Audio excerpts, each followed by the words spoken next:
Yo. Put a one in the chat if y'all can see me, y'all can hear me.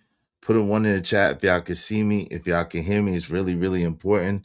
Shout out to my man Cole. My man Cole, the only one that can see me, that can hear me. Happy Sunday. Happy Sunday. Put a one in the chat if y'all can see me and y'all can hear me. It's really, really important. What's going on, everybody? What's going on? What's going on? What's going on? Yo, tell a friend to tell a friend to tell a friend to come on in. We about to have a hell of a show. Y'all already know. This is part two. This is part two. Where y'all at? Yo, tell a friend to tell a friend to tell a friend to tell a friend to come on in. I don't know. The notifications is going out like that. I'm not sure. You know what I'm saying? I'm not sure if the notifications is going on like that. Yo, what's up, Telebell? What's going on? What's up? What up, though? Emperor Kojak 3 and 3 the Great. Make sure y'all subscribe to Kojak 3 and 3 Gaming. Yo, tell a friend to tell a friend to tell a friend to come on in. I don't know if the notifications are going out like that. That's what I'm saying. I think they're going out. Okay, they're going out. Okay. Yo, we're gonna have a hell of a show today. You already know what it is. You already know it's hit for. You already know how we do.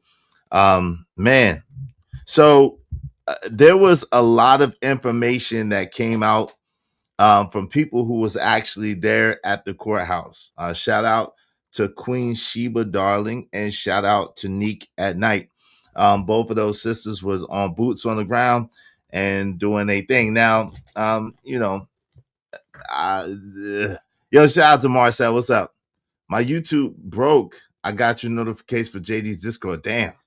How your YouTube break? Shout out to my guy, Emperor Co. How your YouTube break? What up, Marcel? Yo, but shout out to Neek at Night and shout out to Queen Sheba Darling, two sisters whose boots on the ground, who's actually in the courthouse. So I'm a little disappointed. Now, Neek at Night actually addressed this directly. She didn't address it from my super chat. I was disappointed about that, but someone else DM'd her and asked her around the same question. So I was able to get the answer that I was looking for. So I got some new information. I don't know if y'all caught it. Updates from yesterday, some things that we had right, some things that we didn't have right at all. And then we're going to talk about it all. And then we're going to extend this conversation. Now, the topic of today's show is they don't hate you. They fear becoming you again. They don't hate you. They fear becoming you again. So this is the idea. And I have the clip that a woman was talking about. She was saying that black men essentially hate themselves and they want to see themselves in the projection of the white massa. So it's basically the Miss Anne syndrome flipped upside down. It's we hate ourselves, we're colorists, we're racist, and we want to be massa. We have a taste of what master has given us as being part of the patriarchy. This is that patriarchy thing again that we're talking about. It has become a buzzword and a code word for black men. And I don't know how this happened. I don't know how we've suddenly commandeered that idea, but we're going to get into it all today. Shout out to CJ Brooks. My sister is in the building. What's up, CJ? Good to see you, sis. Good to see you. Good to see you. Good to see you. It's been broke for years. I can't get notification. I told you YouTube about it. All right, shout out to my man Cole. Hey man, but you be on tap all the time, and I appreciate you, bro. Shout out to JD and his Discord. Listen, make sure y'all like, y'all share, subscribe, tell a friend to come on in. This is going to be a hell of a show, even probably more explosive than yesterday. Tap in. It's your man's Izzy Benz, aka Israel Mills. You know the drill. This is the Real Spill with Mills show. Let's go. Let's go. Let's go. Let's get it. Let's get it. Let's get it. Y'all already know what it is. Y'all know it's hitting for. Y'all already know how we do it. Y'all know how we do it. So, man. What if the loudest hatred isn't coming from your enemies? What if the loudest hatred isn't coming from your enemies? See, everybody expects criticism from enemies. Everybody expects criticism from the opposition and from anybody. Everybody expects that. Nobody is shocked when people who dislike them attack them. Nobody is shocked about that. What's shocking is when the loudest criticism comes from people who look just like you, who come from the same circumstance you come from, who came from the same environments you come from. They grew up like you, they got struggles like you, and supposedly understand you. That's the wounds that nobody is talking about. That's the wounds that nobody's talking about, because feeling betrayal feels different than opposition. An enemy is expected to oppose you. But when someone who shares your background tears you down, it forces a painful question.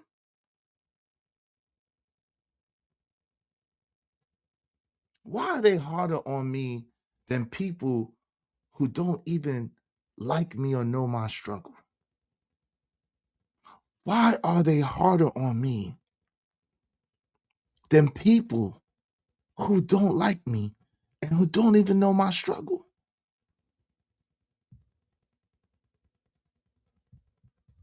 And the answer isn't simple. The answer isn't simple, because sometimes it's accountability, sometimes it's jealousy, sometimes it's projection.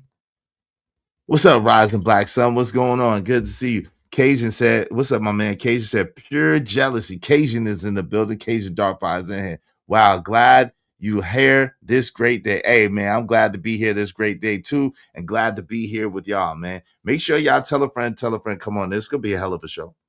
Sometimes it's fear, and sometimes it's all four wrapped up in one at the same time. The uncomfortable truth is that people often judge more harshly the things they see in themselves. Let me say that again. People often judge more harshly the things that they see in themselves. Remember, when you point one finger at someone else, there's three fingers and a thumb pointing back at you.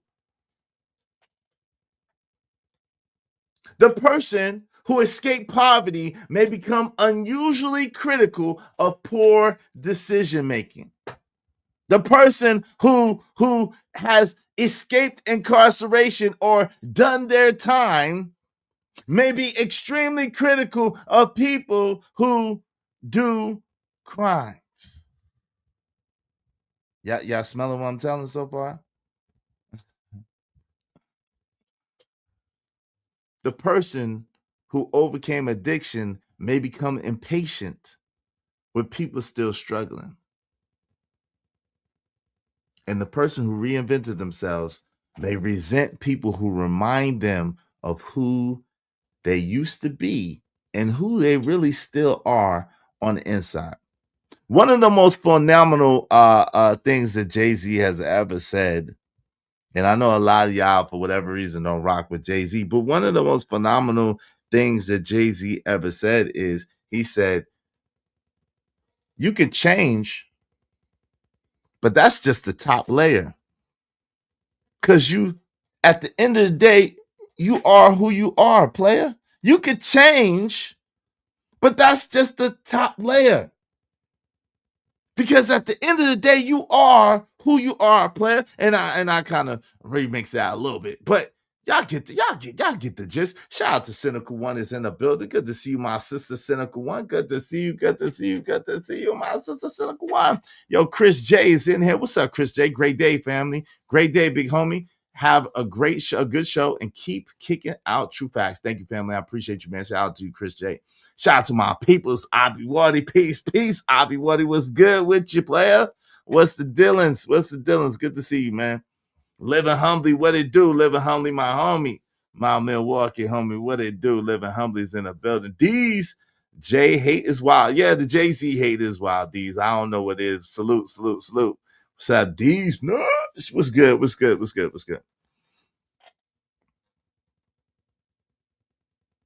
I don't think it's because they're evil. Like I was saying yesterday, I think it's because they're human. And many people spend years trying to escape that version of themselves.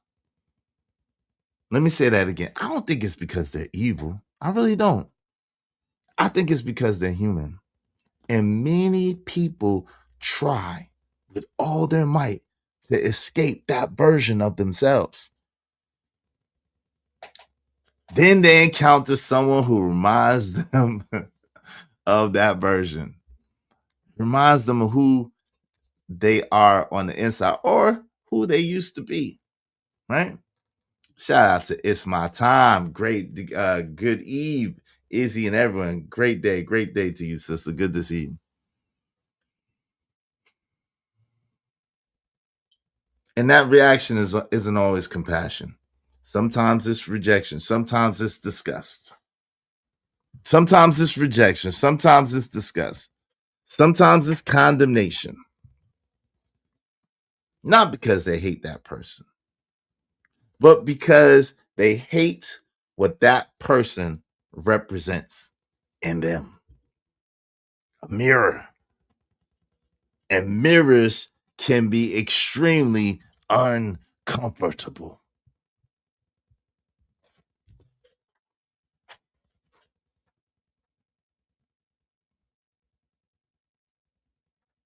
This is why you often hear people say they think they're better than us now.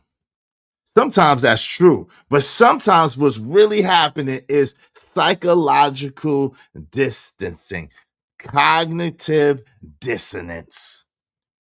People create distance between themselves and identities that they're trying to leave behind.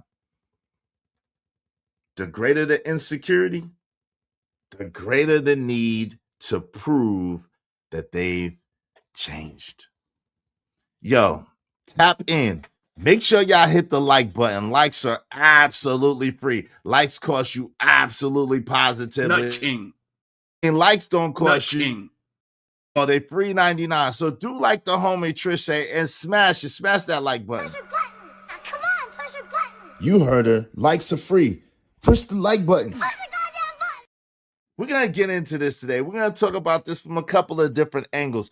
Of course, we're still talking about the Carmelo Anthony and Austin Metcalf situation. May God rest his soul. We're talking about that. We're talking about the trial. At the same time, we're adding in the element of really racial identity, self-identity politics, cruelty, inhumanity. I mean, it's a plethora of things that we're going to get into today. So I'm telling you, it's going to be an explosive show. Make sure y'all tap in. I got to go old school intro today. I'm sorry. I missed this intro. So let's go. And then we're going to go to the new intro. We're going to start the show. Y'all already know what it is. Y'all know it's here for. Y'all know what we do. Make sure y'all hit the like button. Tell a friend to tell a friend to tell a friend to come on in. I'm trying to tell you it's going to be a hell of a show. Y'all already know how we do it. Y'all already know what it is, right? So let's go. Old intro. Different cash app. Let's go. Let's get.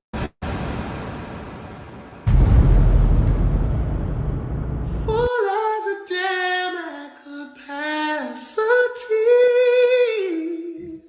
My passion's about to explode. I can't escape it surrounding me. I'm caught in a storm that I need no shelter from rain.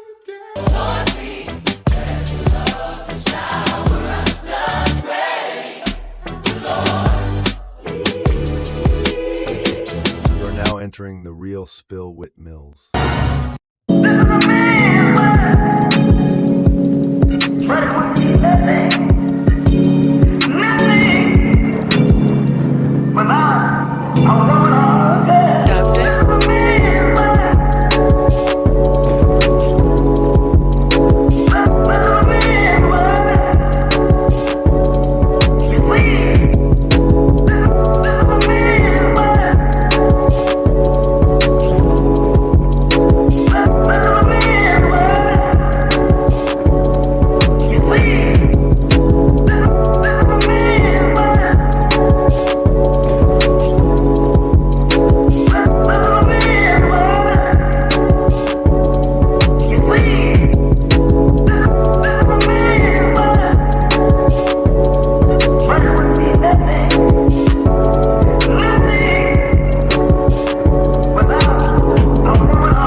Yo, that was the old intro. That was the old intro.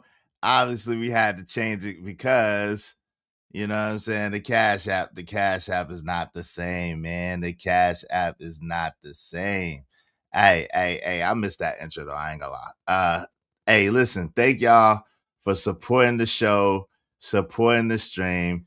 You know what I mean? Y'all know dope discussions deserve dope donations, compensation for the conversation. Hey, we're gonna get ready for the show. We in 2026. So let's go. Excuse me. Did I hear someone say, wait, hold up? He said, dope conversations deserve dope donations. Ladies and gentlemen, let's show love and hype them up. You are locked in with Izzy Bands. Let's keep this energy going. Mr. Izzy Bands, Izzy Bands, Izzy Bands, Izzy Bands, Izzy Bands, Izzy Bands, who? Izzy Big Bands. Welcome to the Real Spill with Mills. Welcome everybody to the podcast with Izzy Bands. Make sure you support the show, support the stream. Now I mean, Let's welcome the host, Mr. Izzy Bands. let's go.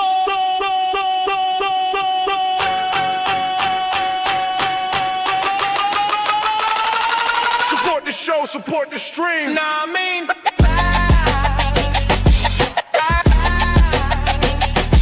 yeah.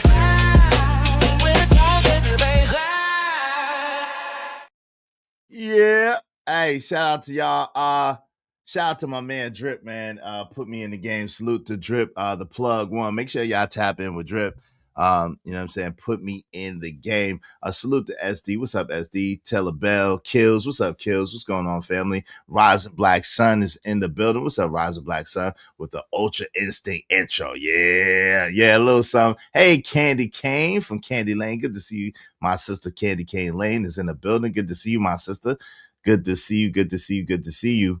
I wish that was me. I wish that was me singing, bro. I could hold a little tune, I could hold a little note, but I can't sing like that. If I could sing like that, I'd be singing everything to y'all. Y'all would never hear me talk. I'd just be singing to y'all. Hey, listen. We have the hard conversations. We have a unique perspective. At the same time, we do focus on y'all, the viewing, because this is YouTube, and without you, there is no me. So I know that my audience, y'all like to laugh, y'all like to be entertained, but also we can have the deeper conversation as well. We not just one way over here. We are multi-faceted individuals. We are triple threats over here. We're street smart, we're book smart, and we have a ton of common sense. We triple threat people over here. All right. So, you know, I watch other channels, and I like the way we do it over here. I'll just put it like that. I'm not gonna I like the way we do it over here, and I hope y'all do too. And I hope y'all don't take it for granted, because I've been watching, and I'm by far the most people friendly, the most people who come through to the channel friendly channel out there. I truly, and I never want to lose that. All right. So we're gonna get into it. Because I think y'all are the stars of the show. What's up, Irby Fader? What's going on? Hey, thank you, Telebell. I appreciate y'all. Be like Telebell and support the show, Sports Arena. I mean, make sure y'all subscribe to Telebell. He said support the grind for one content creator to another. Thank you, family. What's going on? My sis Empress Karma's in the building. Good to see you. All right. Yeah, Rising Black Sun, because a lot of people don't even read your super chats, and that's sus. Like, how you not gonna read the super chats? That's like, are you crazy? How you not gonna read the Cash Apps and super chats? Like, what are we doing? I don't get it. But hey, listen, not over here.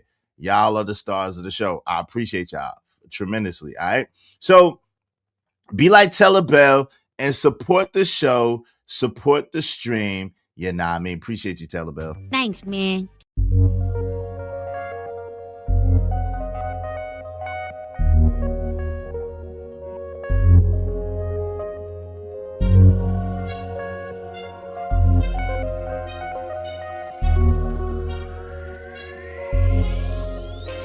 It don't matter what the situation. I'm just tryna climb any obstacle a nigga facing. See it through in due time. It's a marathon, you gotta pace it. You can't press rewind, you get left behind. Just grind and the rest be fine, fine, fine, fine. No matter what the situation. So we're gonna shout out to Nick at Night. Shout out to Nick at Night. Boots on the ground, doing the hard work. Being, you know what I'm saying, and sharing with the people. I appreciate you, Nick at Night. Appreciate what you're doing. Salute. Y'all make sure y'all subscribe to her. And also to Queen Sheba Darling. Shout out to both of those sisters doing their thing. All right, so let's get into it. And let's see. This is from yesterday. From yesterday's court. She's been in there every day. Let's go. On why he had the knife, right? And what is clear to me is there are several things that are clear, okay? What's clear is all of the students that were called by the prosecution, they sound very rehearsed. They sound each and every one of them have a different story. Each person is saying, well, Carmelo said, touch me and find out. And another person is saying, he said, make me leave. And then another person is saying, oh, he called them some pussies and said, y'all pussy. Like each student has a different phrase or a different saying or a different thing. Like all of their stories are different. One person is saying Hunter was involved. Another one saying he's not involved. But what's clear is majority of them are saying that they joined in on taunting him.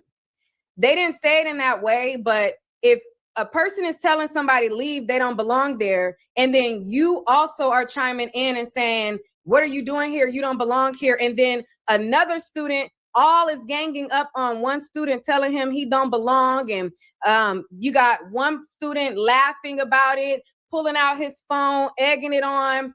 To me, that sounds like a clear case of bullying. However, I don't think that them bullying him is enough to get over the knife portion of it, right? So shout out to Neek. One of the things when and we're gonna get into this too. Shout out to Queen Sheba Darling. We're gonna review a piece of her video as well. But one of the things that stood out to me when they were going through the testimony is number one, how rehearsed they were, but then number two, how every time it came to implicate Austin, they would say, I don't remember. I don't remember. I can't recall. Maybe I'm not sure. Any and every time. And there was a lot of that, especially for more people than others, right? And we're gonna get into the details of that. But there was a lot of that, especially for more people than others. Now, one of the things that really struck me and was weird to me was the fact that they were able, the prosecution was able to ask those kids, hey, from what you know, is this murder, the M word, or was this self-defense? Now that struck me as rather odd. In my years of living, I have not known that you could do that. That's really a speculative question. That's a speculative question because they're not experts. So why would you ask them their opinion and allow them to speculate like that? I think that's very dangerous. But I think the defense did do a very good job of showing the contradictions in these young men. And it was about 6 or 7 young men, I believe, that testified, 5 or 6, excuse me, that showed the contradiction in these young men's testimony, even from what they said and what they said previously. I think they did a good job. Now, I believe, if I'm not mistaken, and I could be, it seems as if the defense is trying to appear likable and appear reasonable with the jury, So they're not going crazy on the cross examination. Now maybe they might recall these witnesses and go a little harder, but I do believe, especially in the case of 3 of those young men, that the defense did an excellent job of showing that they're essentially lying, right? Without calling them a liar, without trying to press them for perjury. But it absolutely put a reasonable doubt. I mean, in a reasonable person, it would put a reasonable doubt in their mind. I'll just put it like that. Shout out to Shicey Bum. What's going on, Shicey? Wow, the people that seen the video are all saying the same thing. Well, this is the thing. Now, let me get to that video, all right? Because yesterday I alluded, one of the questions that I was asking Queen Sheba Darling in the super chat, and I asked Nika Knight in the super chat, which I never got an answer from either one of them in the super chat, was is the defense going to submit a video from the people's perspective, from the kids' perspective, about what happened?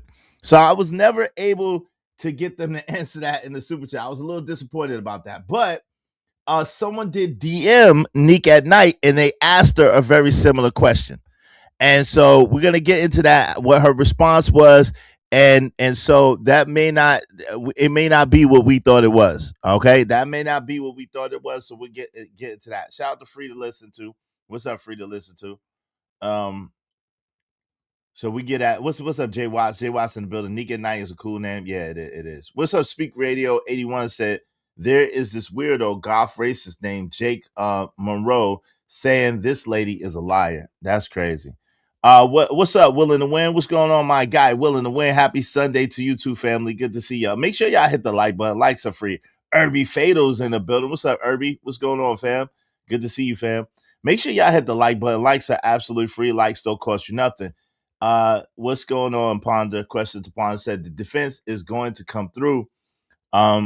She said, please read about self-defense of Texas. The prosecution is just hanging on emotion. They are not arguing for what happened. But this is the problem, right? The problem is that there's 5.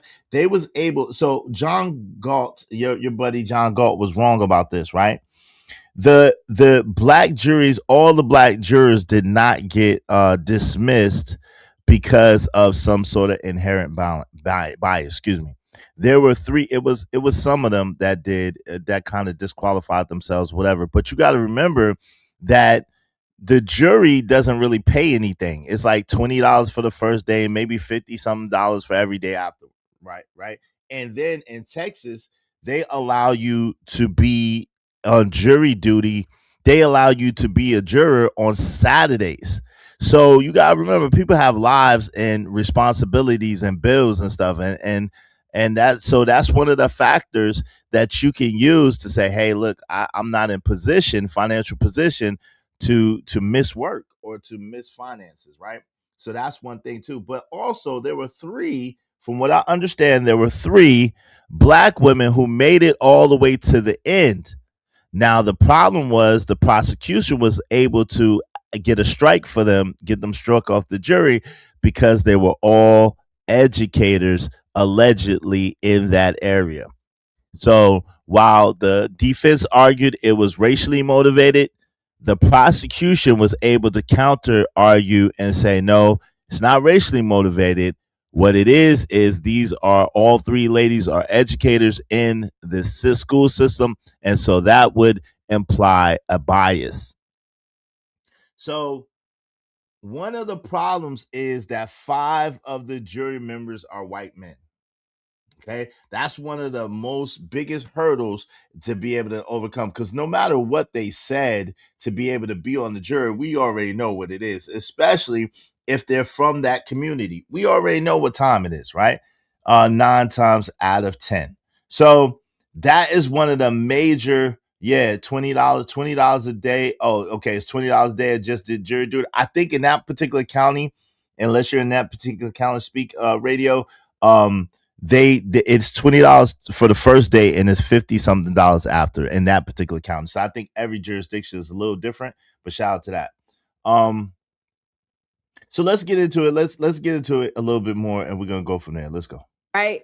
Because the prosecution has been driving home with every single witness, even the defense witnesses that were called today, that there was absolutely no reason why Carmelo Anthony should have had his knife. Okay? They showed us a picture of the front of the school where there's this big blue banner that says ISD track meet, and then it listed off a list of things that was considered prohibited items. So it was like, you can't bring in tobacco, you can't bring in weapons, you can't bring in, all of these different things. I would have to go to my notes to get the exact list because I wrote it down. But it was saying like this list of items that you cannot bring in that are weapons. Now, outside of that meat, in the law, he can have a pocket knife. Now, one thing that I did note, and I think that everything that has been said so far is said for a reason.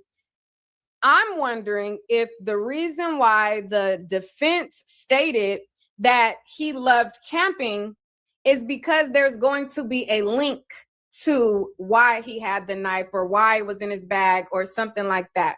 Now, today they showed that. So that is extremely important to note, right? Not necessarily just the camping angle, but the fact that, again, Texas law, a 3.5-inch blade is what he had. A 3.5-inch blade is totally legal in Texas law. Now, it might have been against the policy of that particular arena or any IS, whatever, right? It might have been against the policy of that particular school district to have a knife, but it's not illegal, especially for a young man to have a knife. So that's important to note, right? Now, she's going to go into some other items that he had in his book bag, which would indicate that it will probably be normal for him to have it. Now, I told y'all the story. I don't know if y'all remember this, but I was flying to Vegas. I was flying to Vegas. And I was flying to Vegas from Atlanta, and I stopped off in Dallas Fort Worth. It was like a delay in Dallas Fort Worth. All right. And so this delay in Dallas Fort Worth, that means I had to go through the bag checks and all that. I had to carry on, whatever the case may be. So I had to go all through the bag checks and stuff like that. Yo, I had a knife, y'all, in my bag. And I totally forgot about it. It was really stuffed in my bag down low. Now, if the dude was not cool, I probably would have been picked up by them people because it was stuffed in a bag that would kind of indicate that maybe I was trying to hide it. But my word is bond, I forgot that the knife was even in the bag. I didn't even think about it. As a matter of fact, when I checked my own bag just to make sure nothing was in there, I didn't even feel the knife at all. But they was able to get the knife. And so I'm like, yo, he like, man, go ahead. I said, he said, man, you better go ahead. I said, all right. He just took the knife. He threw it away or whatever he did with it. And I just left. I had the favor and the grace and the mercy of God with me that the dude was cool. And he kind of, I guess he kind of figured, man, this dude ain't really tripping like that. He probably just forgot it was in there, which was actually what happened. And he let me go. So just because he had that knife, and I know that some people say, well, if he didn't know that he had the knife in the bag, why would he say any variation of touch me and see what happens and put his hand in the bag? I get it, but it could be a possible thing that he didn't know he had it. And then he was looking through his bag. He's like, oh shit, yeah, I got this knife. And then these kids are sitting there taunting him, whatever the case may be. And he like, yo, y'all, come on, man. Y'all gonna jump me or whatever? Like, nah, I'm not moving and y'all ain't gonna do nothing to me. But that's a whole nother conversation for a whole nother day. Shout out to Free to Listen to $20 said, I think the trickiest thing to this case is that no weapons school policy equals stand your ground aggression. And if lives were at risk, this would come down to the judge praying for discernment and truth for final orders. Yeah, shout out to you. I appreciate you. I appreciate you. Free to listen to. Y'all be like free to listen to and support the show, support the stream. I mean,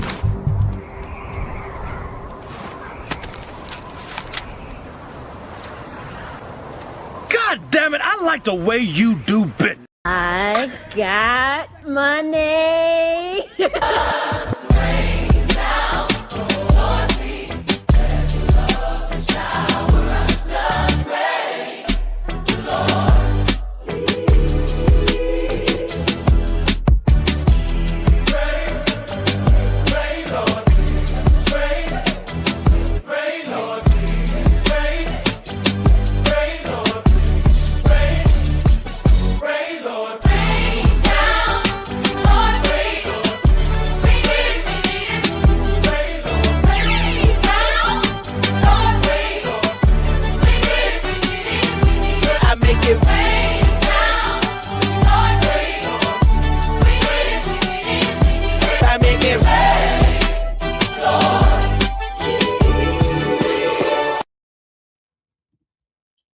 Carmelo Anthony takes a lot of photos. Okay. He has several photos with this one student that tried to downplay them knowing each other. They were able to show, hey, look at you and such here. Like you and Carmelo, he in your house. He like y'all together here, like y'all playing basketball. Like the student tried to downplay, like, oh, I only seen him 2 or 3 times. It wasn't really nothing.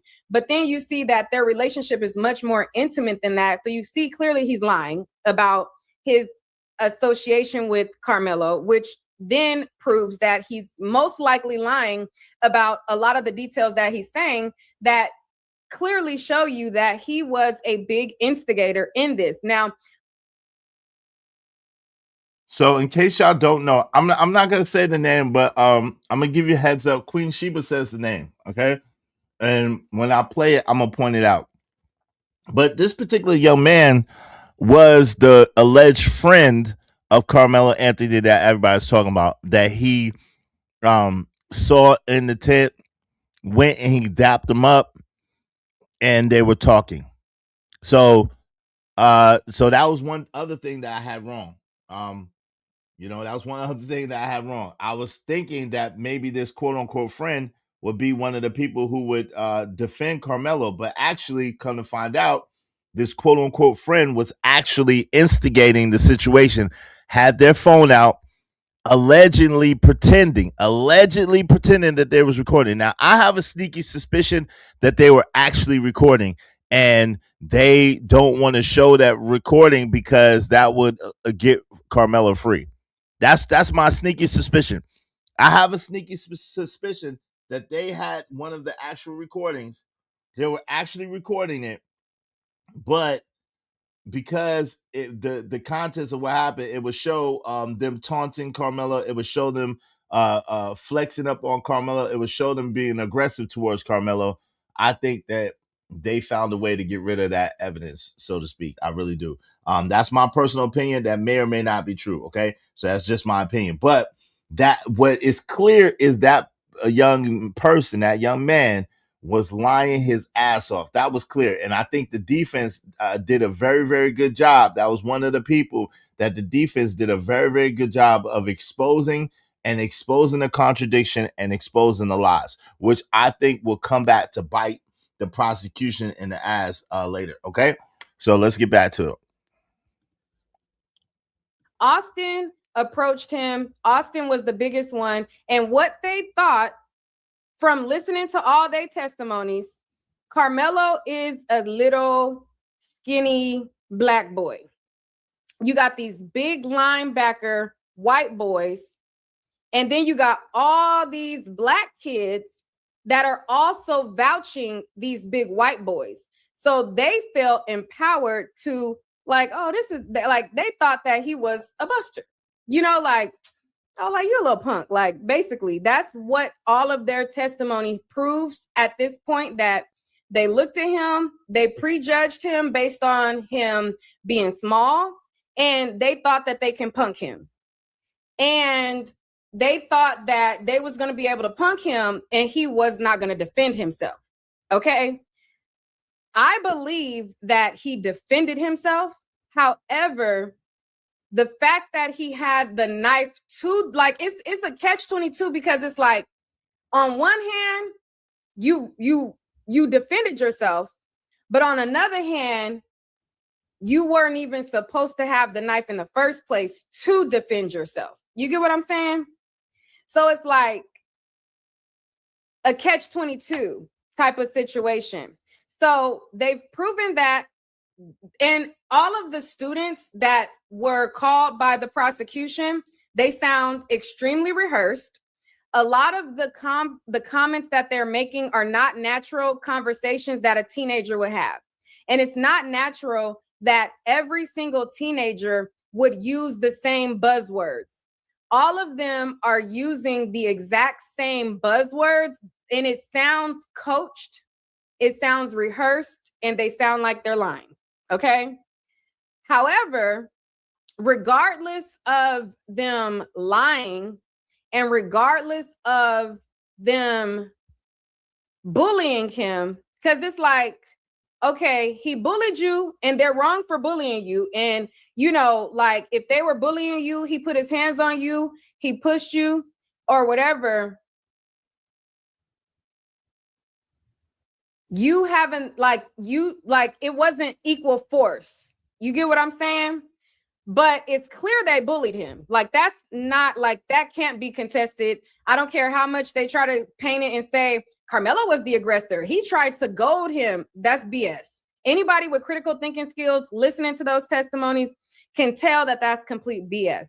The only major hurdle above that is the reason why he had that knife. Everybody wants to know, why did you have the knife?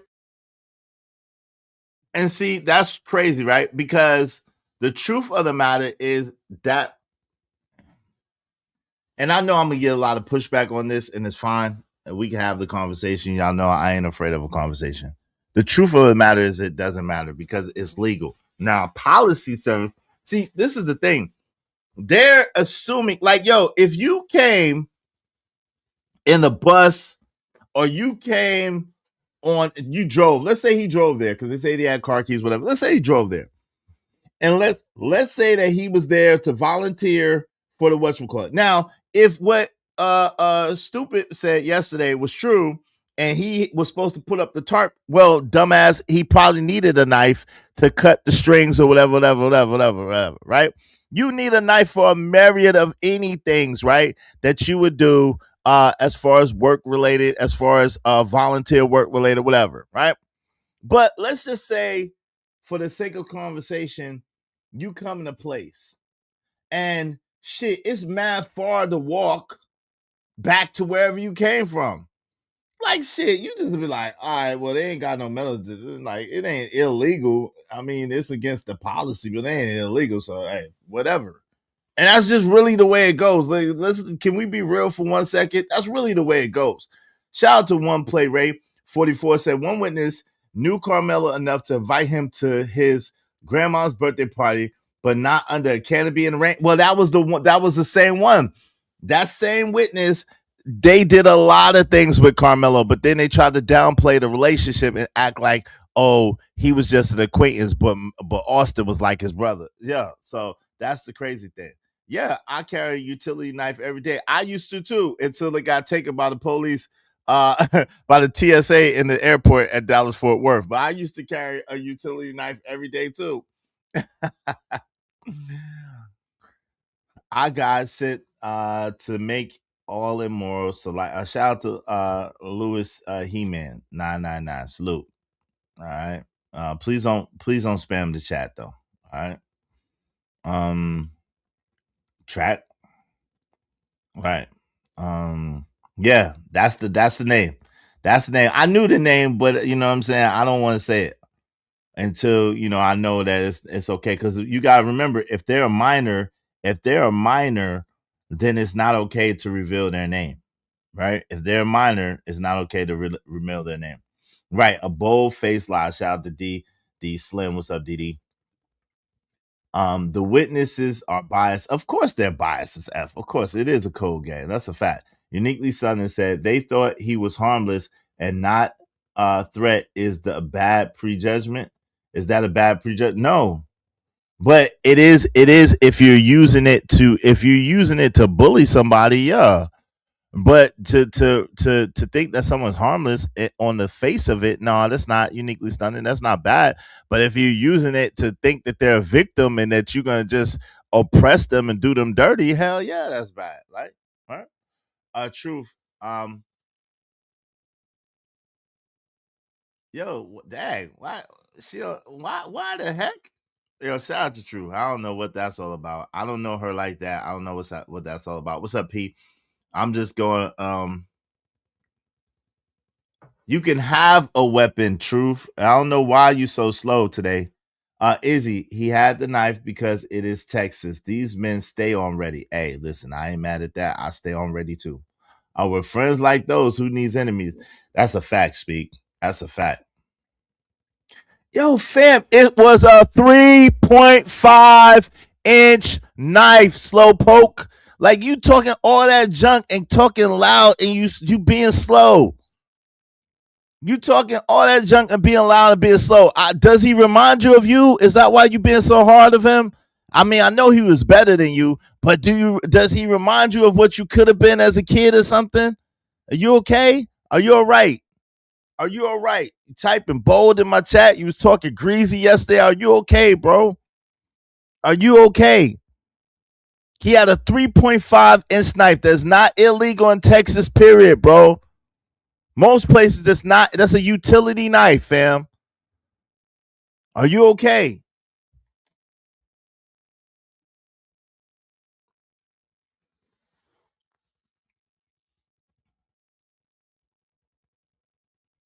Yeah, hell yeah, P.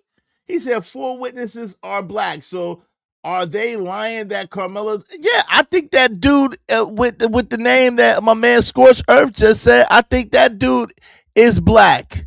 If I'm not mistaken, I think that dude is black. I'm not 100% sure because they didn't reveal his race, but I think that dude is black. And yeah, if Austin Metcalf was your friend, I got white friends that if you delete them, like I might forget too. Like, nah, you need to go. How you gonna delete my partner like that? And I can't get at you legally. Like, yeah, I might forget too. Come on, man. Yeah, it don't matter if they black or whatever. Yeah. If that was their partner, if that was their man's, and he got done dirty because he was doing dirty. Yeah, come on, man. Why are we acting like we don't know human nature? All of a sudden we're forgetting. All of a sudden we're forgetting. Yo, you the one typing in text, Slowpoke. You the one typing in bold text, Slowpoke, but I'm emotional. Come on, relax yourself, man. Breathe easy, True. Breathe easy. You the one typing in bold text, but I'm emotional. Stop it. Stop it. Stop it.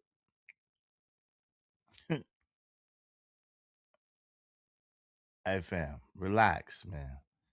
Fam, you know I'm smarter than you, right? Like, let's don't. You know, everybody know I'm smarter than you. That's not even a question. So you can't call me dumb. Everybody know I'm smarter than you, so you can't call me dumb, right? You don't have a right to call me dumb. I'm way smarter than you. You couldn't beat me in chess. You can't outthink me. You can't outmaneuver me. You don't have better results in life than me. So you gotta relax. You gotta relax. You gotta relax. You gotta relax.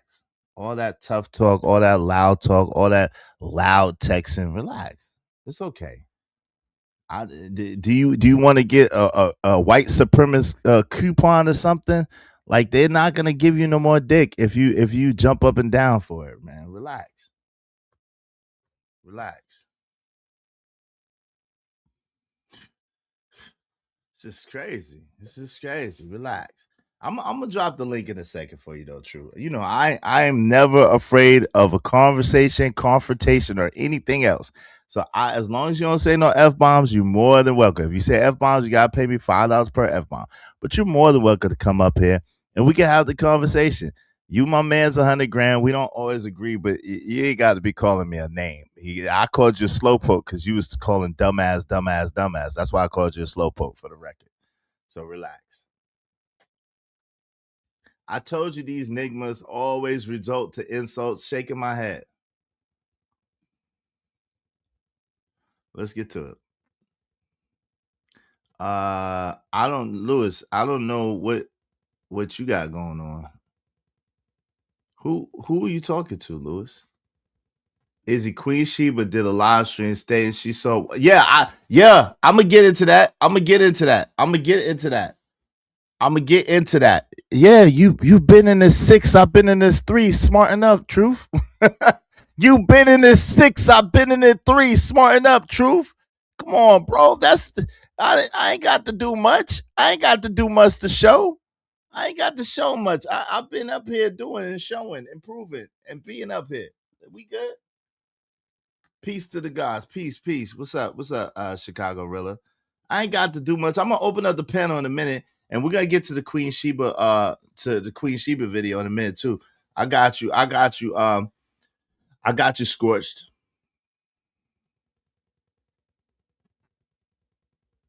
I don't know. Hey.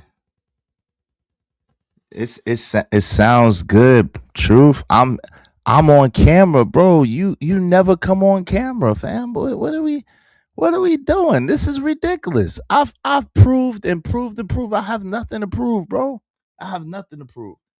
Especially to someone who don't even get on cam. You're not even confident enough to be on camera, my guy. You're not even confident enough to stay on camera, my guy. What are we doing? What are we doing to be on camera at all? You're not talking about the law, bro. Because the law in Texas, hold on, let me help you out a little bit.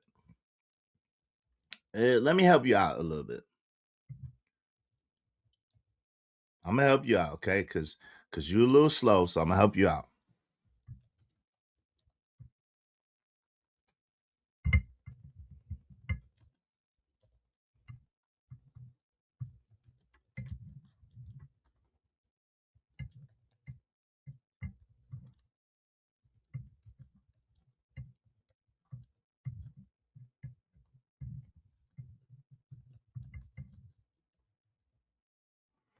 Let me help you out, Slowpoke.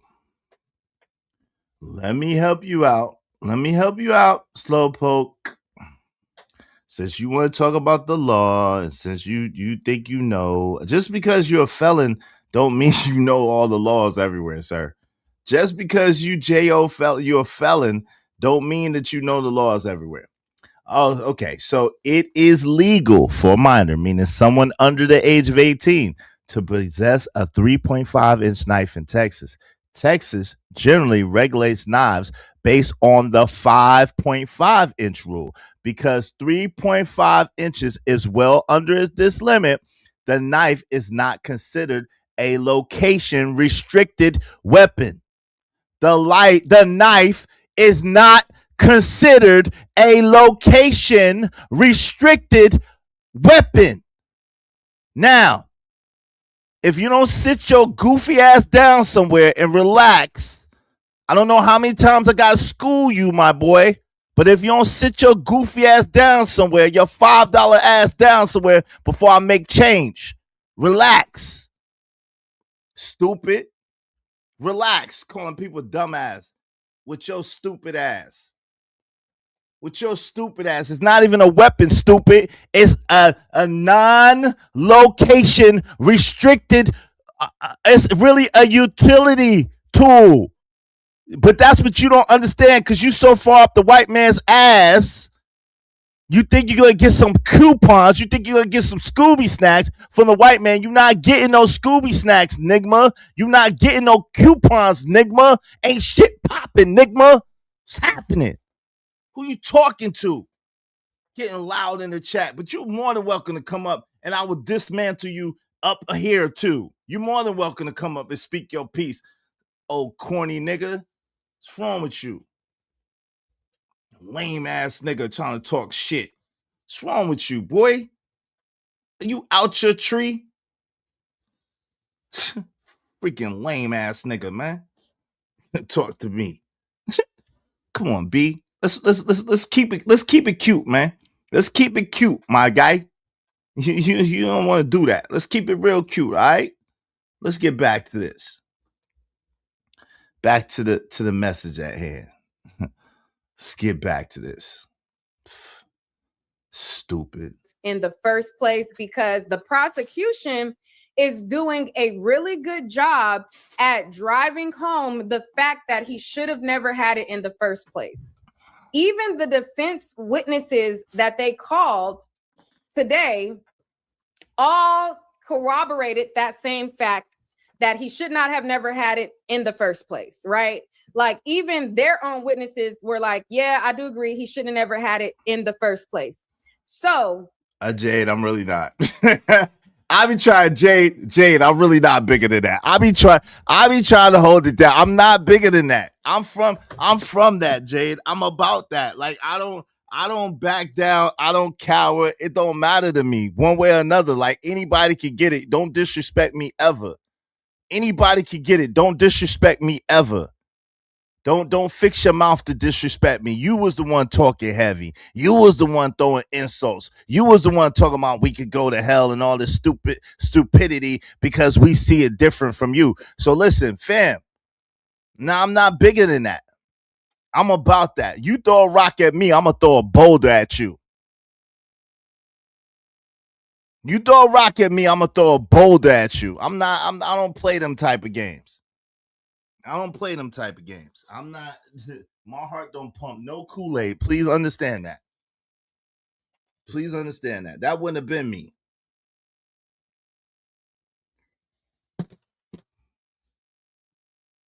So I'm not bigger than that. Sorry to disappoint you. I'm not bigger than that. I'm sorry. I'm just sorry. I wish I was. I wish I could be, but I'm not. I'm not bigger than that. I'm not bigger than that. Right, exactly. Even having the knife in the first place is a moot point. That's 100% exactly true. Even Ponder can see that's 100% exactly true. That's a moot point because at the end of the day, it's not illegal to have. It's not location restrictive. So you can have that. Yes, the policy says in ISAD, whatever the hell that is, whatever that jurisdiction is, oh, in these properties, you're not supposed to have a weapon. Well, guess what? By the legal definition, that's not a weapon. Let's talk about that. Since y'all want to talk about the law, the definition of a weapon is, as far as a knife is concerned, is a blade 5.5 inches or longer. That's a weapon. So that is a utility tool. That knife is a utility tool if it's under 5.5 inches. It's a utility tool. So you can have it. Thank you very kindly. That's why he wasn't charged with it. John Gawk tried to say, oh, well, the reason why he wasn't charged with it, yes, because I got that dope. The reason why he wasn't charged with it yesterday was because they just wanted to put one charge. That doesn't make any sense. The people, they trying to get him, so they would charge him with everything that they could possibly charge him with. Stop the cap. Slow pokes. Jesus Christ.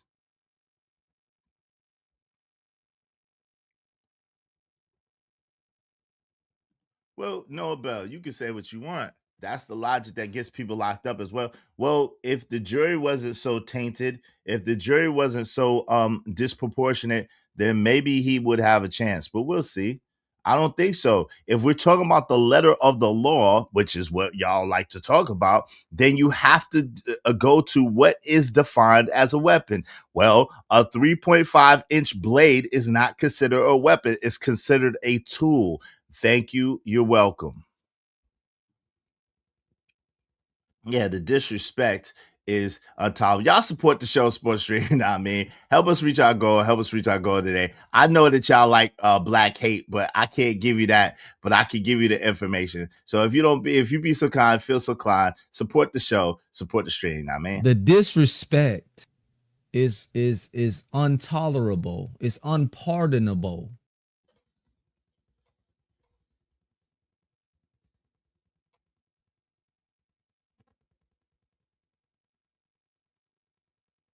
Yeah, ISD. Yeah, I know. Yeah, I know ISD. But I just, Izzy, the Twins was, yep, and it was kicked off the track team. I got that information too. Yep. They were kicked out. The Twins were kicked off the track team for not having a sportsmanlike conduct, for not being a supportive team members to their other track meet members. When they would finish their respective races, they would just leave, which the track coach was not happy about. So way before that incident, they had already been kicked off the track team. So yes, that's absolutely correct. Well, it's not. I understand what you're saying, but it's not. But I get it. You know what I'm saying? I get what you're saying, Easy. But it's not in the definition of the weapon on the ISD post that says you can't have any weapons. Well, 3.5 is not a weapon. Shit, you could use a stick as a weapon. You could use a damn shit, anything. If you could use a pen as a weapon. Did you not see Casino? Did you not see what Nikki did with that damn pen? You can use anything as a weapon if that's the case. Come on, fam. Let's don't do that. So why'd you have a pen in your bag? Well, because I want to write something. What do you mean? Because I needed to write something. Well, why'd you have a blade in your bag? Well, I needed to cut something. What are you asking me exactly? What are you asking me exactly? Anything can be used as a weapon. The freak. Shout out to Jay Lewis. Thank you so much, Jay Lewis. Y'all be like Jay Lewis. She said, I got 5 on it. I appreciate you, Jay Lewis. Thank you, kindly. Hope you don't mind if I say this out loud. How wonderful life is, 'cause you're in the world. I love you. I love you. I love you. I love you. I love you. Shout out to your mods. They outworking me in the chat. Salute to the mods. What's up? What's up, Brandon Nesbitt? What's going on, family? How you doing? What's going on? What's the deal? D Chicago said, so what? They didn't stab anybody. Okay, cool. Well, okay, I got you, Noah Bell. Shout out to you. What's up? What's up, Kelvin Cook? Said track team don't pay bills. Oh, Lord. Hey, Brownie Ellie, pocket knife is a tool. It sure is. Brownie Ellie, it's a utility. It's a utility tool. Make sure y'all hit the like button. What's up with them likes? Them likes is disrespectful, man. Make sure y'all hit the like button. Yeah, your shoe is a weapon, be sneezy. My shoe too. Your fist could be considered a weapon. A hammer could be considered a weapon. That's a fact. You can use anything as a weapon. You can use anything as a weapon. If y'all want your comments highlighted in red, do so through the Super Chat, through the Cash App. I greatly appreciate you. Unlike some people I know, I will read all your comments if you do so through the Super Chat, the Cash App. All right? Help us reach our goal. Help us reach our goal today. I appreciate y'all. Let's get to it. In order for him, I feel like,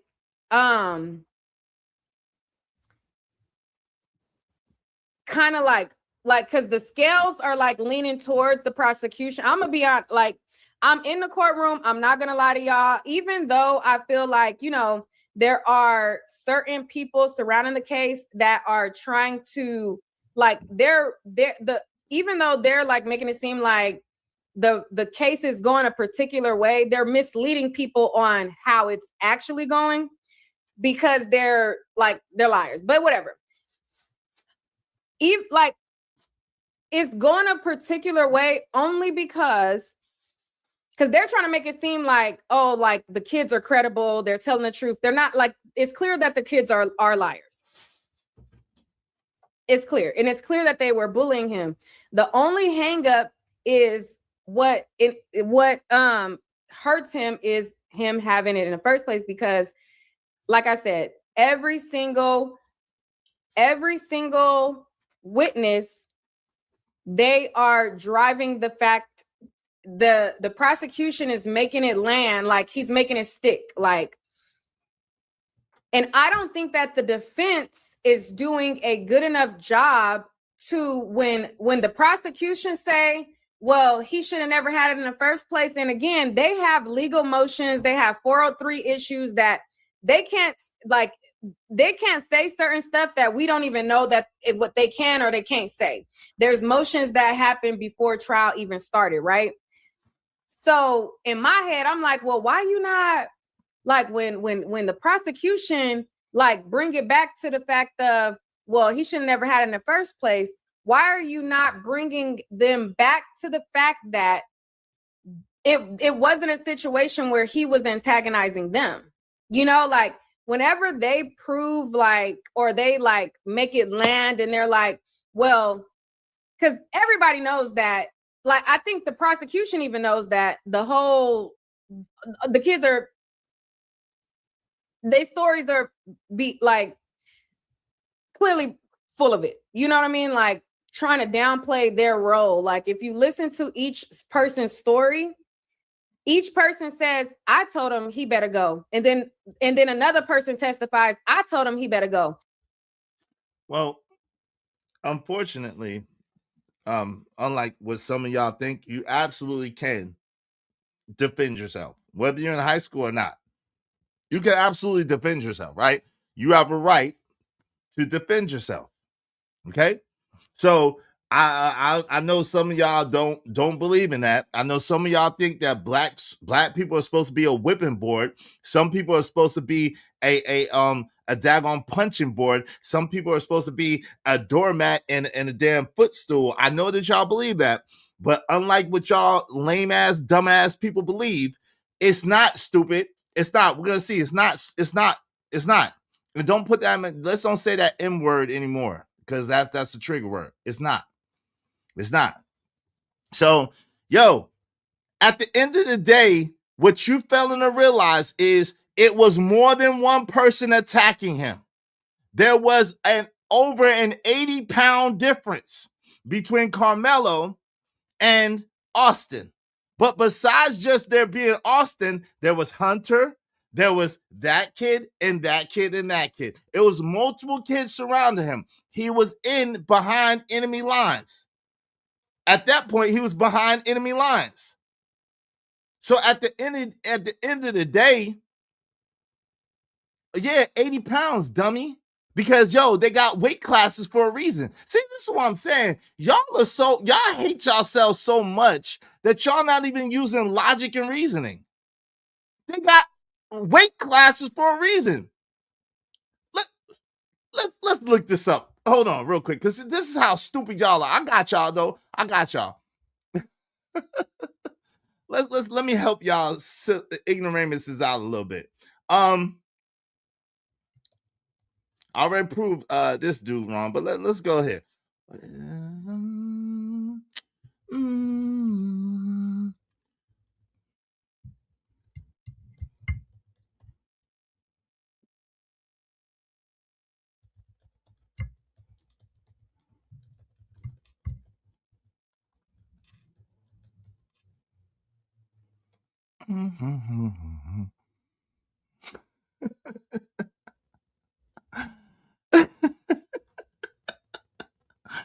Yo, it's common sense, and I'm gonna help y'all out, because y'all even in professional fighting,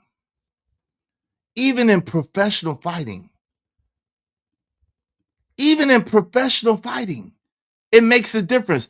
The weight difference between a lightweight, and a welterweight is only 12 pounds in professional boxing. So you say 80 pounds, big deal.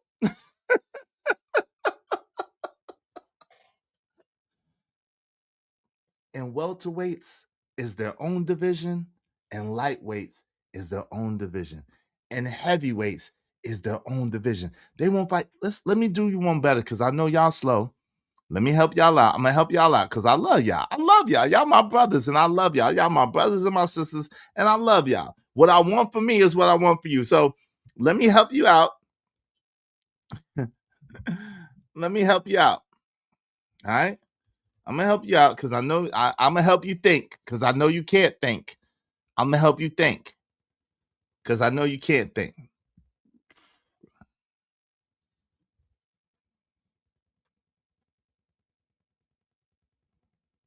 I'm gonna help you think because I know you can't think. Weight makes a difference. You would never see a welterweight fight a heavyweight. You in a professional bout, you would never. It would be criminal and negligible. You would never, no matter how skilled that welterweight is, no matter how skilled that lightweight is, you would never see a welterweight fight a heavyweight in a professionally sanctioned bout. That won't happen. Someone would either have to lose weight or someone would either have to gain weight. So weight absolutely does make a difference. Slowpoke. Slowpoke. Weight absolutely makes a difference. It's just slow.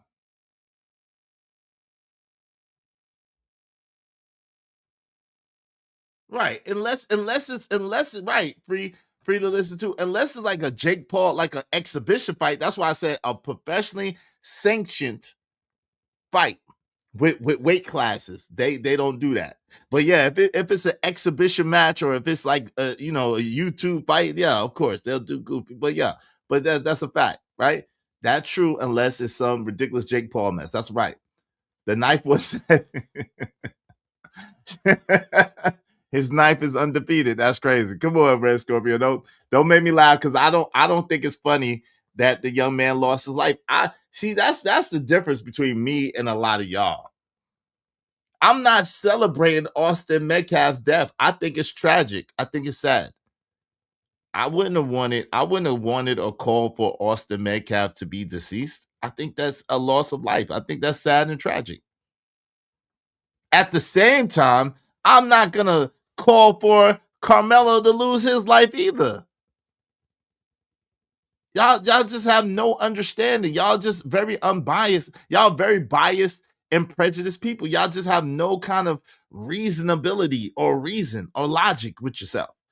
Just illogical and out there. Just booty hole gapingly open. Your booty hole is gapingly open. You know what I'm saying? Open booty holes. That means you're gay.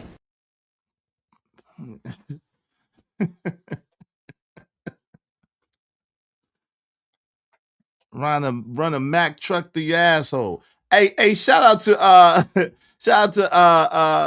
Chicago Rilla. What's up, Chicago Rilla? What's going on? What's up, Nightish? What's good? What's good, Nightish? Yeah, you sat in discussion. I'm about to open up the panel, man, because this is ridiculous. These dudes, I'm gonna give these dudes a chance to talk though, because they need some special attention. They need attention. Hey, happy birthday, Tyranny. Hey, Tyranny, happy birthday. It's Tyranny's birthday today. Today's my birthday, 37, my guy. Shout out to Tyranny. We ain't seen you in a minute. Happy birthday, though, Tyranny. Good to see you. Good to see you. Good to see you. Happy birthday, sister.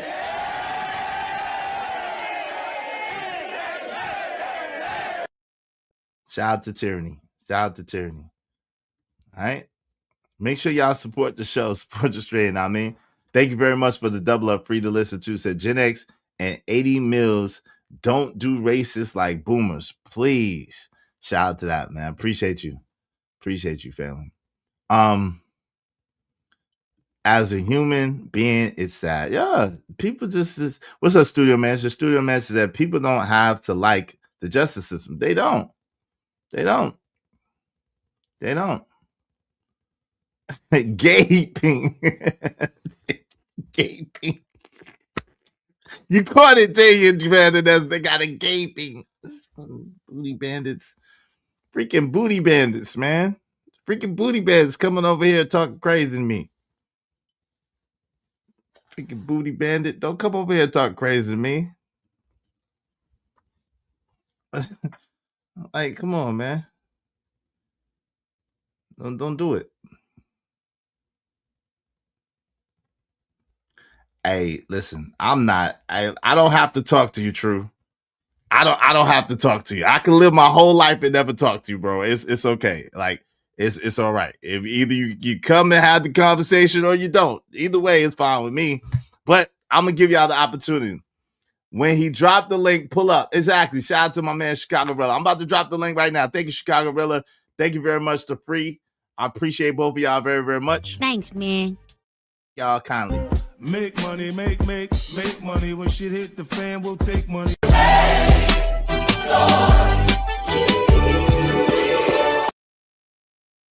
Yo, y'all inflated egos and delusional a sense of self-worth is ridiculous. It's just crazy. Like, it doesn't make sense, bro. I don't think about y'all. I'll be honest with you. I don't think about y'all. If you want to come up and talk about it, you can. If you don't, you don't have to. Either way, it doesn't matter to me. I could care less. I'll be honest with you. Either way, I could care less. I'm just being truthful. I mean, don't get mad at me. Don't get mad at me. I'm just being truthful. They want my cash out. Nah. Go to Tyranny. Nah. Go to Tyranny's channel. Someone post Tyranny's channel in the chat. Go to Tyranny's channel. She got her cash app on her whatchamacallit, and then y'all can support there. Cause I can't. The only reason why is because I don't really do it for nobody else. So I can't. I apologize. I can't. But I will say, someone please post Tyranny's channel in the chat, and y'all go to her channel, and then, you know what I'm saying, y'all can see her cash app there. Send her cash app. Show her some birthday love. All right. Hey, play Tyranny favorite song for her birthday. Tyranny, let Izzy know your song. What you gonna have to do? I'm not being a hater. I can't. Why? I'm not being a hater. I love you. You my sister. I love you. But I gotta do it. If I do it for you, and I hate when people say this, but this is true in this case. I hate when people say this for the record. But this is absolutely true in this case. If I do it for you, I gotta do it for everybody. And you know what I'm saying? I don't do it for everybody. So I can't. But I love you. My favorite song is Pretty Girl Rock by Carrie Hilson. Play it. Oh, there you go. Y'all doing a whole bunch. But all right, let's play Pretty Girl Rock. I like Carrie Hilson, so I will play Pretty Girl Rock. Just Lord have mercy. Y'all got me tripping. We trying to make this the Tyranny show. This is not the Tyranny show. This is not the Tyranny show. Give me a second. Let me show our sister some love. Let me show our sister some love. And then we're gonna get back to the show, okay? Shout out to Carrie Hilson. That means I get to look at Carrie Hilson behind the scenes in the video. So hey, I ain't totally mad. You know what I'm saying? I like, you know what I'm saying? I ain't totally mad though. I ain't totally mad. I'm a little mad, but I ain't totally mad. So we're gonna play this for my sister Tyranny. Go ahead and go check out her channel, subscribe to her channel, and then look on her member thing. She has her cash app there. And then y'all show her some birthday love, all right? Show her some birthday love. I just can't put it in my chat because I don't do it for anybody. So happy birthday to Tyranny. All right. So happy birthday, Tyranny. We got bear with me 1 second. We're gonna play some Pretty Girl Rock for our sister Tyranny real quick. All right, real fast. It's gonna be real quick. All right, let's get to it. Let's go. And then we can get back to the subject. And I'm gonna drop the link. Let's get it.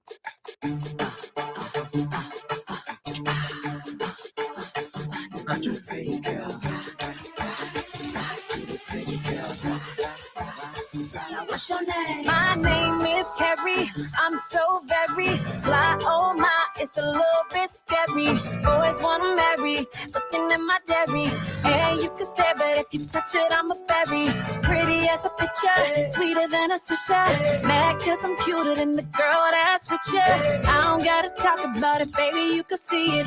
But if you won't, I'll be happy to repeat it. My name is Carrie. I'm so very fly. Oh my, it's a little bit scary. Boys wanna marry, looking at my dairy. And you can stare, but if you touch it, I'm a berry. Pretty as a picture, sweeter than a swisher. Mad cause I'm cuter than the girl that's with you. I could talk about it cause I know that I'm pretty. And if you know it too, then ladies, sing it with me. All eyes on me when I walk in. No question about this girl's a 10. Don't hate me cause I'm beautiful. Don't hate me cause I'm beautiful. I walk my talk the way I trip. It's not my fault, so please don't trip. Don't hate me cause I'm beautiful. Don't hate me cause I'm beautiful.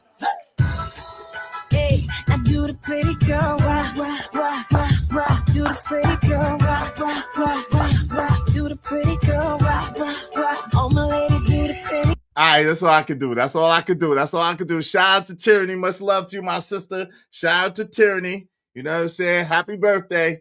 And I showed you some birthday love. All right, I showed you some birthday love. I'll bless your Cash App later.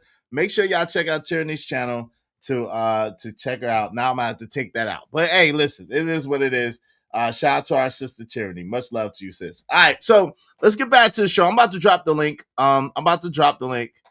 You had me sitting there looking at Carrie Hilson. Hey, Carrie Hilson. But let me go ahead and drop the link for y'all. What's up, Mr. Center World? What's going on?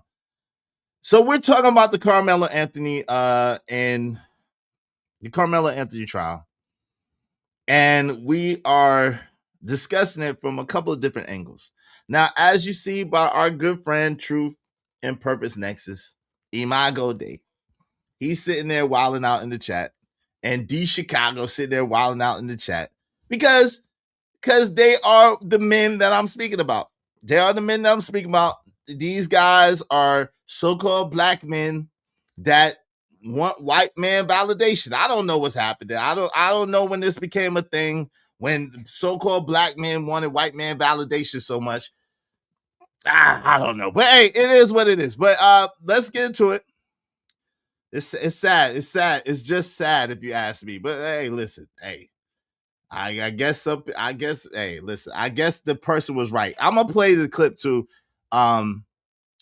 We're gonna get back into this, but I'm gonna play the clip too because it's all a part of it. Not.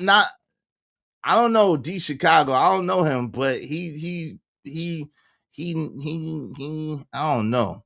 You are the biggest hypocrite, bro.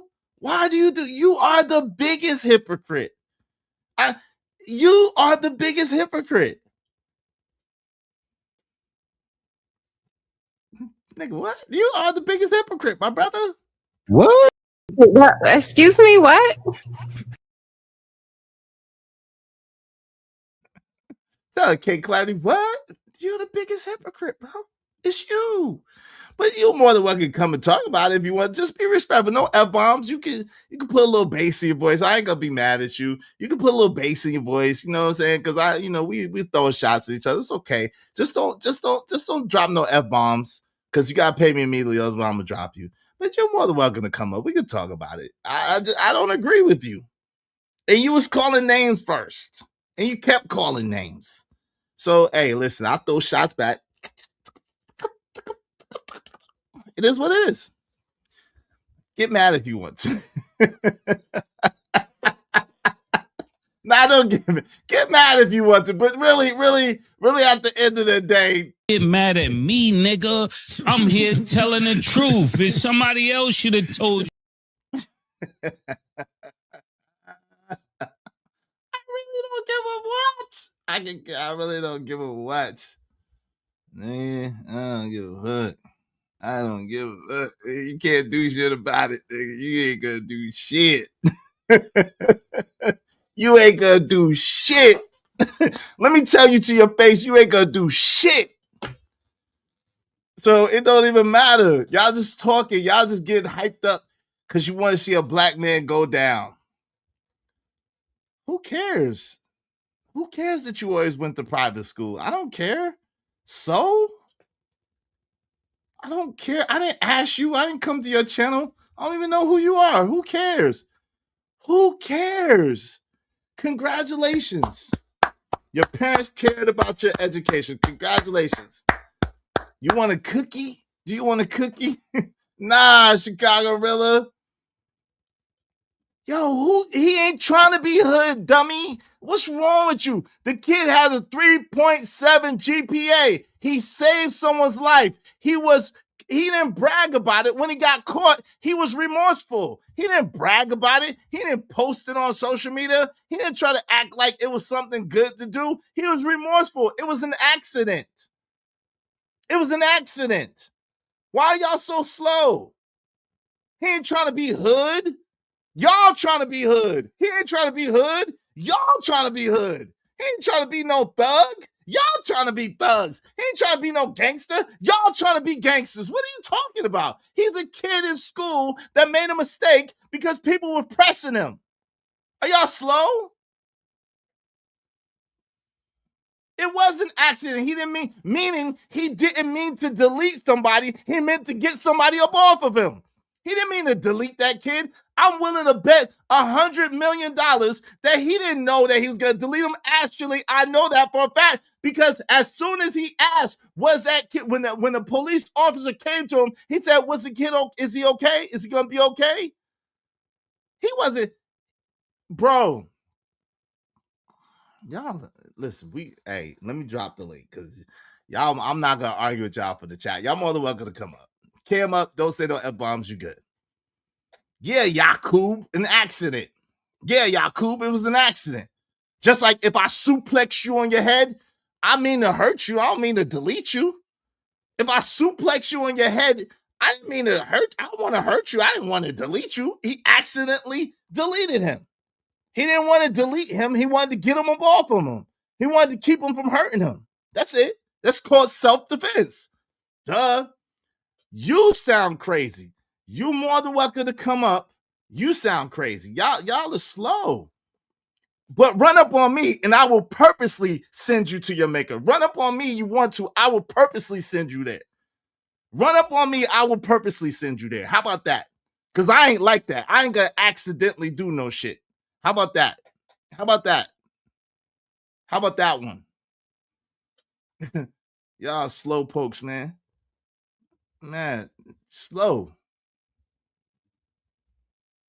So if you got 5 kids telling you, you better leave, boy, and laughing at you and telling you, oh, you ain't got nothing in your bag. Oh, yeah, he's from Frisco. He ain't got nothing in his bag. That's the aggressors to me.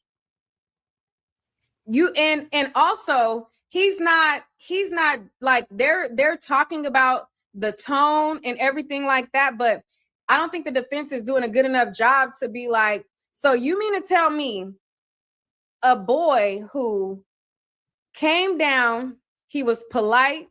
They've proven that when he first came down, he was polite. He didn't get, an attitude until they spoke to him. But I don't feel like he's doing a good enough job to drive home the fact that you mean to tell me a boy that's respectful, he's asking people to move or whatever, like, no, like y'all came at him sideways. You were trying to intimidate him. You got 5 kids or so all trying to gang up on him, and he's betrayed by the one student he went to talk to that he been hanging out with for the last few months. He not speaking for him, so now he looking at all of y'all like ops, and they're not. But I feel like I still have to give them a little bit of time due to the fact that we still have time for next week for him to get on the stand and explain. Okay. Oh no, oh no, don't get on. No. Now and see, listen. It wasn't one-on-one. Y'all are stupid. So you telling me that you really believe this is how gullible and dumb y'all are, right? It wasn't one-on-one. And no, I can't be goaded into deleting somebody. I'm saying if y'all come up with me with violence and with a weapon or with multiple people, it's a wrap for you. Like you come up with me, multiple people talking about you gonna jump me. I'm serious. I'm not fighting you. I'm not gonna fight you. Oh no. Shout out to Questions to Ponder. How you doing? Hello, Izzy. Long time. Hey, how you doing? I'm doing good. Nice to be back. I know I got on the bad list for a while. You're always welcome. I don't mind difference of opinion. I don't mind. It doesn't bother me for people to have a difference of opinion. It don't mind for people to talk junk because I'm gonna talk my junk. I don't care about that. This, it's cool. Go ahead. What's it? I know your chat was a little bit. I know I pressed some buttons at times, but thank you for letting me up. Absolutely. Yeah, thank you. I just want to say, I know Nick means well. Nick at Night. Mm-hmm. I've been familiar with her. To my Neek. Neek, yes, Neek at Night. I know she means well. I know she means well, but she is very lacking. Mm. She is lacking in many areas. So to just begin, first and foremost, this area, Collin County, Frisco. I'm not too sure if you're familiar with North Texas. Not This at all. Yes, okay, Izzy. This area is far north Dallas. It's not Dallas at all. Okay. Mhm. It's not blue. It is solidly red. And Carmelo is not from the area. He's not from there. Austin and his family, Austin and his twin brother, his dad, mom, they're all from the area. Apparently, they've been there for decades. The dad worked a realtor at Keller Williams. Mhm. And Carmelo his family moved from Baton Rouge, and they were renting a house. Mhm. So here's what I want to share with you, because these schools, where they went to school matters, and it matters a lot. It matters Okay. a lot. So this particular area, I cannot stress to you, Izzy, because I remember hearing this a lot from these people. Property value means everything in this area, everything. You know, Izzy, that middle class wealth is their home equity. Yeah. Okay. This area, Collin County, they do not play games with property value. They do not. So what has occurred, one of the things that has occurred within the past recent years is they've done a lot of redistricting, rezoning to keep certain people or certain non-performing schools, non-performing populations away, because test score is also an indicator to prop up or assist property values. You have a good test scores, good schools, your school is top 10% in the state. It brings in money, brings in the right types of people. People want to put their children in public schools that are well performing. They do. Okay. So Carmelo attended a school, Centennial. Centennial's top 10% in Texas. It's a very good school. It's a very good school. It is a very good school. Is it in a prominent area? It's in a prominent area, very much so. Very much so. Okay. I want to tell you the demographic because it does matter. Okay. This school is about, let's say, about 7% Black, 6 to 7% Black, 6 to 8% Hispanic, over 50% Asian. I'm giving rough estimates, but it's like over 50% Asian. And then about, I think, a little bit less than 30% white. Okay. That's Centennial. There's another school in the area called Liberty, about the same demographic, Liberty. And How far is Memorial from Centennial? Like I'm about to get there. So Centennial, Liberty, these were all built like in early 2000s, 2010s. But let's get to where Austin and his brother attended. Austin and his brother attended a school called Memorial. Memorial was just opened in 2019. Okay. That does matter.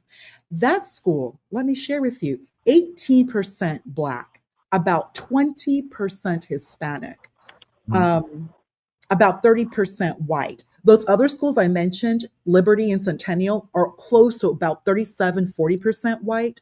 But this school, where Austin and his brother attended, it's about 30% white, or a little bit less than 30% white. Mostly Black?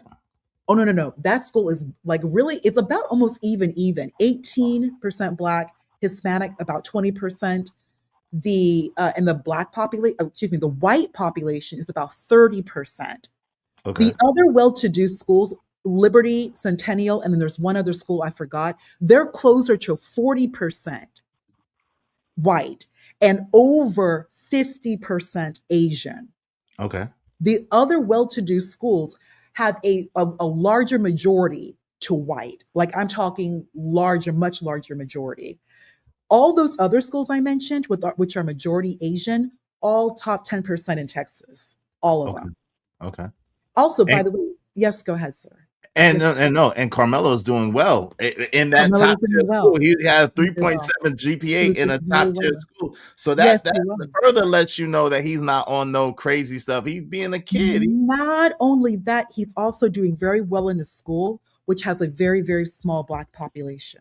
Right. A very small Black population and over 50% Asian. So he's able to compete.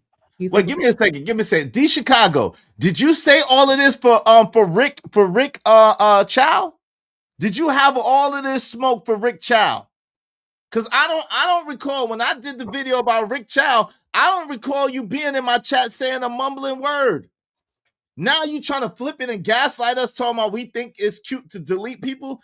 Man, if you don't get your goofy ass out of here, someone do something to make me feel better, man. I ain't see this nigga over here when we was talking about Rick Chow and what he did to Cyrus. Man, get this goofy Nigma up out of here. Someone put some bread on this man's head, man. Brooklyn. Yeah, what up, boss? Do something to make me feel better. I thought you'd never ask. What you gonna do, man? What you gonna do to make you feel better?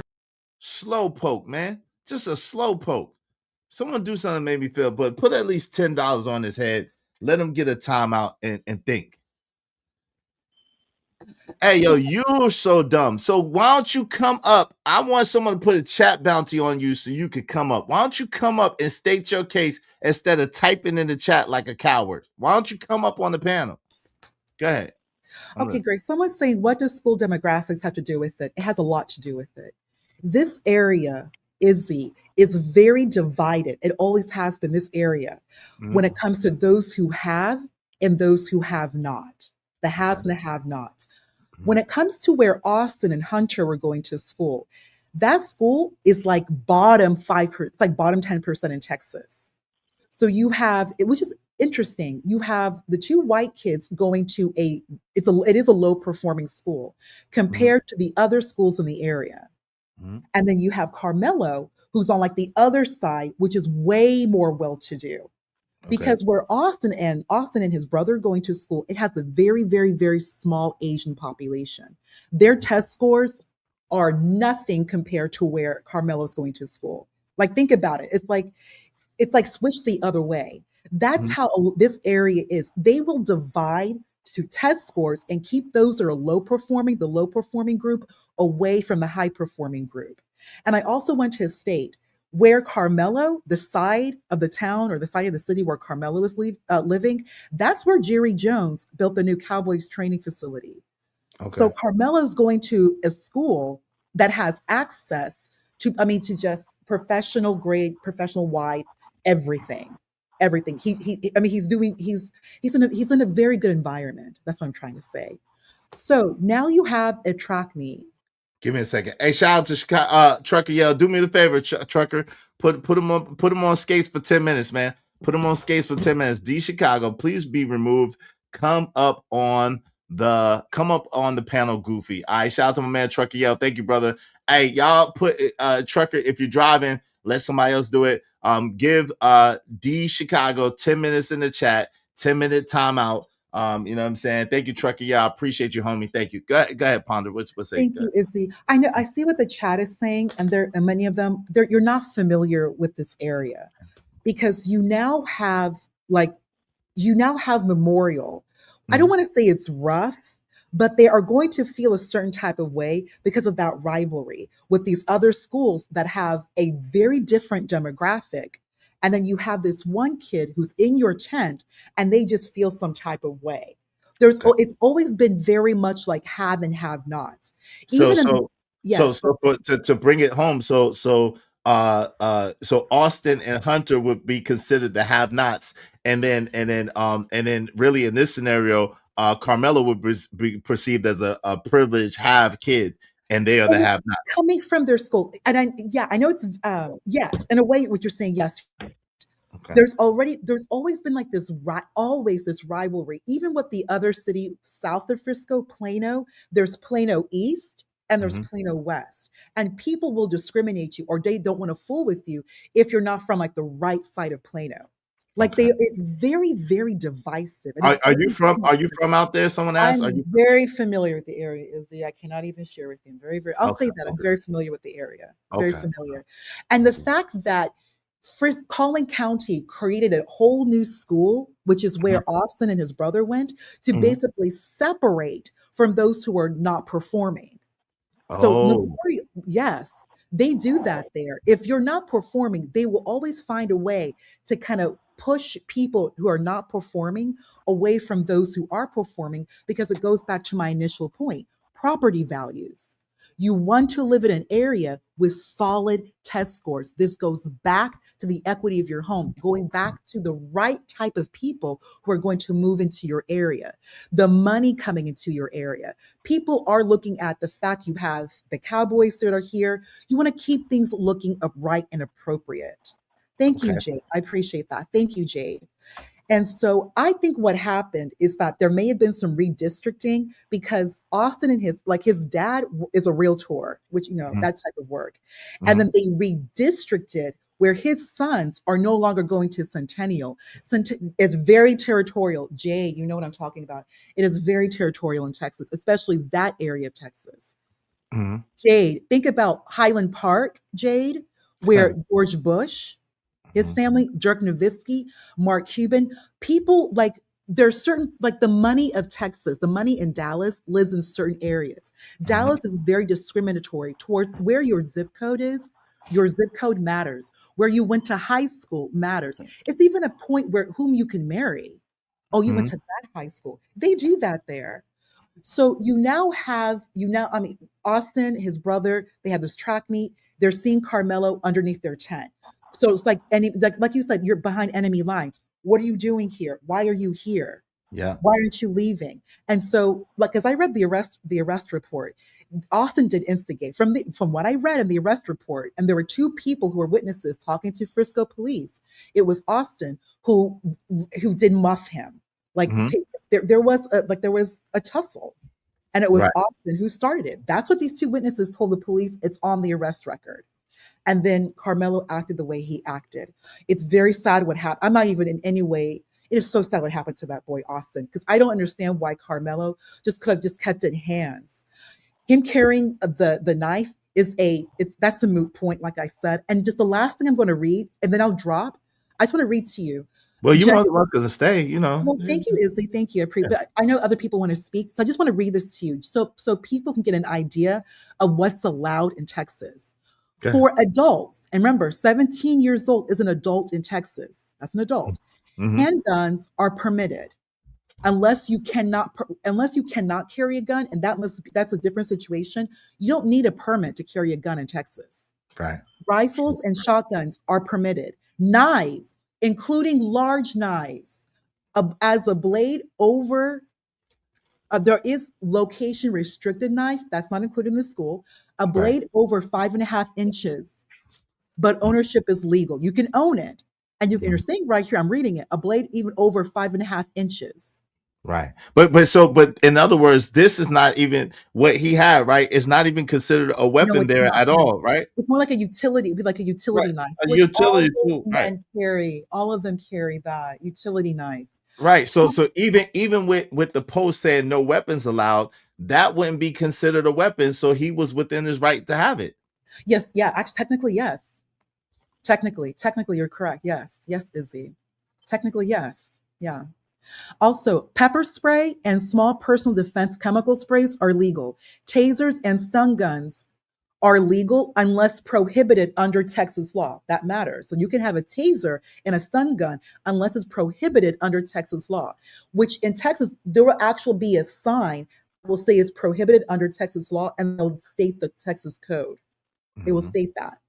Clubs, batons, blackjack, nightsticks, a tomahawk, brass knuckles, a katana, all are legal as of changes made in Texas law in 2019. Wow. Like I said, brass knuckles. I put in your chat, Izzy, Texas is borderline medieval at this point. I put that in your chat. It's medieval in this state. I didn't see that. There's a lot of you can carry in your car, on your person. You can carry, these are weapons, legal. Right. I just want to put that out there. Also, last thing I want to state, case law, precedents when it comes to Texas self-defense law. There are very important Texas cases when it comes to self-defense. There's one called Zulani versus State. This is one of the most frequently cited Texas self-defense cases. The court held that once someone provides evidence of self-defense, when it's raised, the prosecution must prove beyond a reasonable doubt that the defendant was not acting in self-defense. I hope everyone heard what I said. So once the defense is able to make the argument, present evidence of self-defense, once it's raised, the prosecution has the burden of proof to prove beyond a reasonable doubt that the defendant was not acting in self-defense. Thank you. Saxon versus State, a leading case on sufficiency of the evidence in self-defense claims. The court explained that juries may reject a self-defense claim even if the defendant presents evidence supporting it, provided the prosecution proves its case beyond a reasonable doubt.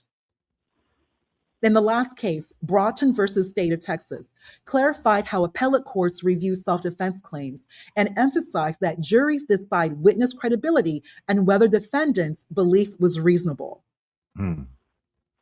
So I have more to read, but I know I don't want to go too deep in the weeds, but I just want to state that to everyone who's listening and those of you in the chat.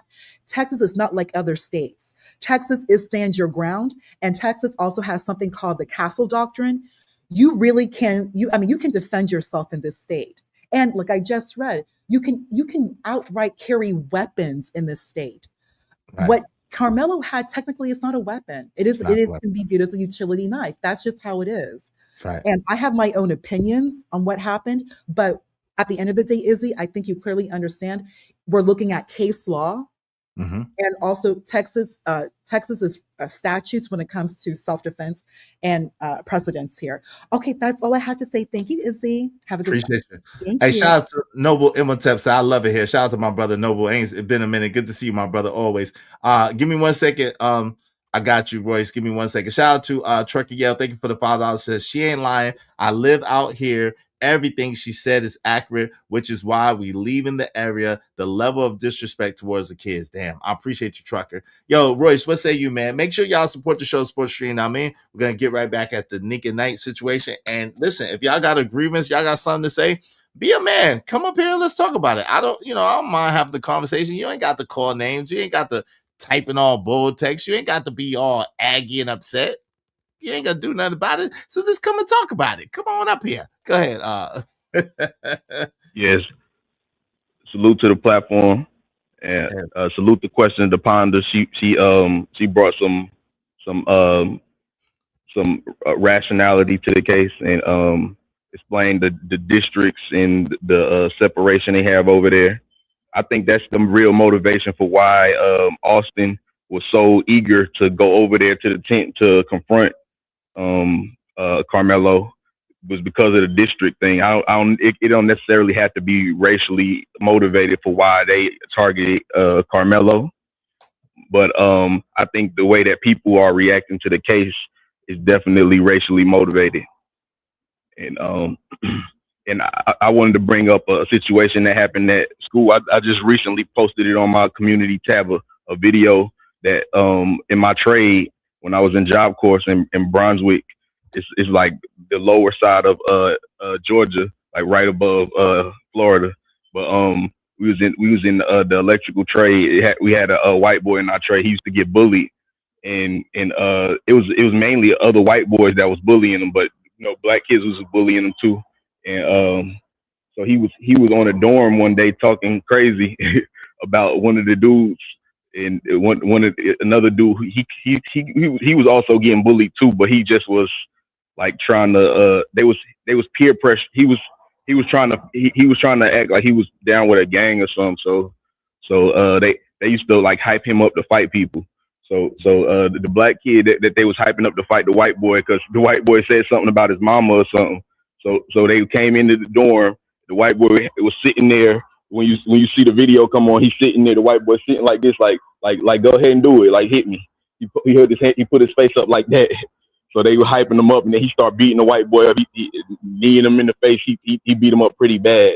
And I mean, not really, but the white boy was good right after it. But it looks bad on video, and it's a bunch of black people around it hyping it up. I was standing right there by the dude with the camera. You can't see me, but it's like a bunch of black people around there like laughing and hyping it up. So it looked like he got jumped by a bunch of black people, and so it made it made a big hype, and then the dude ended up going to prison for like I think like 6 years. It was a big number, for that. He went to prison for aggravated assault, and a lot of people, everybody was saying that he got jumped by a bunch of black kids, and nobody else touched the white boy. At least in this situation, the brother actually, the twin brother or whoever, he was actually touching Carmelo's stuff. I think he tried to push Carmelo out the tent before Austin came in the tent. So he actually put hands on Carmelo, and they not considering this jumping. So I definitely think it was intimidation from other people outside of Austin. So for them to consider him getting the white kid in my school getting jumped by a black mob or by a gang, that's crazy. They need to free old dude, or they need to give people whatever, like some type of compensation for the false accusations they put on the people in my school. Then, no doubt. So let's move forward. No doubt. Shout out to my man Royce. Shout out to Nick at Night. Let's support the show Sports Stream. Freedom say he's not cooked. God is still in control. Yes, he is. Sugar Mom says Chicago, stop assaulting people and you won't be poked. Damn. Big Boy said, does she live in Frisco? She answered that. I think she lives close to there. She just doesn't want to dox herself. What is she talking about? Well, she was just letting us the stats and stuff. What's up, OG Do Dirty? I got it too, Izzy. Thank you. So y'all can give him 20 minutes. I appreciate y'all so much. Thank you. Y'all be like Jay Lewis and be like Trucker Yell and support the show Sports Stream. Thank you, Jay Lewis. I appreciate you. CJ Brooks, Facts and Receipts say, I hear what she's saying, but those seem more sports rivalry related. Yeah, but then y'all know how it is. Sports rivalries get real contentious. You know what I'm saying? Sports rivalries get real contentious and real violent after a while. Y'all know that. There was no God. We know that. Appreciate you. JY said it's Mortal Kombat in Texas. God, dog. There's an X factor that hasn't been thrown in everyone's opinion yet. That's the 4K video that needs to be reviewed by the jury. Yeah, we said that, but the jury did see that. So it's come out that the jury did see the video. They didn't show the crystal clear video to everybody, meaning Nick at Night and Queen Sheba, but allegedly the jury did see the cleaned up video. But this is the problem. The cleaned up video that they have is from the school, so it's a surveillance video, so it doesn't really show inside the tent that we know about. So we're gonna see, we're gonna hear. Now, what I kept asking them in the super chat was, hey, is the defense going to release a video from people, the one that Sugar Bum keeps talking about, the one that I've heard about, that the kids have shot?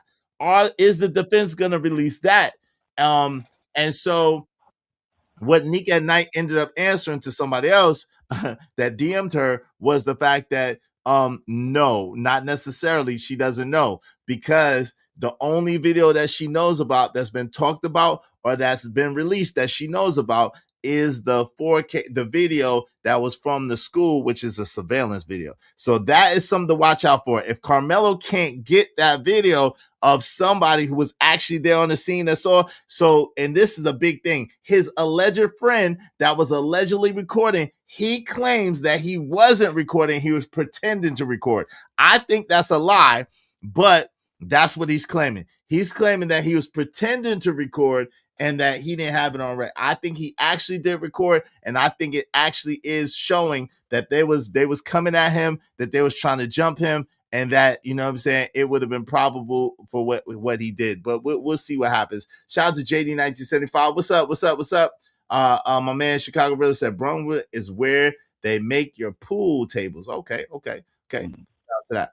Let's get back to the video. Let's go. Y'all more than welcome to come up, especially those who disagree. Y'all more than welcome to come up. Ain't no thing. Let's go. I think that they should be able to explain how, you know what I mean? From his eyes, I see this big guy. He over 200 pounds. He's in my face. You know, I'm small. I don't know what he's going to do to me. I have nobody that has my back. The one person that I thought would have my back, he done switched up on me. So now I can't trust him. I'm outnumbered. I'm at a school. I went to a campground. I mean, not a campground. I went to a tent that I thought, and mind you, they also testified that he's been under that tent before. He's hung out at that tent, and they also showed photos of him and the one student that he went to go talk to hanging out at a bench together, like, and they're from different schools, and they had another witness prove that they all have mingled together under the tent. They show photos, etc., of, you know, another track meet where him and the boy were sitting together.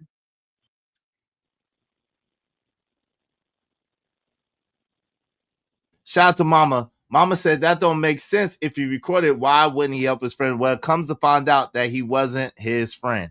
He wasn't Carmelo's friend. All right. Let me I think that, shout out to Nick.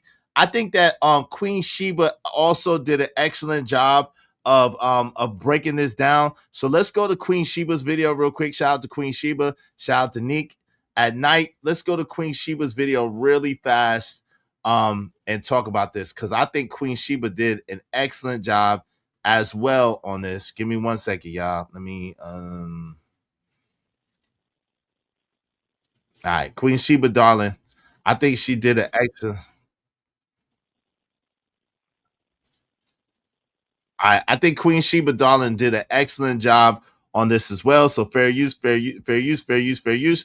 We're gonna go to the Queen Sheba, darling, because she took pretty thorough notes, and she's going according to the testimony that was given. So let's pull up here. All right, let's get to it. So fair use, fair use, fair use. Why not CBS News? Because CBS News is very biased. CBS News is very biased. I've seen some things that they're saying. They already got Carmelo guilty. That's why not CBS News. They already got Carmelo guilty, and he's not innocent until proven guilty. So that's why not CBS News. Not for me. So y'all can listen to them if y'all want to, right? Let's get it. Let's go.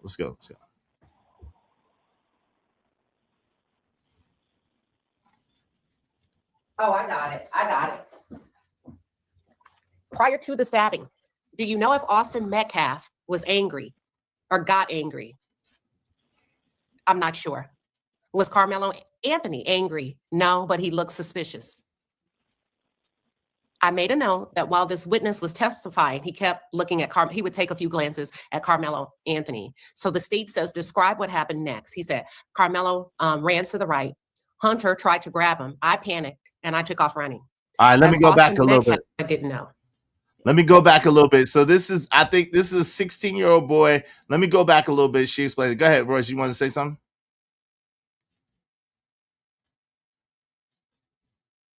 What's that, Soldier Chirac? What's that, Soldier Chirac? A lot of mainstream news is garbage. Yeah, it is, and biased. A lot of mainstream news is garbage and biased. Crickets when it comes to mainstream media reporting in detail. Well, they reporting, but they it's very, very weighted and very, very skewed. It's very, very weighted and very, very skewed. Okay, so that's what it is. Y'all more than welcome to come up, especially those who don't want to, who want to argue. Y'all more than welcome to come up. I got time today. Let's go. Before I get into the details, we're good. Is the audio coming in? And then moderators, I need you to abandon the hellos. Is the audio coming in good? We good? Give me a 1. Okay, good. Thank you. All right. He arrived. He testifies under oath that he arrived on the bus. They located a spot to set up the tent, and he was a little bit further behind some of the other boys. The state begins to ask him, do you know that you're not supposed to bring weapons? He said, yes, sir. He said, was there bad weather that day? They say not on arrival, but it was bad weather on and off. He said, let me ask you a question. Approximately 10 minutes before 10 a.m., where were you? He said, I was in a tent. I was just kind of looking around to find somebody to talk to. He said, what was everybody else doing? He said, some people were on their phone. Well, he said, what was everybody else doing? Were there other kids on their phone? Yes. What happened next? He said, I saw someone I didn't know. Give me a second. I saw someone I didn't know. He said, and I asked a few people on the team, do you know this guy? And they said, well, why did you ask him that? He said, because he had on no school gear. He wasn't wearing any school gear. And shout out to Easy One. He said, there's no argument, only facts. The fact is that he confessed. Well, he did it. He did it. He didn't ever say he didn't do it. Everybody knows he did it. He did it. He didn't confess to it being to it being premeditated. He didn't confess to it being calculated. He confessed that, yo, them dudes put their hands on me and I poked them one time. So it's not, you know what I'm saying? I don't know what y'all talking about. The problem is that they trying to get him for M1. That's the problem. If they wasn't trying to get him for M1, if they charged him with criminally negligent homicide, I don't think that most people would have no problem with that. If they charged that young brother with criminally negligent homicide, we'd have been like, oh yeah, he did do it. He was wrong.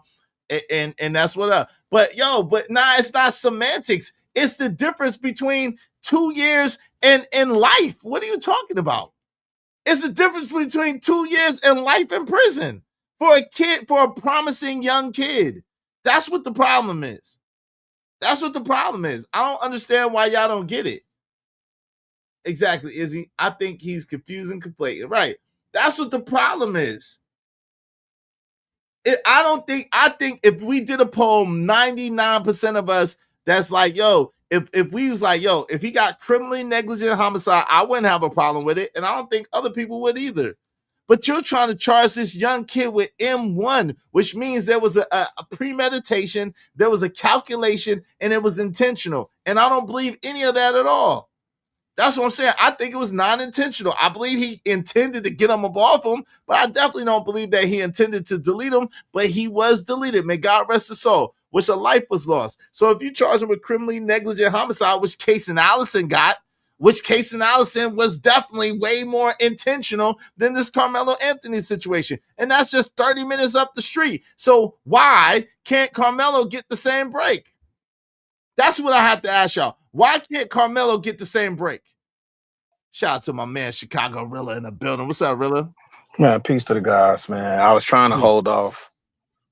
Really was trying to hold off from pulling up, man. I'm just disappointed that all that, the tough talk and the dissenting opinions in the chat, nobody's pulled up to really contest what's been said. And shout out to Questions to Ponder, too. I did not expect that dissertation from her. Shout out to her. Absolutely. I just don't understand why we're not using the left side of our brains on this and we so quick to try and string this man up, this young man up. In face of the little that we do know, at the very least, a lot of us should really just be falling the F back and waiting for the facts to come out. You don't know nothing. Facts. You wasn't there. You don't know the discovery of nothing but got strong opinions. Mm-hmm. And this is what I'm saying. When these babies be looking at us, man, like ain't nobody standing for you. Hey, man, some of these comments I'm seeing is the same type of brothers that would have said, well, Emmett Till was whistling at her. He deserved that. Right? And like you said, I ain't see you had the same type of smoke for Rick Child. Now here you have a situation where the young blood running from him. Exactly. And got popped in his back. And got popped in the back, same as Walter Scott. Right? Now, this situation, the young man in his own space. And you could say whatever, but I think most of us, somebody encroaching your space, you're going to feel a way about it. You ain't finna sit there just, cower and kowtow. So everybody that had really strong opinions in the chat, all I'm saying is just pull up, fam. Let's have the conversation as rational adult males. They scared, bro. They scared that they're gonna look crazy. Pull up, fam. You can't be that loud my bad is, but you just can't be that loud in the chat and then get quiet when you drop the link, fam.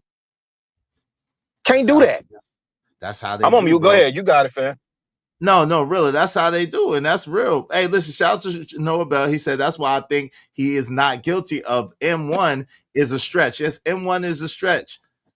Listen, we can have a rational conversation. Everybody know that about me, man. You must have just got here. Everybody know. Right. If you come here, I don't have to agree with you. If you come here with respect and don't be talking crazy, you can think whatever you want to think. I'm not mad at your thoughts or opinions. I Right. don't like the disrespect. Y'all calling people stupid. Y'all calling people dumbass. Y'all calling people crazy. Y'all saying we sound crazy. Y'all saying all kinds of other stuff. That's like, what? Like, yo, y'all sound crazy to me. But that's a whole nother story.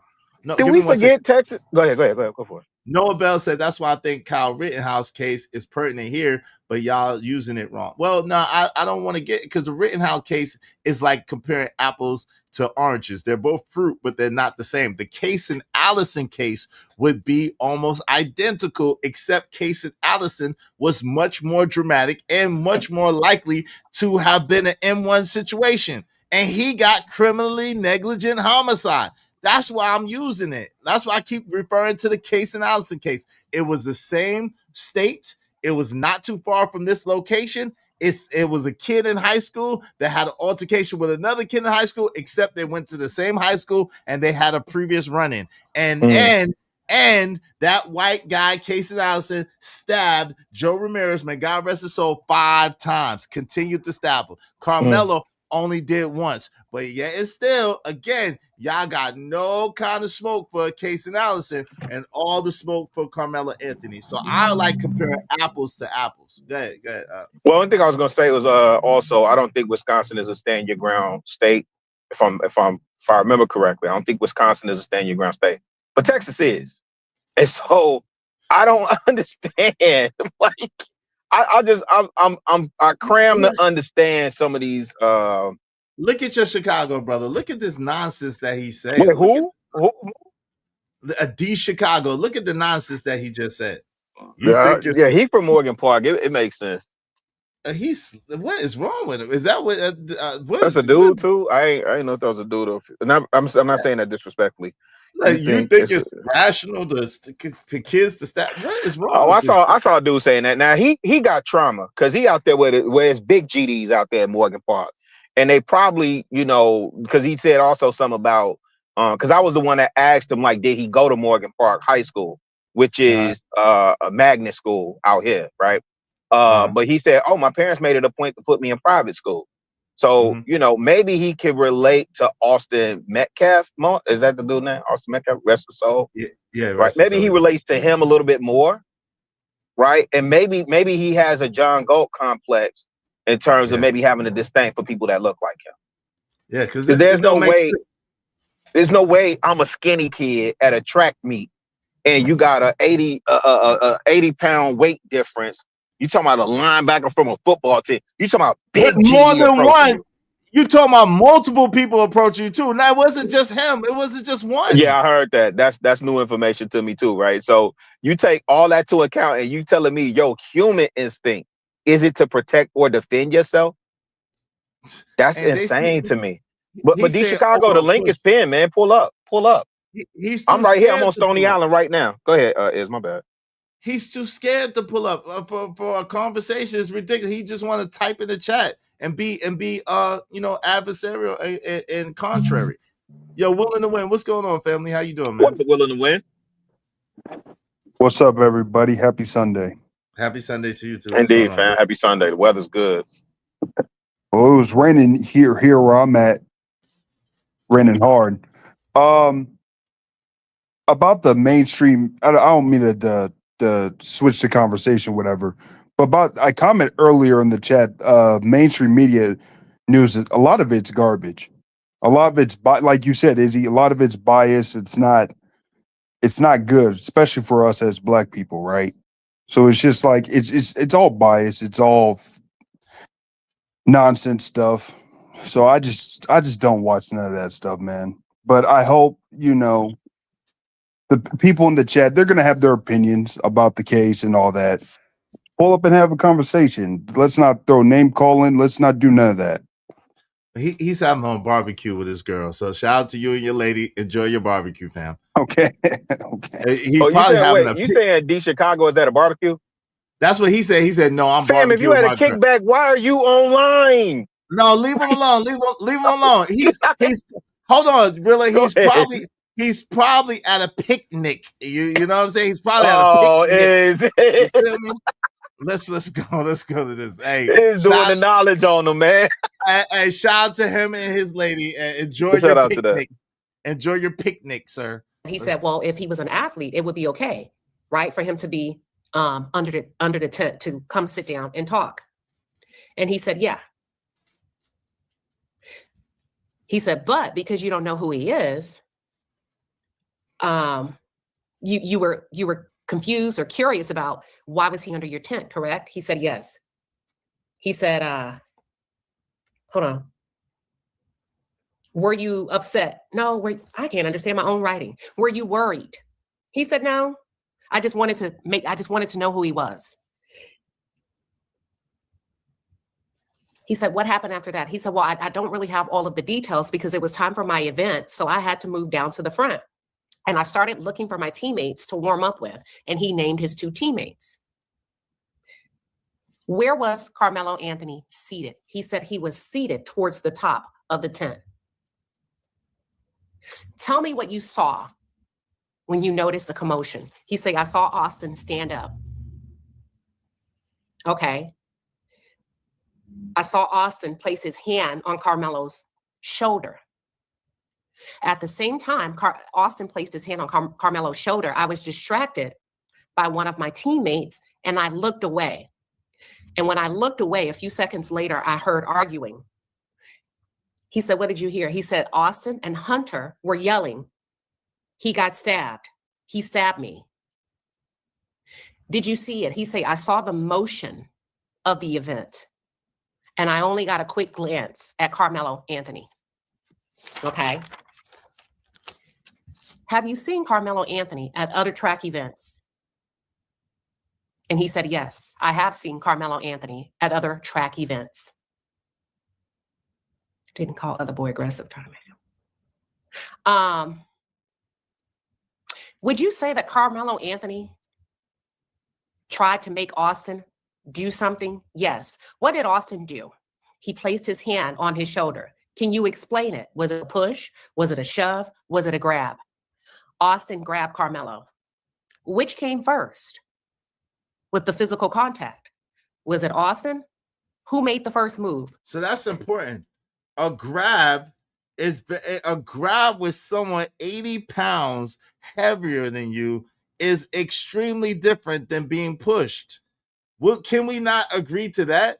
I mean, can we not at least be reasonable and agree to that? A grab is 100 times worse than a push with someone, especially with that size disparity. Can we all at least agree to that? What do y'all think? Rilla? Yeah, I can agree to that. You got an 80 pound, you got an 80 pound difference dude grabbing you. That's probably gonna look and feel different. All right. You was there, D Chicago, right? You was there talking about, oh my God, not a grab. This is the thing I don't understand about dude. He woofing in the comment, right? You should be enjoying the plate, right? But cool. I hear you. Is this the thing? And I'm gonna break it down for his terms. What's the difference between Austin Metcalf approaching dude and a GD and Morgan Park approaching you, saying, hey, what you draw for, Joe? And you got something on you, and the GD grabs you. You what you finna do? You got something to defend yourself from a potential threat. And shout out to Question Pond. I thought she laid it out quite clear what the climate was like there, in terms of the competitiveness and the nature of, you know, how and she said Northwest Dallas or whatever. Like, I thought she laid that out quite clear. All that plays into it. Chicago, he said it's not a school ground. That wasn't school grounds either, silly boy. Oh my gosh. That wasn't school grounds either. That wasn't the school. He's slow. I can't see the chat, but I don't understand it, fam. Hey, look, they all went to different schools, so that wasn't the school. So what is he talking about? It was an event center. Yeah, but he know the nature of the hood here. If somebody approach you talking about you ain't supposed to be around these parts, what you draw for, or what size shoes those is, fam? Right? My size. Right, my size, right. Like that's why I said you acting game goofy, fam. You making the crib look, hey man, let me go on mute. Yeah, he is game goofy. He is making the crib. Well, I already know too many thorough people in the shop to you know what I'm saying. He just got that in his name. So I know too many. You know he ain't from the shop for real. He from out east or something. He ain't No, he out there, and he said he from Morgan Park. Man, you believe that the way he talking, man? And Morgan Park not super hood. Let me take that. Let me say that it's not super hood, but them GDs over there is thorough. So I'm saying, even if you are L7 square, you supposed to know better. I don't see how you finding fault with this young man for being in a threat state, and you don't know how people respond, or what trauma they dealing with, or what they got going on. But at very least, you, sir, should be quiet and wait till all the facts come out. You know nothing. Hey, shout out to my brother. Shout I'm on mute. My bad, G. Shout out to my brother Noble Imhotep. He said, anytime you touch someone who doesn't want to be touched, that's classified as battery. In law, battery is the intentional or lawful and unconscious physical contact with another person, whether it causes harm or is deemed offensive. Shout out to my guy Noble Imhotep. Salute to you, soldier. Willing to win. You wanted to add anything? No, man, I'm good. Go ahead. All right, let's get to it. Izzy, wait, Izzy, before you press play, I gotta ask you this. This same scenario in Brooklyn or Brownsville, how would this play out? Man, in your day? Worse. Worse, because the truth of the matter is everybody know that, you know what I'm saying, it's about to go down. Put your hands on phone. Yeah. They asking you, you know where you at? you know where you at? Why you over here? Yo, get going. And you ain't willing to go nowhere. And everybody approach you like that. They acting like they did it calm and only one person went up there and stuff. These guys all play for the same football team. They all play for the same track team. They all go to the same school. Even the kid that was supposed to be his friend turned on him. So you telling me that you think that this is supposed to be this was just a calm. Austin just went up there and politely said, hey, would you please leave, sir? And he just pushed him. Hey, please go over there. You think that it was light and calm like that? These aggressive linebackers and football players, you think that was just a light thing? It's weird. It's some weirdo mentality that these people have. Slow. Let's go. Let's get back to this. He said Austin made the first move. Were you surprised by the stabbing? Yes. Was Austin Metcalf? Hold on. Damn, that's my own writing. Hold on, y'all. Hey, dummy. Shout out to Sheba. What's wrong with this dude? He said, so they were going to stomp him out in front of the coaches. Obviously, the coaches weren't there. The coaches weren't right there under the tent. Obviously, boy, what's wrong with them? So they were going to stomp him out in front of the... Yes, the coaches weren't there. Yeah, you might be right. He can't be from Morgan Park, man. Yeah, he's from like South Island and stuff, man. Hey, you must have went to Homewood Flossmoor or something, Sam. He from Ain't no way you this game goofy. Man, he from Juliet or damn what was Joliet. That nigga said Waukegan, man. Yeah, you from Carroll Streams or something, fam. Naperville or something, fam. He was Naperville. Yeah, that's all I said. He from Warrenville or Naperville or something, man. Yeah, man. You tweaking. What? he from Mapleville or Warrenville, bro. He ain't. Man. He lying, man. You can't be from the crib talking that talk, man. He is not, bro. He from Naperville or Warrenville or Joliet or somewhere out in the boonies somewhere. Let's go. Waukegan, man. Let's go. Oh, I got it.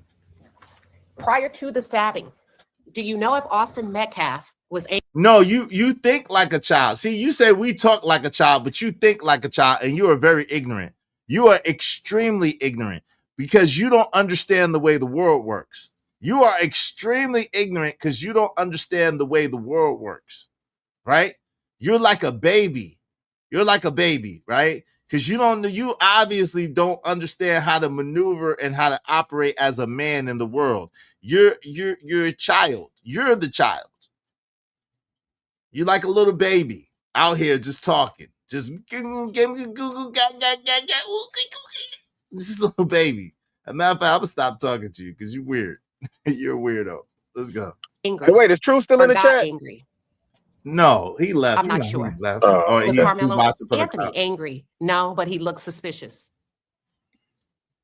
I made a note that while this witness was testifying, he kept looking at he would take a few glances at Carmelo Anthony. So the state says, describe what happened next. He said, Carmelo ran to the right. Hunter tried to grab him. I panicked and I took off running. As Austin Metcalf removed his clothes, I saw his. No, listen, it's not oogie googie. Yeah, oogie googie googie. Hey, Bridget M, what's going on? What's going on? Bridget M, good to see you. It's not, listen, uniquely stunning. It's not that y'all are weird because y'all don't think it's normal to stab somebody at a track meet. It's people are weird that are not willing to take context into consideration. They're not willing to take mitigating factors into consideration. That's what's weird, is that y'all are trying to put a cookie cutter approach. Y'all act like he went to the track meet. This is how y'all sound. Like he went to the track meet trying to be Michael Myers or Jason or Chucky or something and just was going around poking people. That is not what happened. He asked politely. It's been told. But y'all about to hear. One of the witnesses says he asked, can I sit here? Matter of fact, 3 witnesses corroborated that. He said, hey, is anybody sitting here? Can I sit here? And they was like, whatever. And so he sat down. So he asked first. 3 corroborated witnesses, maybe 4 corroborated witnesses was like, he was just acting normal and just talking to people. It wasn't nothing like that. Then they all gave an account of different versions that Austin Metcalf, sometimes with Hunter, sometimes with another dude too, approached him and was telling him to leave. And they all was telling him to leave and get out. So you know for a fact that wasn't a polite, light experience. If they told him to leave and he was like, nah, you know they started turning up on that boy. That's the thing that's weird. Y'all act like y'all don't understand the way the world works. Y'all acting like y'all understand hive mind mentality or groupthink. Y'all are a part of it. So how don't y'all understand it? What's going on, Daniel Berry Sports Highlights? Happy Sunday to you too. Happy Sunday to you too. Nah, the footage hasn't been released yet. The only footage that's been released yet is from the school, and it was blurry. It was blurry. But the thing is that it was blurry, but they got a 4K monitor to be able to view it, but only the jury was able to view that footage from the school. So no individual footage has been released yet in the courtroom that we know about. Shout out to Andrew Taylor. Good to see you. Let's get to it. Chest, and I was scared and I ran. Why did you run? Because I was scared of being stabbed. What happened then? Well, as I was running, I ran into the police. Did you tell them what happened? Yes. Did you stop running when you saw the police? Yes. Because you felt safe then, correct? Yes. So this is the prosecution. Then what happened? So the 17. So this is the prosecution to a 17-year-old boy, the first witness for the prosecution. Okay, just for the record, she's gonna get to the cross-examination in a second. Let's get it. 18-year-old continued to testify that Hunter, at this time after the stabbing, was next to Austin. Hunter initially attempted to chase Carmelo, but he quickly returned to Austin. He said at this point, the teachers and the trainers were around Austin, clearing the space around Austin, and they made all of the students stay back. So he was only allowed to watch from afar, and all of their backpacks were left in the tent. He said, your mother shared that you've received some counseling. Have you received counseling because of this incident? He said, yeah. As best as you understand what self-defense is, was this self-defense? He said no, because he used lethal force against non-lethal force. Yo, what kid talks like that? Yo, Chicago Gorilla Will and Win. What teenager talks like that? I heard you say that earlier, like either you or somebody else was saying how their responses sound rehearsed and coached. Yeah, no kid talks like that. Nobody's saying that, man. It sounds like it's PR trained or something like that. Well, definitely prosecutors trained them on their responses. Absolutely. Right. Because no kid sounds like that. Exactly. And then 2, how was they able to get away with that Why didn't the defense call objection? Because isn't that speculation? Like how could they? Agreed. They're not an expert. So how can On they self-defense, ask? correct. Right? Yep. How can they ask them about the laws of self-defense and Yep. and for what they heard? Like that doesn't make Good sense. point. I've never seen that done before. I've never seen no one get away with that. Is it true that he has a public defender? I don't know. That I don't know. I don't think so. I don't know why he would. That wouldn't make sense. That would not Yeah, make sense. I've heard that he has a public defender and that the money that they've raised they couldn't use from the GoFundMe or whatever. I don't know. But I did hear that. That doesn't make sense. Agreed. Uniquely Stunning said, yeah, the defense should have objected to that, but they didn't. Makes you wonder, have they already given up? I don't know. Noah Bell said no, he didn't, but they allowed the prosecution to ask each and every witness that question, which is crazy and damning. Questions to ponder. How you doing? Welcome back. You there? Peace, Ponder. If you're talking, you're muted, Ponder. Hi, can you hear me? Yes. Hello, Izzy. He absolutely does not have a public defender. I'm very familiar with the attorney that he has. The attorney that he has actually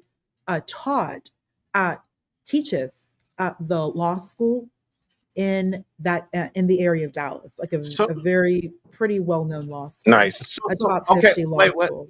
Okay, so what's the problem? Why is it seeming like they're allowing the prosecution to get away with tactics and antics that normally would not be allowed or normally don't sound normal? Well, I'm not an attorney, but I do. This is just my opinions. Like I'm speculating. Let the prosecution go ahead and state their case, and then he can come in to when they do present their own case for the defense. That's something that I'm kind of like what Nick is saying. The defense hasn't even stated their argument. They haven't had like their turn yet. Well, now they have on Saturday. Saturday started for them to be able to, Saturday. Yes. No, not cross. No, not cross. The defense rested on I think it was early Saturday morning. I mean, excuse me, the prosecution rested early Saturday morning, and the defense began to call their witnesses Saturday afternoon.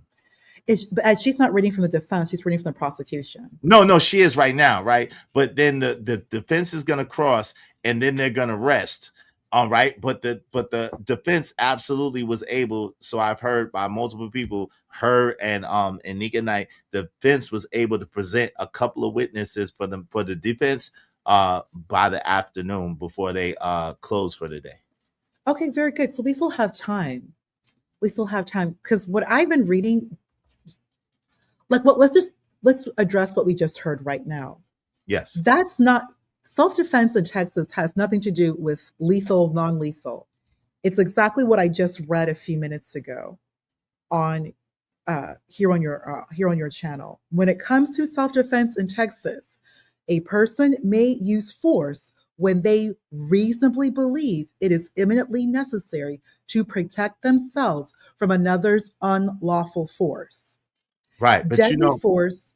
I'm sorry. Go ahead. Sorry. No, I apologize. This is the thing, but the thing is that it's not about what's true, it's about the perception, right? Especially when it comes to the jury. So if the prosecutor is able to pin home the point, it's like we live in a social media age where truth is no longer necessary. It's about perception, and perception, unfortunately, in this day and age is greater than reality. You see what I'm saying? So that's the fear, not fear, but that's the concern that I have. I don't think, and they've said it as well, from what I've heard, it doesn't sound like, I think the defense attorney did a good job of poking holes in a very non-confrontational way of the witnesses, right? But I don't think that the defense has done a good job of really driving home the point of this is self-defense, this is self-defense, this is self-defense. And I think the prosecution has done a better job of trying to paint the picture of, this was deletion, this was deletion, this was deletion. You see what I'm saying? I understand. That's why. So, well, first, of course, as you mentioned, the defense has just started. Mhm. So we do want to see what more. We do have, of course, coming up Monday, since they just started. So we don't know everything yet. So I really do want to believe in this attorney, his background. He does teach at the law school. He's been teaching for some time. And we all know, like you have been discussing on your channel, self-defense in Texas, a stand your ground state, there is an argument to be made. I know a lot of people are bringing up, like the tent, it does matter to an extent, but that's more of like a personal pettiness, cultural. Why was he there? I mean, he can be there. He could have been. Who cares? He can be at the tent. We understand that Austin, they're coming from rival schools, and this situation occurred. So that's why it's for us as viewers to see what the defense has to say when they have a full day to present their case, especially since they just started and the prosecution has had more time and has called witnesses. Okay, that's fair. That's fair. I appreciate that. Thank you. Yeah, no, that's fair. I could give that grace. If you got time, stay, because we would like to hear your perspective. I just didn't want to take up and not let the other people speak. Let everybody you add speak. value.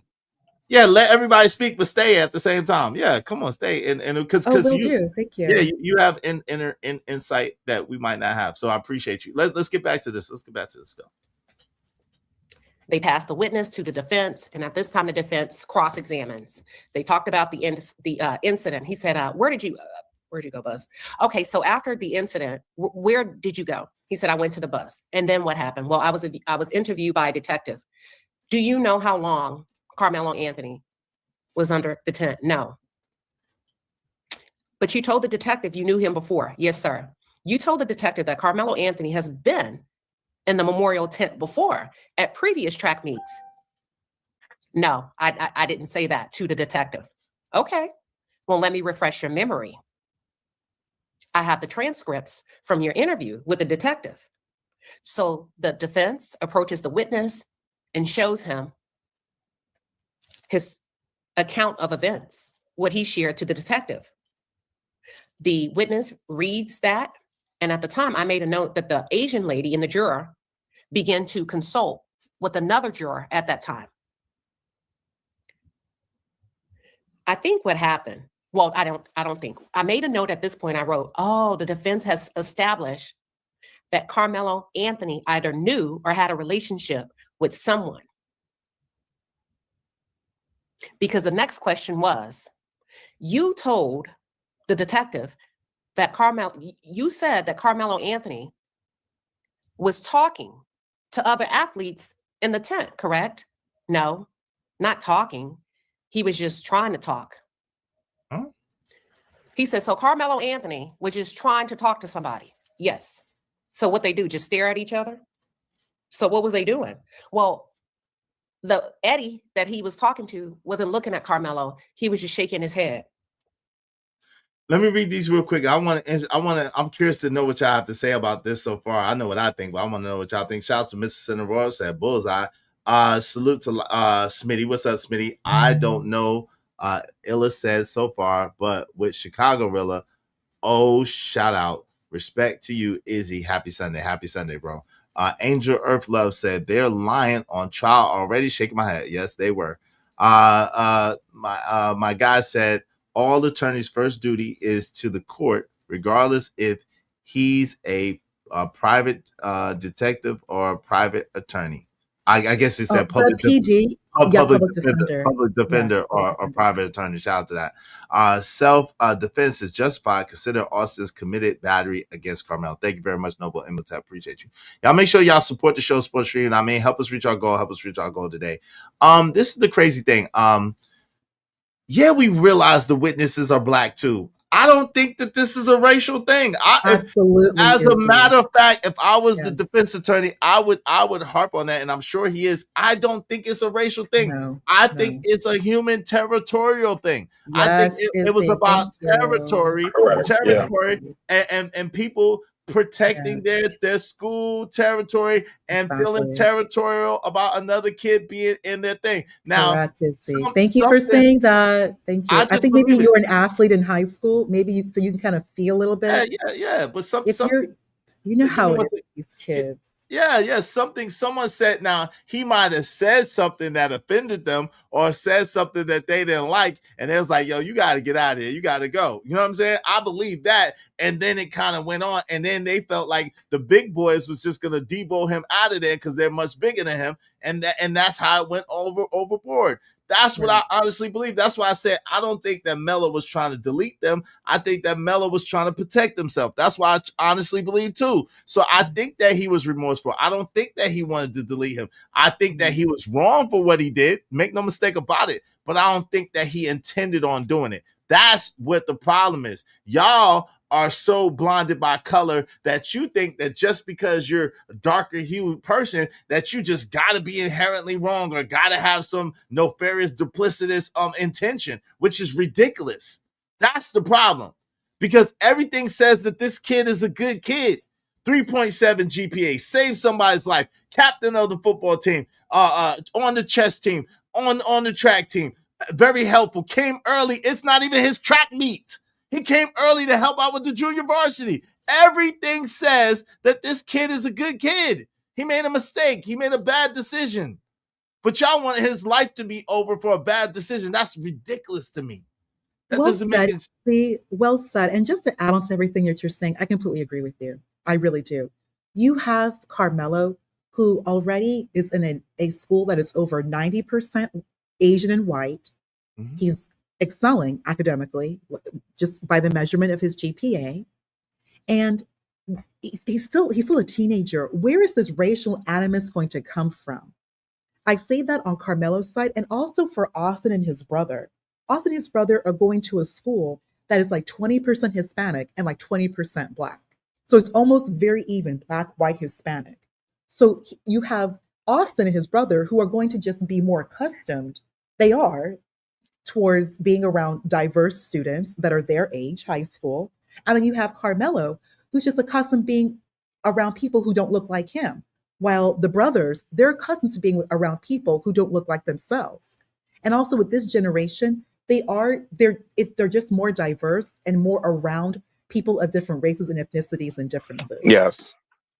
So you have one who's doing fine. Carmelo's excelling in a school where he's probably the only Black kid in his high school. And then you have the brothers who, I mean, they're athletes and, you know, and they move perfectly fine. Like they're big, they're Texas makes them big. Mm-hmm. So I just don't see the racial animus or aspect. I'm with you that it's 100% territorial. You see this kid from Centennial. Centennial is already the other school, you know, the richer school, like, you know, probably think that they're weak. There's like over 50% Asian. They're not really athletic like that. And then you're seeing Carmelo wearing Centennial clothes as opposed to being Black. He's Centennial. And right. then the Memorial kids, which are more in number, they wanted to buck their chest and basically G-check him, like put him in his place. And you're already coming from the other school on the other side of the, you know, the quote unquote, the tracks. Right. I believe so that. Just like you said, it's territorial. And then but this is the thing. I'm sorry, question upon it. This is the thing. I think that now that's in the court, that it's a racial component to it. So that's where the difference is. And I've said this from the beginning. I think it was territorial between the kids, but I think now that it's gone national, and of course with the Black supremacists and the white supremacists and all the supremacists going on and everybody battling, and then with the jury selection, I believe that now the high profile of it and the pressure to keep up this facade, I believe now in the courtroom it's becoming racial. That's what I believe. Absolutely. And let's remember, it's the adults who turn this racial. It's not these teenagers. Yes. It's the adults coming in wanting to make this racial. You have, I don't at all believe, I'm with you. Yes, he was. You don't even know what you're talking about. Yes, he was wearing school apparel. You don't even know what you're talking about. Bro, plus the hoodie that he had on was a Centennial hoodie, bro. Centennial. It was a great Centennial hoodie, bro. What are you talking about? Leave that dude alone, Izzy. He don't know what he's talking about. He don't know in the area, the high schoolers are always wearing their school apparel. You're either, especially if you're an athlete, you'll just wear like the shirt, you wear your colors. Yes. So people, I know it sounds like, it's not gang related, but it's kind of in that where We have our group, you have you group, your group. You stay, you do what's your own group with your own Absolutely. team, especially as athletes. And athletes have always been like this. You guys always kind of cling together. You stay with each other. You know each other. You know who's who. Yep. And it helps build that chemistry and that Camaraderie. like that fortress, that camaraderie. Thank you. So you all know how to play CBS, together. and that's why I don't listen to CBS. CBS was wrong. It was on the picture. He was at a track meet. He had his colors. CBS reported it. CBS was wrong. That's why I don't use CBS. Now you know why I don't use Did somebody CBS. else just say we should be? Wasn't that Willingness Yeah. that was saying about the media and stuff like that? But Ponda, to your point though, and Izzy's point too, for D Chicago, the school I went to, our stadium. Well, it's not even our stadium. It's actually CPS, Chicago Public Schools. It's Gately Stadium, right? But it's right across from my high school, and people tend to associate that with my high school.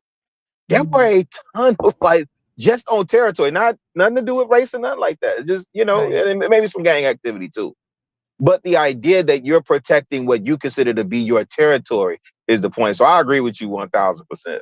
Like, I don't know what this D Chicago dude talking about. I think everybody I don't who's know. played. It should be D Naperville, man. He ain't from the crib, man. Yeah, D I think anybody who played sports in high school, you kind of know how it is. Like, I even remember my coach was very particular about me even talking to another girl on the other team, and I just knew her from high school. Like, she moved to another high school, played for the other team, and he was kind of looking at me in a funny way, like, who are you talking to?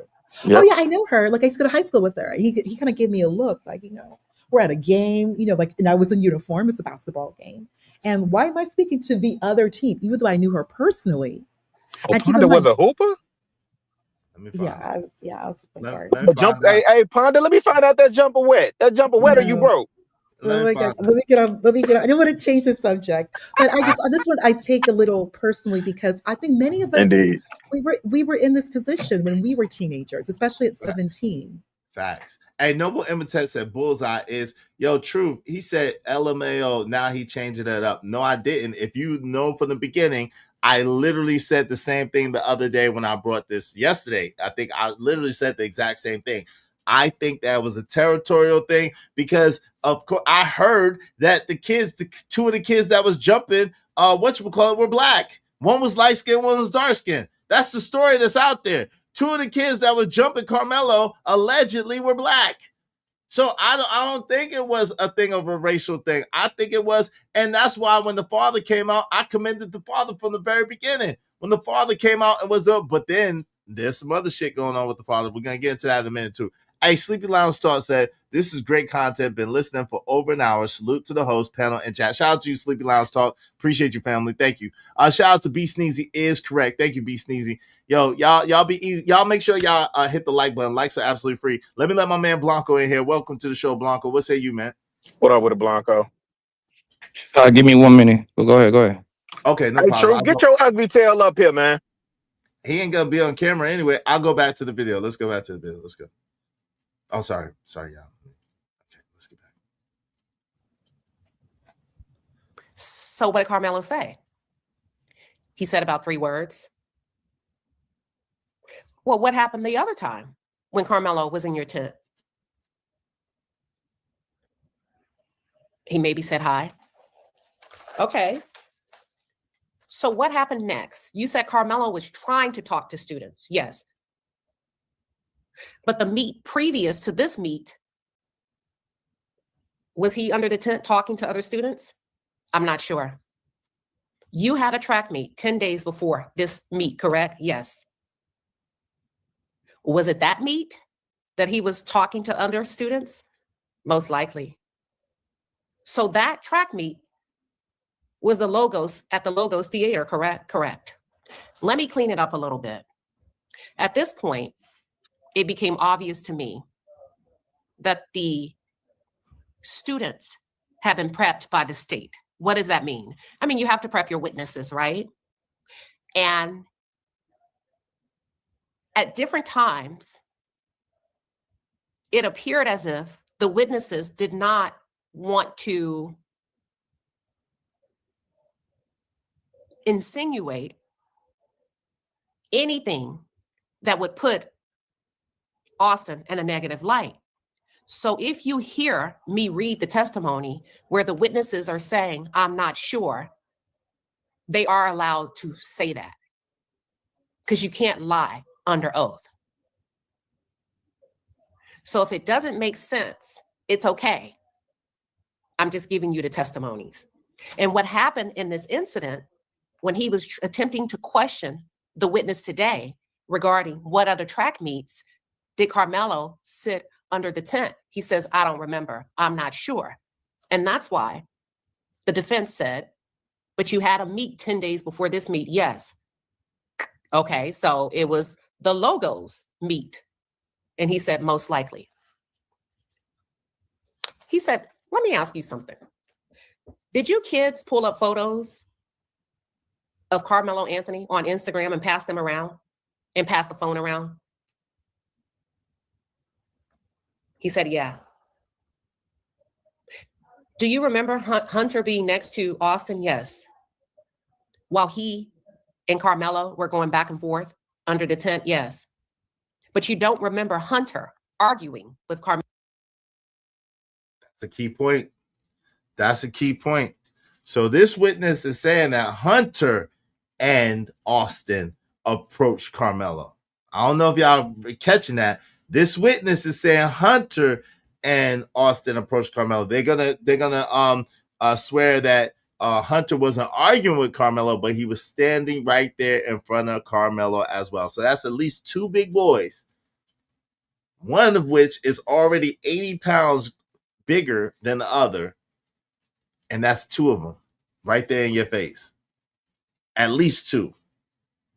Now, there's going to be some other testimony in it which would imply that there was more than just Hunter and Austin that was telling him to get out of there. Because one of the boys actually said that he was one of the boys telling him to get out of there too. We're going to get to that in a minute.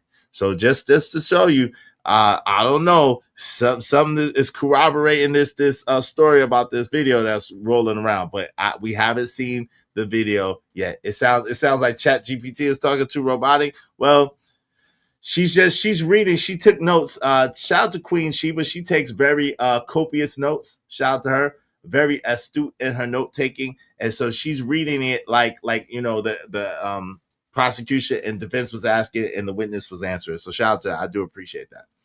Blanca, you want to say anything before I go back to the video? Okay, he's setting up his show. Shout out to Blanco. Let's go. Let's get Mello. I don't remember what he said. He said, I don't remember what I said. I'm sorry. I don't remember what I said. He said, you told the detective that you remember Hunter being next to Austin while Austin and Carmelo were going back and forth. And now today you're saying you don't remember Hunter arguing. He said, I don't remember saying that. He said, well, let me refresh your memory. Here's the transcript. What you said to the detective is they were arguing and the brother hopped in. And you explained to the detective that Hunter likes to defend his brother. Yes, I said it. Uh-oh. You also made a statement that Austin Metcalf put his hands on Carmelo's shoulder to intimidate. He's like, no, I don't mean intimidate. I meant more like a warning. You know, like actions speak louder than words. Did you see the stabbing? No. Is Austin Metcalf larger? What do you mean larger? Like taller, bigger? Well, let me ask you this. Does Austin Metcalf play linebacker? Yes. Are linebackers bigger than receivers? Yes. So would not linebackers be intimidating by size, correct? Yes. Do you remember telling Detective Anderson that Austin was done with wanting Carmelo to move, so he grabbed him? I don't remember. And that was the end of that testimony. They go to the second witness, the state. Yo, wow.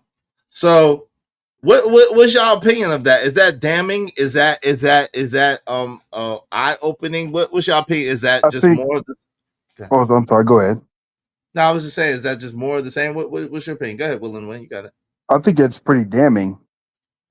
I think it's pretty damning that, you know, he's telling all these things and then he's lying at the same time. You know what I mean? It's crazy to me. Really crazy. Yeah, I think for as much prep work as they did, and I'm really interested to hear what Blanco got to say.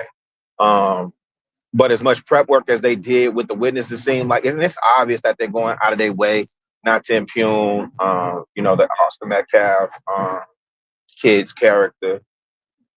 But there are some gaping holes, and if the defense could, put that in the tuck and bring that back later, I think it'll serve their case well. Izzy, if I may say something, I have to bring this up.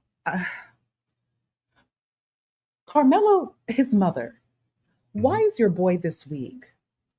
Why is he this short? That growth spurt is lacking. Texas makes him big. Izzy, I see you're giggling. But he's not from Texas. He's not from Texas. See, you go there. From Louisiana. Texas makes them big. I know, Baton Rouge, I know. You're coming here. Texas makes them big. The black kids, the white kids, by age 13, you are supposed to be at least 6 by age 13, 6 foot. That's not how it is, but okay. That is how it is. No, and it is. He's here. Hey, hold on. You will readily see, Izzy, high school, it doesn't even matter. Dallas, Plano, Frisco, doesn't even matter. You will readily see a good 10% of these high schoolers coming at 6'1", 6'2", 6'3", 6'4". That even with the girls, you'll be a 15-year-old girl. She could be a black girl, white girl, 6'3". Like these basketball teams, you will see height with these children, these teenagers. You have Carmelo, he's coming in, all this Texas height, this weight.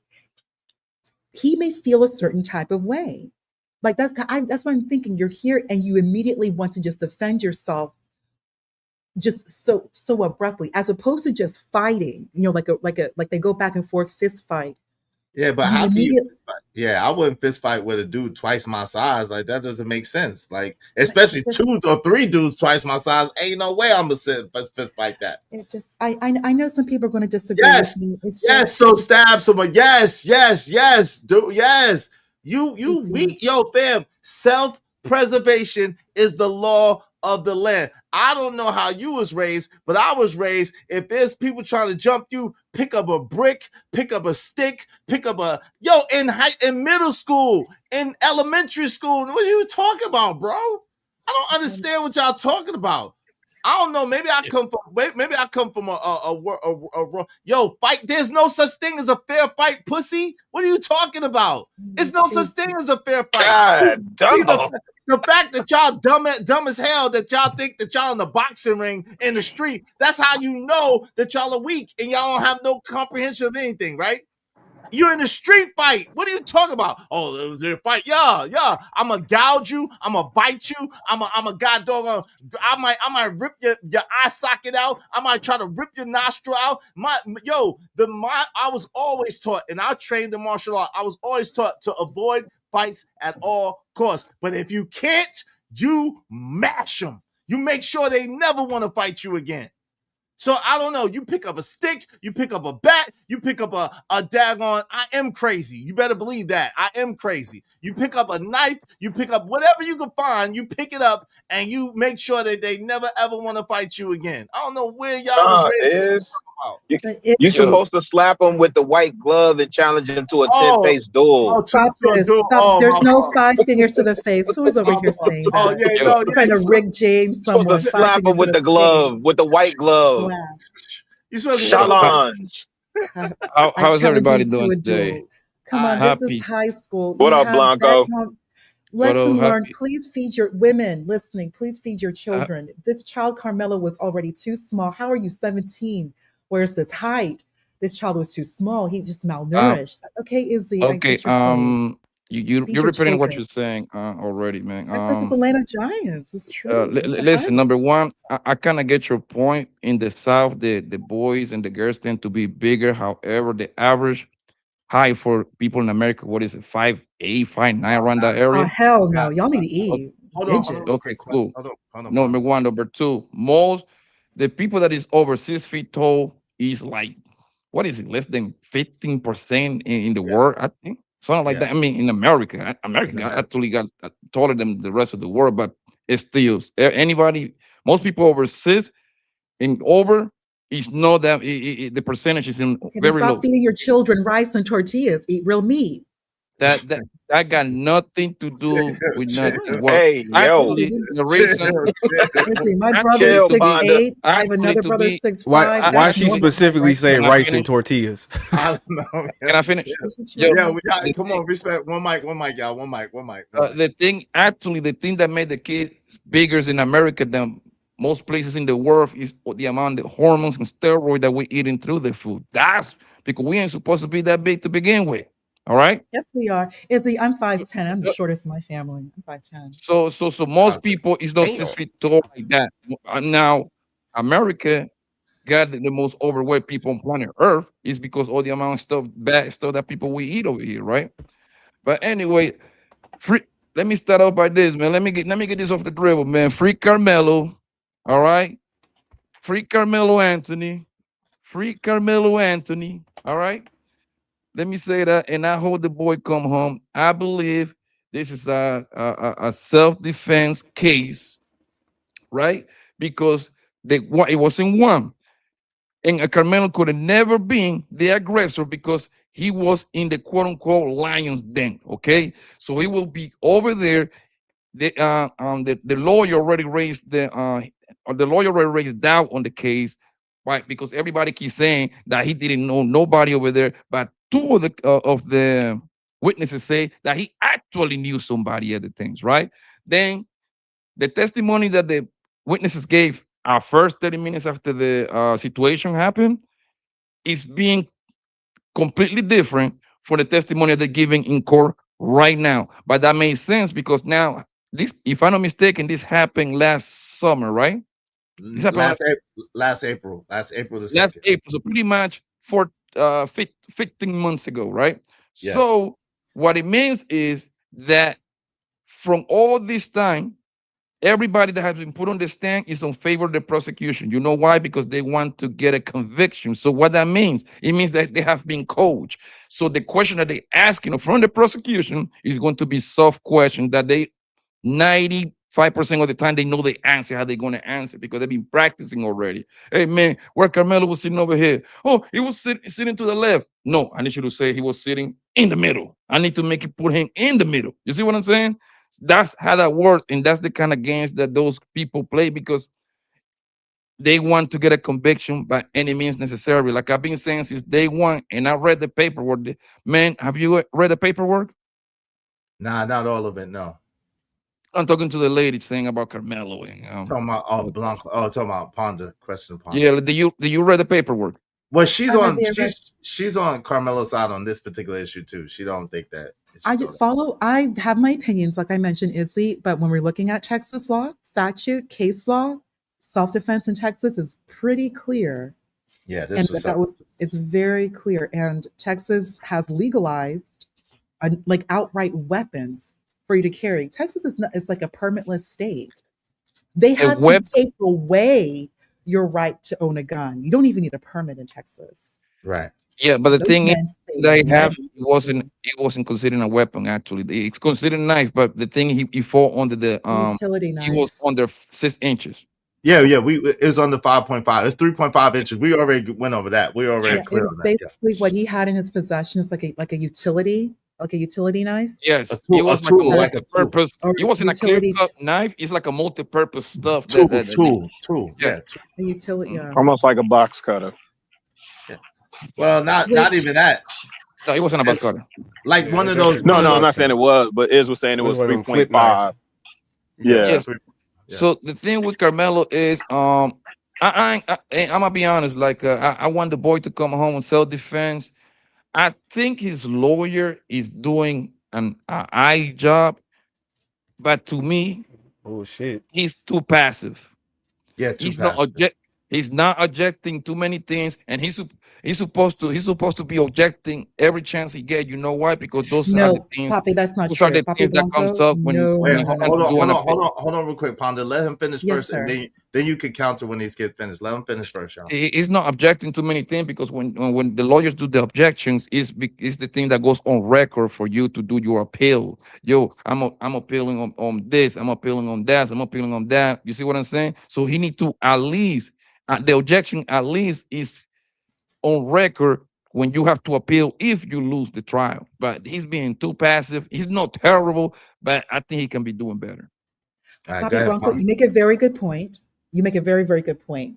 Izzy, what he stated is that you have the objections on record. So on that transcript, when they appeal, they can go back to the transcript for what's on record because the appeals process is nothing new.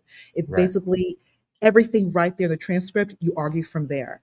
Right. However, like I said, you do make a good point, Papi Blanco. But one thing is that this attorney who also who's from Dallas, like court relationships and decorum and manner, being mindful not to piss off the judge. So properly finessing the court so that you don't come off as someone, you don't come off as an attorney that will aggravate and piss off the judge, that he could make a standing that could be against you and your client. So you make a good point, Papi Blanco. What I'm just responding to you is that court relationship and candor. You don't want to overuse. You don't want to you don't want to just unleash the clip. I see your point, but it's still court though. It's still relationships and manner and candor, so that you don't do too much that could piss off the judge and that he could respond to you in a negative way that may negatively affect you and your client. You see what I'm referring to? No doubt. Give me a Because second. one thing, Izzy, is that we have to remember this is not Dallas County, this is Collin County. It's a whole different world there. It's very, very, very different. Relationships matter. And you don't want to do anything to piss off these judges so that the judge can come back in a real slimy way that's legal, but it does not work in a beneficial way towards you and your client. So I just want to respond. Let me say this 10 seconds. Hold on, Blanco. Give me a second because I'm past the Keon. Give me a second. Illis Gaiman says, I feel like the twins was jealous of Carmelo and Smart and advanced in sports at a faster rate. Shout out to that. Keon, what's up, Keon? Sop Passe, what's up? Sop Passe, Freedom. Hey, Freedom. Said facts. Izzy, ain't no rules. Always got to make sure you make it home. That's right, Sop Passe. Shout out to CJ Brooks in the building. My man Kojak said, like I tried to tell you yesterday, I was in a similar situation as Carmelo. 3 grown dudes and 1 female classmate against me. 5th grade. I laid all 4 of them out. Shout out to that. Coach said, in a street brawl, ain't no rules. I'm using anything and everything to at least try to delete you. Exactly. So I got to make it home, man. I'm all I got. A shout out to Genesis. I am. Hey, sugars. I'm with you. Fight to the end. Hey, fight. Yeah, you got to fight for your right to party, right? Ignorant TV says she being condescending. Isn't? No, she's not. Not in this particular case. I know of Ponder. I know when she is and when she's not. OG Sigma said, I'm 6'7", 220 pounds. In high school, I was 6'4", 200 pounds. Shout out to that. Chalk said, right, Blanco. What's up, Chalk? This gonna be tough one for him to beat, though. Yeah. A knife is a weapon. Y'all are crazy. Well, listen, a knife by Texas law is defined as a blade that is 5.5 inches or longer is considered a weapon in Texas. And even that is legal for an adult to carry without any type of permit, unless it's an unrestricted location, which if the blade is less than 5.5 length or higher, there's no such thing as a restricted location. We looked it up. I pulled it up earlier, so we don't sound crazy to people who actually know the law.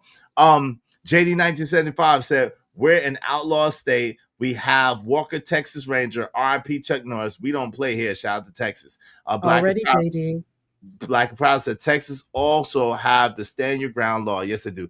Go ahead, real quick, Blanco, and then I'm gonna pass it to you, Keon. I got you. Y'all make sure y'all supporting the show to keep our show going. All right, everybody. Izzy, do you mind responding to Andrew Taylor? Problem is that he wasn't an adult at the time of the juking. Izzy, just to remind everyone, in the state of Texas, 17 is an adult. The age of 17 is an adult. You I- can stay in high school until the age of 19, but in the state of Texas, the age Yeah, of that's 17 why they're years, charging. That's why they're charging he's him being as an charged as adult. an adult. As an Correct. adult, yeah. Yes. But And also Papi Blanco, his attorney, hold on, Blanca. Let me Carmelo's, I'm sorry, I just want to just tell. wait. Give me a second. I gotta let Blanco get it in real fast, and then I gotta pass it to Keon. And then you can have it after Keon. Go ahead, Blanco, real fast. I know who his lawyer is. The thing is, with what you said, you're not wrong about person the lawyer, right? I mean, the judge, right? But one thing I study about the great lawyers, they're gonna get their shit in. That's the point. It doesn't matter you get pissed up or not, because the purpose is to communicate with the jury. That's the whole purpose. They're gonna get that shit off, and then the lawyer says, stop doing that. So what they're gonna do is they're gonna go back, let it pass for a couple of minutes, reward it, and let it back in again, because they need to imprint the jury. That's their whole purpose. Go ahead, you can have it. But Blanco, who governs the trial though? Remember, we don't want it. The judge still has final say as to who's governing, like the direction of the trial, what's allowed and what's not allowed. You're not incorrect. But what I'm Did saying you is just say that a 17-year-old is considered an adult in Texas? Yes. Yes. Yes. That's false. Correct. That's That is very much fact. so false. No, wait, hold on. Fact. Keon, hold on real quick. Hold on, Ponder. In the eyes of the law, as far as conviction, yes, and as far as what's considered a weapon or what's considered this or that, in that particular instance, yes, a 17 is considered an adult in Texas law. Yes. That's just absolutely false. But go It's ahead. not, Keon, just because you say it emphatically does not mean that that's true. We're telling Well, I you. can look it up. I can look it up. Look it up. I did. And it's 18. It's No, 18. it's not. He's being charged. So let me ask you a question, Keon. If that's the case, and he was 17 at the time, why is he being charged as an There's adult? a lot of 17-year-olds that's been charged as an adult. But for you to sit up here and say that a 17-year-old is considered an adult, that's just that's not fact. Let's hold on. No. Listen, they're not saying overall, like overall an adult. No, they're saying in the eyes of the law, in the context of this particular charge, in this particular instance, when it comes to a weapon, like all you gotta do is look it up. Hold on, I just pulled it up earlier, but Can I share something with you, Izzy? You know, a lot of companies will not hire until you're 17, because that's when you can actually be tried. In terms of like criminal cases, it's the age of 17. Under 17, you're still considered juvenile in Texas. But when it comes to criminal cases, it's 17. So a lot of places will not hire you until you are 17, because just in case that you steal something, then they can try you as an adult. You can be. Yeah. So, yeah. A simple Google will tell you that a 17-year-old will be tried as an adult in Texas, bro. Like, I don't know what we're even arguing there. A simple Google will tell you that criminally, in the criminal justice, will try you as an adult. Yo, Izzy, can I just get 10 seconds? wait, hold on. Please? Hold on real quick. You just got here. Give me a second. Okay, so I gotta show you guys again, because obviously y'all wasn't here when I broke this down the other time. Is it illegal in Texas for a minor to have a 3.5-inch knife? No, it is not illegal in Texas for a minor to possess or carry a 3.5-inch knife, or carry a 3.5-inch knife. In Texas, the blade length threshold for restrictive knives, meaning restrictive locations, is 5.5 inches. Knives under this length, including your 3.5-inch blade, are generally legal for minors to carry openly or concealed. The fine print exceptions, while you are legally permitted to carry a knife, you are prohibited for taking a knife, regardless of size, into specific locations: schools, polling places, airports, courts, corrective facilities, and businesses that derive 51% of their income from alcohol sales. He wasn't in a school. Minors and location restrictive knives, if the blade is 5.5 inches, it is classified as a location restricted knife.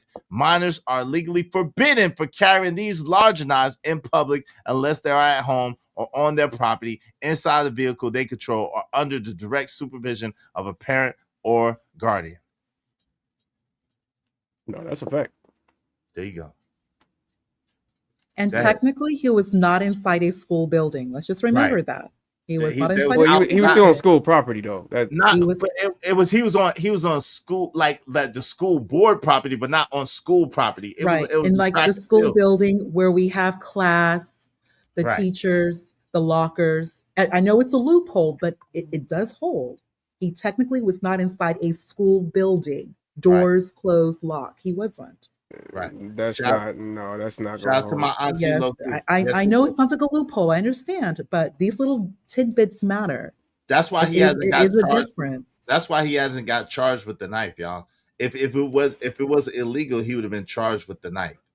No questions about it. Shout out to my auntie Loki. Good to see you. Go No, ahead. D Chicago. What Izzy and I are stating, he was not inside a school building. He was not. Yeah, but that doesn't I- that doesn't really matter, to be honest. No, I'm it gonna does be honest. matter. And I know there's like a loophole, but it absolutely does matter. These little differences do matter. So why does it matter? What makes the difference? I just told you he was not inside a school building. Yeah. But why He was would that not matter inside though? class. No, okay. You told me. Why does that matter though? Why does it matter? It matters because from what Izzy just read, there are restricted locations. But even though he was at a school event, which he was, it was a school event On school he was property. Not at, yeah, on school. Well, you can make. I see, sir. I do see your point. I do see because it is school property, but he was not inside a school building. He was not inside a school lockout. Izzy, let me locked educate you, educated classroom. dummies, real quick. He was not. I'm Yo, why and the argument can be Hold made. on, what y'all see? That's what I'm saying. Nah, yo, you come. Y'all can continue. Hold on, but hold on, no, but you ain't gonna get your shit off and then leave. What you talking about? You ain't gonna call people dummies and then get to go. Oh wait, Like, I'll come let y'all on. talk shit to me after. I'll let you talk. Nah, but that's crazy. Like, why you gotta talk shit at all? Why can't you just state your case without calling people names? Can I just state my case, y'all, please, for 10 Go seconds? ahead. Yeah, without calling people names, sure. Okay. What y'all don't understand is I don't care who you are. I don't care what somebody does to you. You don't have the right to poke somebody. He's going to jail. He's gonna get life. Y'all are so smart that y'all dumb. No, he's in Cannot- Texas, fam. It's let a me- stand your I ground said 10 stage. seconds. Can I don't know why we arguing Izzy, this. Izzy, please, Izzy. Nah, but then you go with the insults. Hold on, let it go. Seconds, y'all. Compose yourselves. I understand y'all don't have Take your own impulse- advice. Exactly. impulse control. Stop. He Listen, trolling right now. Like I was saying, y'all don't got the right to hurt people because somebody tried to bully you, you punks. Stop thinking y'all can just hurt people because somebody said, hey, man, you can't be over here, man. So we can stab somebody in the heart. Y'all wrong. He going to jail for life. I said it. Ignorant TV. That's all I wanted to say. Peace to you, family. Did you get enough cooning out? You definitely lived up to your name on that rant. Did you get enough cooning out? Did you meet your cooning quota for the That day? was the smartest thing ever said. Y'all just want to act like it ain't the truth. Okay, but y'all gonna be mad. You Hey, can't poke shout out to people. you. He should have clocked him in the mouth. He should have hit him in his nose. Hey, yo, man. Ignorant. Is Texas stand your ground? You're the smart one. You tell me, smart. No, I'm asking you. No, you're actually smarter than me. I'm asking you. It's just a yes or no. Hold up. You're asking It's just me a yes or question. no.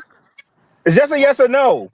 I say you It's tell a yes me. or a People no. Like you It's ask Texas. questions when you fake think you know the answer. Just say the answer. Okay, so it's Why you Texas wanna- stand your ground. I don't know. Okay. Thank you. Yes, it is. Izzy, I just want a correction for Papi Blanco and the other person. The location restricted, like you said earlier, is over 5.5. 3.5 is not subject to the Texas Penal Code prohibited laws in regards to the blade length. So yes, it's restricted, schools, airports, etc. However, that only applies to the over 5.5. So the what he had, that blade, which we can't say is a knife, or let's just say a blade, 3.5, it does not fall under what Texas Penal Code has documented. And I can actually pull the statute right now for anyone wondering. I have it right here. I mean, but you again, you cannot have a weapon on school grounds. Like that's it's not a good debate. It was not a weapon, genius. It was a blade. It is a weapon. It's still a knife. A knife is still a weapon. Okay, was so a it's a complete blade. sharpener. It's a Complete blade. It's a sharpener. blade. Blade is a weapon. Hold on, real Okay, quick. and so Hold is on. my fist, and so is a hammer. Yes, And yes, so yes. is Joseph Jackson's brown leather belt. These are all weapons. So is a Sure. switch matree. They're all weapons. Anything can be considered a weapon. Yes. Yes. That's my whole point. Okay, But no. legally, that is not considered a weapon. That's why he hasn't been charged with it as a weapon. No. Legally, it's not an illegal weapon. It's still a weapon. No, but that's the thing. So if That's it's not what's an being illegal, argued right here. right? If in it's not an court. illegal weapon, then that's because not, it's still a weapon, and you can have a weapon on school A butter grounds. knife can be a weapon, genius. Y'all Right. so smart that y'all dumb. right. It's not a weapon. Also, Izzy, Don't do Izzy, that. what about a football cleat? Is that a weapon? A football cleat, Right, should that be right. considered a Can be weapon? a weapon, genius. Anything. What about a anything. baseball bat, Izzy? Is that a weapon? Are y'all really trying to argue that a knife Yes, is not we a are weapon? No, but arguing because it's these even semantics said if do you look at matter Goodfellas, for the it. pen that Joe Pesci used in Goodfellas, that could Okay, be considered a let's also- weapon. Yes, very true. Let's everyone on the panel remember, we're now in court. Bro, my farts Semantics can be a matter. weapon. My farts can be a weapon. Well, I Definitely. bet they are What we with that talking about? sulfur ignite. I bet they could. What are we This talking nigga about? crazy. We believe you. We believe you. We know you stink.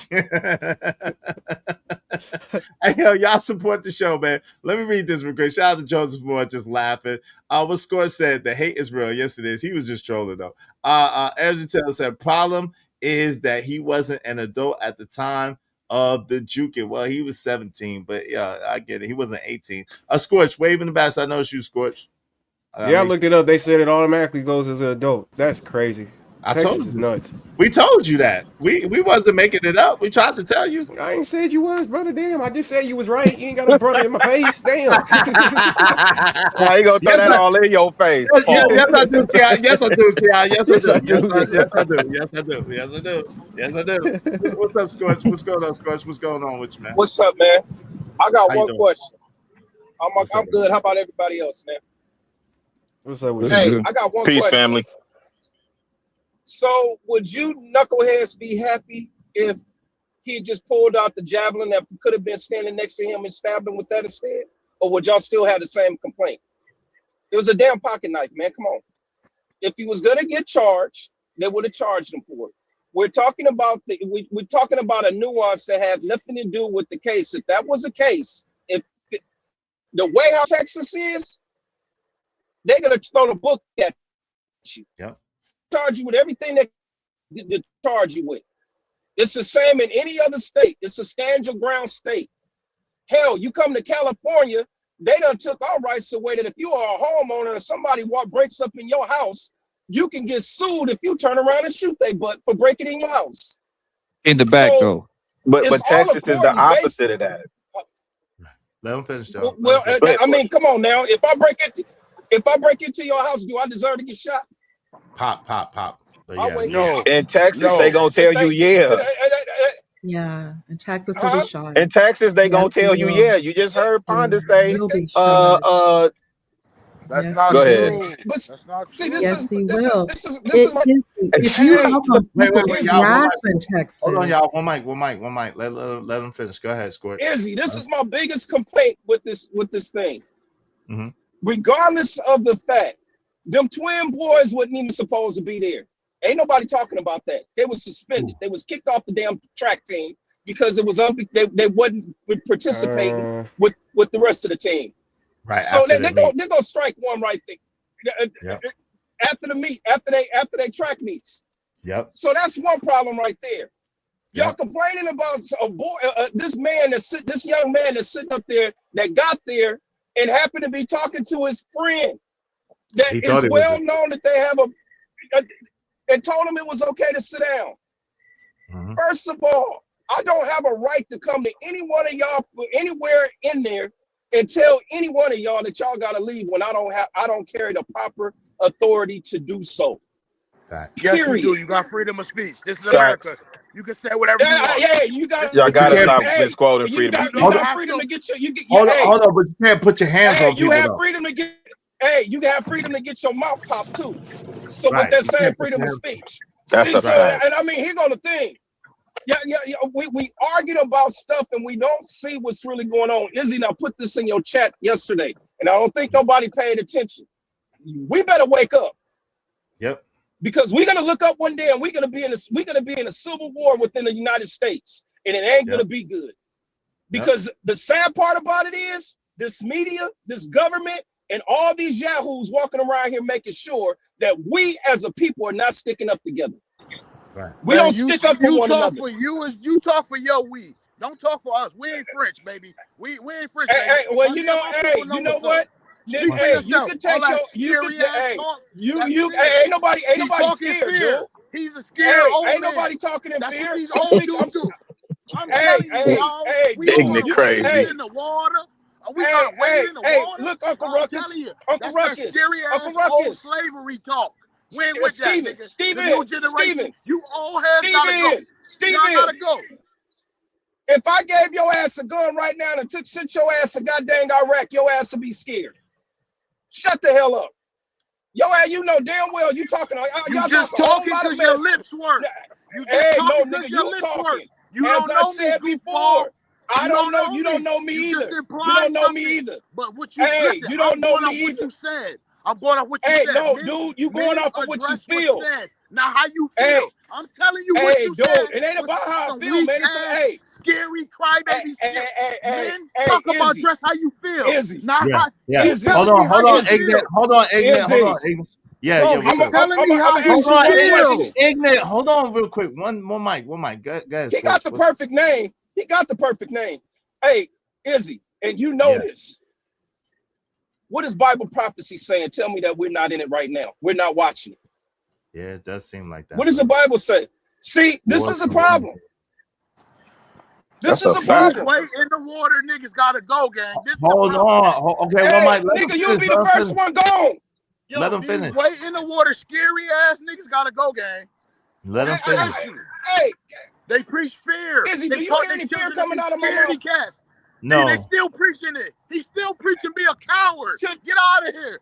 How is he preaching that? I haven't said anything about being a damn coward. Cry, baby. Stop crying. We're about solutions, cry, baby. Okay, hold on with the name calling. Relax, ignorant. Go ahead. Let him respond. Go ahead, Score. Well, I have no choice but to call him by the name that he's giving himself, ignorant. So therefore, apparently he is ignorant because he's talking ignorant.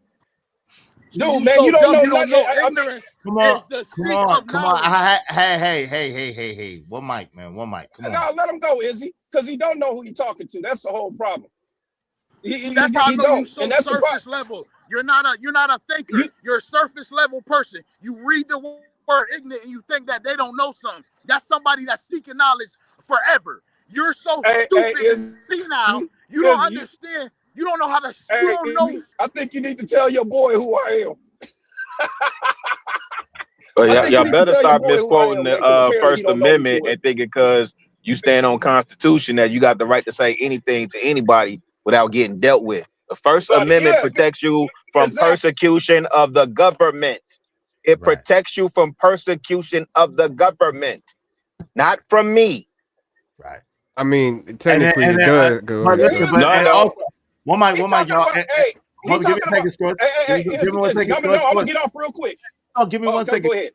The First Amendment, it does have the right to freedom of speech, but the Second Amendment is the right to bear arms. So, like my man Aaron O said a long time ago, yeah, you can say whatever you want, but you better be ready to protect what you said. You know what I'm saying? So, consequence is that part. We all agree on not that. mean freedom of no consequence, right? Izzy? Right. Freedom of speech does not mean freedom of no consequence. There are consequences for what you say. That's what you got. Number one, we'll be coming with number two.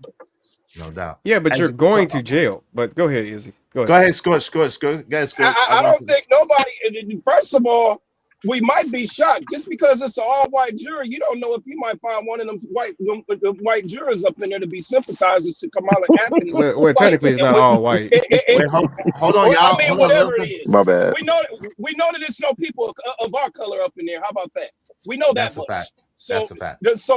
So therefore, let's really just take it for what it is. I mean, first of all, at the end of the day, he didn't have a jury of his own peers. Them goddamn 3 teachers that they rejected, and then they had a white teacher sitting up there on the other side, and they accepted her. See, so you can already see the gameplay. All this other stuff that they doing or whatnot, man, they already said they got the tape. I still want to know, have somebody make me understand how in the hell you a court and don't have a system that can actually watch a 4K video. I mean, my God, come on, man, really? I mean, it's a whole lot of stuff that when it first happened, we was already talking about what people had already came back and said. Remember that, Izzy? Yeah. Remember when this first happened, man? Well, how many times was everybody arguing, talking about, hey, he just should have went on and dealt with him and this and that. It's kind of hard to deal with 4 or 5 people plummeting on you, man. Come on, dude. That's fine. Way bigger than you. That's a fact. Yeah, and then if you come putting your hands on me, let's Cry be me a real, man. river. Cry me a river. There ain't no cry me a river, man. Stoic. Let me Ain't tell you you a real something. man? Ain't What? you stoic? Hey, Ain't you a real dude. man, right? Hey, What? hey, Y'all preaching. Wait, hold supposed- on. Hey, I'm supposed to be stoic while I'm getting my butt kicked. I'm supposed to be stoic. The Like, disrespect is intolerable. It's unpardonable. You lost your rabbit ass mind. Chill. hey, man, this man crazy, boy. You That wild. man, You that man wild. crazy. You wild. You a Hey, wild. on the real, Izzy, on the real. All I'm saying is, Izzy, can I just get 10 seconds and I'm gone? Hold on, the brother's talking. Why you listen, just man, I'm hold getting on? ready to get off, man. Hold on, man. Hey, Nah, I'm y'all getting let ready him to go finish. off, man. I'm getting Go ready ahead, to get Scorch. off, man. Go ahead, Scorch. Go ahead, Scorch. Say what you were saying. Go ahead. All I'm saying is this: none of us really know what the outcome is going to be. We really don't. We only guessing and speculating on what we think is going to happen. And most times, why? Because of the fact of past history. Think about it. All these other cases that president. This ain't feelings. This is just how it is. This is America we live in, y'all. And the problem is they know exactly what they're doing. Every time they get all of us to act like a bunch of yahoos arguing with each other about whether he's going to walk or not. Right. We're not in there. We're not in the courtroom. We ain't seeing everything that they see. We going off of things that we think. And then we want to sit up there and act like what I wouldn't do. I wouldn't do that if it was me. I would have went on and took the pressure. I would have fought. Really? How would you know that if you wasn't there? Fact. That's all I'm saying. Y'all have a blessed one. I'll watch from the clouds, Izzy. You do. I appreciate you, man. Be safe out there. Go Hey, ahead, Carmelo. Okay, Ignorant, go. You got your. Can I get my monologue afterwards too, Izzy? Go You ahead. can give me a timer. Go ahead. Get your 10 seconds on. Go ahead. Yo, I'll be so quick, y'all, and I'm gone. Can I go after Keon? Izzy? Wait, hold on. Yeah, let me read these after Ignorant and then Keon, and then you, and then we'll open it up. Go ahead, and we'll get back to the video. Y'all support this daggone show, man. I'm gonna tell you what, we ain't gonna have no show if we keep getting no support. We need everybody to throw $5 out. Support the show. If you support the show already, I'm not talking to you. A lot of y'all support it. I appreciate you. We just need a little bit more support. We need 10 people, at least $5 a piece in the next half an hour. Come on, man. 10 people, at least $5 a piece in the next half an hour to keep this daggone show going. We got a lot to go. Come on, man. Go ahead, Ignorant. I just want to say OTs is the reason that we in the situation we in. It's because y'all told people to turn the other cheek. You told people to be better. You told people to acclimate to white people and do what white people do and try to be a honky. That's what y'all told us. Y'all told us to speak like a honky, talk like a honky, be a honky. And it's like, when now the youth is fighting back and we not jacking it. So anything that's going on, y'all really can't say nothing because y'all failed your youth. So at the end of the day, when old heads come here, oh man, I'm dying bad. He's driving Masses cookies to Masses house. So at the end of the day, he's gonna get smoked because he didn't do what he was supposed to do. He was supposed to. They said drop you, please. All right, shout out to Jay Lewis. She said drop him, please. Shout out to Jay. If y'all want to bring Ignorant back, it's just $20. She said drop him. Thank you very much, Jay Lewis. Jay Lewis, let me show y'all. Y'all heard my thing. Y'all heard my thing ring. Y'all heard it ring.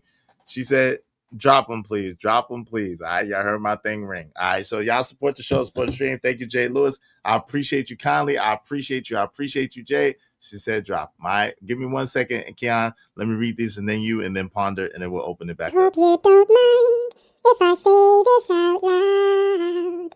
How wonderful life is, 'cause you're in the world. I love you. I love you. I love you. I love you. I love you. Appreciate you, Jade Lewis. Thank you so kindly. Thank you so kindly, Jade. Greetings, grace, peace, and abundance, my guy. Vaughn Bryan, good to see you, good brother. Good to see you. Freedom of speech does not mean freedom from consequence. 100. That's right. What's up, Coach Ferg? Shaking in their Jordans. Oh, Lord. What's up, 6? First rule of debate. First insult thrown is the loser. Okay. I say Eddie was the only coward. Okay. Jay Lewis said that tongue is double-edged sword. How about that, Nigmas? Shaking my damn head. They jumped that boy and he protected himself. Shout out to 6. Jay said, exactly. I say this all the time. It's on full display. So sad. Bridget M, what's up? My sister said, until you are in the same situation, you don't know how you will react. That's a fact. That's a fact. Make sure y'all be like Jay Lewis to support the show, Sports Stream. I mean, help us reach our goal. Help us reach our goal today. Go ahead, Keon. You got the floor. What say you, bro? Keon, you there? Salute to Crocodora. You there? Okay, go ahead. Question to ponder. I don't know if No, Keon he'll probably come back. So thank you, Izzy. I just want to kind of respond to what people have been saying. Okay. We have to remember something. If you don't want to, the honkies go back and forth with them, don't live in their cities. Let's think about this. They moved from Baton Rouge all the way to Frisco. Izzy, they passed Dallas. Why did you not just move into Dallas, which has not only an actual Black population, but you have Black representation in Congress at the state level and at the federal level? They could have easily moved, because there's something, Izzy, everyone should remember. Izzy, this is this area, well, Dallas and Houston, a lot of the Katrina people moved here. They moved. So you have a lot of Katrina people who are already here. Katrina was back in 2009, 10. So people know where to move and where not to move. Dallas is still very, very segregated. There are certain places, in like sundown areas, there are certain areas that probably are not the best for you. These are just facts. As opposed to being in Dallas, they could have bought a house, stayed in Dallas, Lake Highlands, Oak Cliff, go further south, wherever. Or go to like DeSoto, Duncanville. But then he moved. Didn't the dad move for his job though? Wasn't his job in that area or something like that? If I'm then they can have their job anywhere. Buy your F-150, buy your Silverado, your Excursion, and just drive. Everyone drives an hour and a half. You stay in traffic. You could have found a home in an area that was more Black populated and start your family there. They chose to go all the way to Frisco, where we are not there at all. And that government is not there at all for anyone. Even if you get caught shoplifting, it is 10 times worse there in Collin County than in Dallas.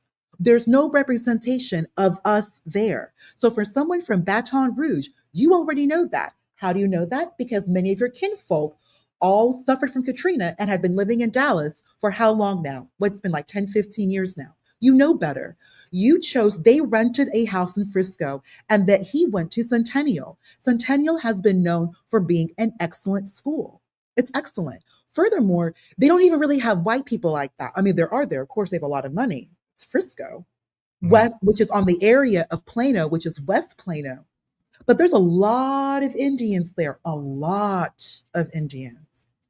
And they're going to be more in line with how white people want things to be, which is keeping those property values and the test scores. And also the Indians are also represented in a lot of the legislature and the state legislature in the city. And the state offices, they're there. They're running for office everywhere. So there really is no Black people. Plano had a mayor. He was from Haiti. So there's not Black folk there. There never has been, never will be. And what I mean is in great numbers and in representation and owning businesses. It really, really, really is a very small percentage of just us. It's more like Centennial, like 7%.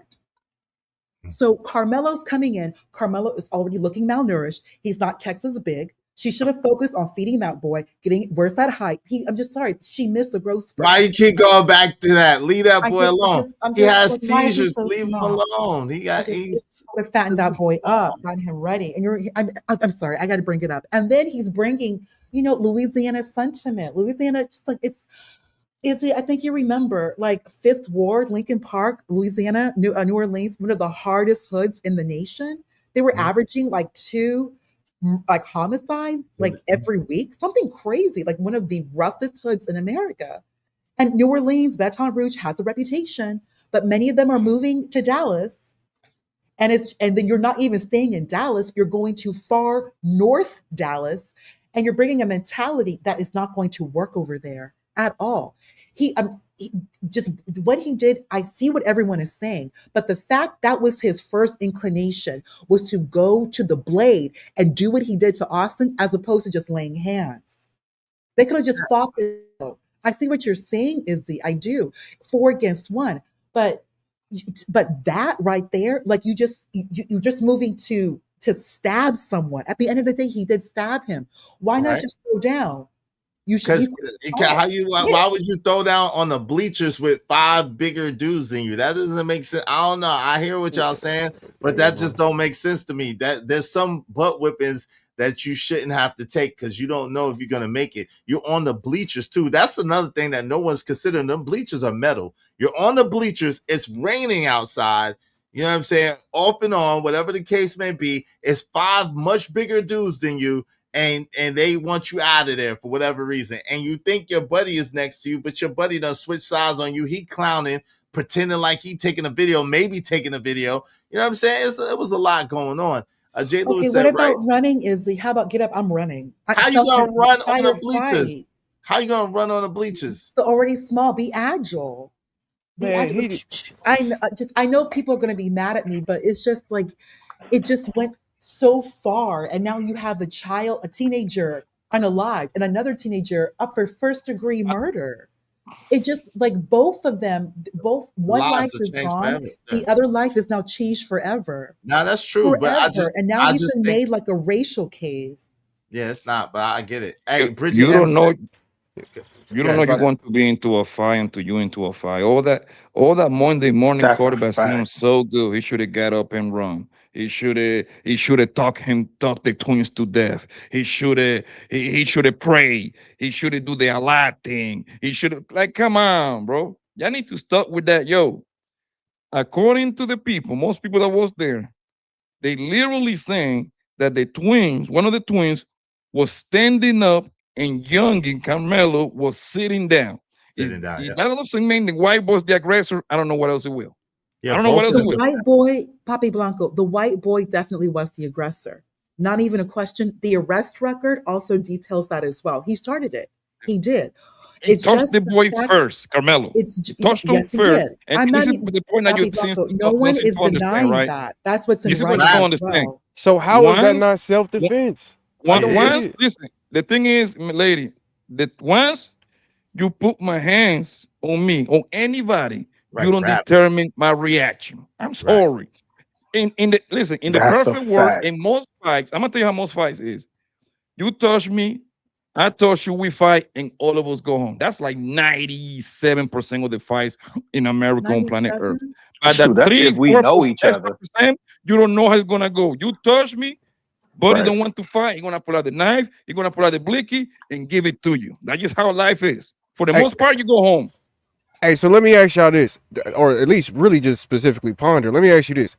Do you think that he would have had the knife if it was just Austin and it wasn't the other people around? Do you think that he would have pulled the knife out? The blade? I'm not sure. The blade, I'm not sure. He That's a slippery slope. What, 4 against 1 or 5 against 1? He's already smaller. He's not from Texas. He's like it's like a foreign man in a foreign land. He's he's from Baton Rouge, so you know what time. So when you saying that, if it was 1-on-1 and it was just Austin that walked up, you wouldn't assume that he probably would do the opposite? Honestly, I don't know. Keon, you know the Austin dude was a bigger dude than him, right? Yeah, he was 6'1", 213 at the time. Yeah. Go ahead, Ponder. Rilla, that's why I keep bringing up is that you have someone who physically does not even look Texas. Because if there was a black kid from Texas, you would have the height and the build. Oh, I see Period. what you're saying. I think you saying they Ponder, wouldn't stop even it. went at Y'all him like niggas. that. So you Probably. tell me there Oh ain't no, no short, it ain't no short niggas in Texas Ponder. Like, what are you talking about? absolutely not. No, No, no. I don't even think that's what no. she's saying. I'm saying it. This what I heard, or maybe I'm missing it, Ponder. But Yes, you know, if yes, that was okay, if that was linebacker on backer, that activity would have looked a little bit different, Keon. Yeah, but I'm not even saying that. I'm just saying if it was 1-on-1, I think it would have been. It would Okay, look different. 1-on-1. So wait. So you think with an 80-pound differential in weight, you think the young blood had a chance and he should have? Yeah, I don't know, fam. I don't think he would have pulled the knife out. I think he only pulled the knife out because there was multiple people and he knew Oh, I that agree just with like that anybody too. else knows. If I fight him, they're gonna jump in eventually. So that's why he Okay, I set see up what you're and saying. that's I my see what you're saying. theory. I Yeah, don't disagree with that either, that exactly. aspect either. But it's hard to speculate because we don't know. What we do know is that you had two big dudes approach him. I do agree that it's not racially motivated. I think it was territorial, and the dudes was trying to punk him. Yeah, And it was 5 altogether. Just to let you know. here's the thing: I ain't heard nobody else say this in a good minute, man. How about they just don't go over there to him? Period. That's what I'm saying. That's what the Monday night quarterback in that question of Ponder was doing. Why she didn't sit up here and say that Austin Metcalf could just set his ass there and none of this would have happened in the first place. He could have not put his hands on him and none of this would have happened in the first place. He could have not tried to intimidate a black man with his white supremacist ass mindset Okay, and there none we of go. this You're would have bringing happened in in the first race. place. Okay, Keon, you're not bringing in race. This looks really, really weak. The fact of the matter is, you have one school and you have a kid from a different school who's in your territory. He goes to Centennial. You're not even familiar with the area. Carmelo goes to Centennial, which is a much, much different school than where Austin and his brother goes to. What is the point? Austin and his yes, it is a point. You're not from there. It's very territorial. They did not want him there. And you already are coming Well, from they a should have rival went and told the school goddamn that is official. Not yeah, they could have told a that is- coach. They that could have is- told a teacher. What is Okay, and and then you could also tell Carmelo, why did you not just run away? You go because to a he weaker was school told that he could that's sit over down 50% Asian. You don't fight like that, Carmelo. Why did you not just run? Woulda, shoulda, coulda, I'm woulda. finding the money to make. you the one that brought up what it should have, could have. Yeah, I just said right now. As I did. You can say a lot of Ma'am. things. Austin approached Carmelo, and it's nothing to do with white supremacy. Austin already goes to school with like 20% Sure it don't. black, I 20% don't think it Hispanic. did. He's I don't already think it going to did school in with that black, yes. And you're the adult. These are teenagers. These teenagers are not racially motivated, racially inclined like Sure they're your not. generation. You can think that is white supremacy. No, he's not. This is not black and white. It's Centennial versus Memorial. Ma'am, Okay, then so why didn't he tell a teacher? Centennial. Why do he think he had enough authority to do it? Why does a 17-year-old think he has enough authority to move another 17-year-old off of where he doesn't want him to be? But he doesn't have a right to tell him. He doesn't have a right. He doesn't have the authority. Simple as that. Rights. What do rights? Izzy, John Galt mentioned rights too. What is all these rights? What does that mean? Because it matters. He doesn't have what is right? What do you mean he doesn't have the right? I don't have a right to come to a public space. What does rights mean? What do rights what have I'm to do with saying anything? is, What is a ma'am, right? he doesn't Because have it would a make right. you guilty if you didn't have the right to do it. What are you talking about? Like, what kind of question is What that? is a right? What? No, I don't know. What is a right? I don't look it up. Look it up. No, I'm not you about look to it act up. You oblivious read with it. you, but what I'm going to sit up here and tell you is that he did not have the right, nor did he have the authority. Do you know what authority means? Let's say authority. Since you don't know what right means, let's go with authority. He didn't have the authority to get up, go to that young man and tell him that he needs to move away from his territory when it's not his territory. It's not something that he owns, and it's not something that he gives any type of right to. He doesn't have the right to that tent. He doesn't have the right to that space. He doesn't have the right to any of these things. So why in the hell do you think, as a 17-year-old kid, you have the moment to actually get up, get your ass over there, and take him away from where he got to be? You don't, and that's the whole entire problem. This is why this is self-defense, because you didn't have the authority to do that, but yet you felt like you did. And not only did you do that, you went over there and you put your hands on that man. You put your hands on him to make him get up out of there. What are we talking about? My team. You're short and you bring bad luck. I have a right to remove short people from the other high school. That has nothing to do with the I do. scenario, I have a right to bro. do that. This is ridiculous. You're not from Texas. You're short and you bring bad luck. I have a right to remove you. Why do you keep This is talking stupid. about This is Hold dude. on. What are rights? One second. What's up,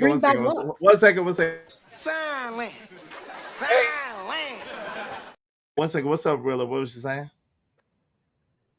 Go ahead, Rilla. What you saying? Why you keep harping about his height? Okay, Wait, hold listen, on. let's- Rilla, go ahead. Hold on. We get ready to debunk this thing about rights and this and that. He didn't have no rights sitting over there. Well, neither did the damn twins. They was kicked off the team. So therefore, if you kicked off the damn track team, what the hell are you doing there? You don't belong there either. I don't know if that's you ain't real. on the team. No, it's been all over. The coach, they said the coach got up there the coach- and basically yeah, said coach he said had it. kicked them off the Yeah. team. Yeah, their coach. Yeah, said the coach said it. He confirmed that. Yeah, so their therefore, coach said it's like if I'm off the on the stand. if I'm off the team, I ain't supposed to be nowhere around there. I'm off the damn team. What the hell are we talking about? All right. So give me a second. Give me 1 second, y'all. Give me 1 second if y'all don't mind. Hey, y'all, we listen, it's a lot of, it's getting good. We got 16 minutes. We need 9 people in 16 minutes, at least $5 a piece to keep the show going. We're coming up on 4 hours. Support the show, man. Support the stream. Now, Hey, if I send you $5, will you stop asking? No, nigga, if I get to the goal, no. If you help me get to the goal, I'll stop asking. Hey, listen, you can say what you want. I need some headache medicine for y'all niggas yelling and screaming. I need some headache medicine. Yesterday. I appreciate that. Hey, sip Yeah, five niggas more. Sip five more. Hey, Bridget M said they moved. Hey, listen, I'm gonna tell you what. When I get 9 more people, $5 a piece, guess what? I ain't gonna say nothing else about it. Hey, Bridget M said they moved. Where they wanted to move because they could. Shout out to Bridget M. Well, and you need to behave where you move. You don't Jay like Lewis it, said we're gonna tell you how it exactly. is. Jay Lewis said, "Really?" Move She there, said, What do you behave. mean behave? I don't get Hold this. on, I mean, what did they y'all. do Hold that was so wrong? Hold on, y'all. Give me a second. Give me a second. Shout out to Bridget M. Stash. Izzy, thank you so much. Thank you. Izzy. Come back. Hey, come back, Bridget. Come back, Ponda. She got Ponda out of here. She said, "Get Ponda up out of here." Thank you. So that's 7. Now my man, Kojak 3 and 3 the Great. He said, "You know what to do." That's 6. We just need 6 more people, at least $5 a piece to keep the show going. Let me celebrate Bridget first. Thank you. If y'all want to bring Ponda back, it's just $20. Shout out to Question to Ponda. Appreciate her being here. That was some dope information. You know what I'm saying? But let me celebrate. Bridget first. Thank you, Bridget. Hope you don't mind if I say this out loud.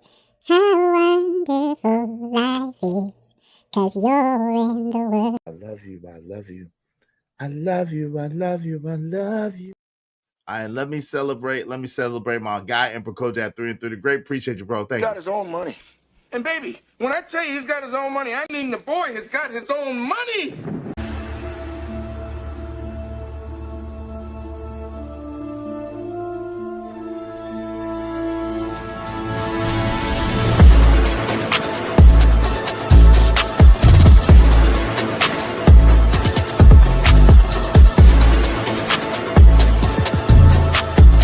Remember, with great power comes great responsibility.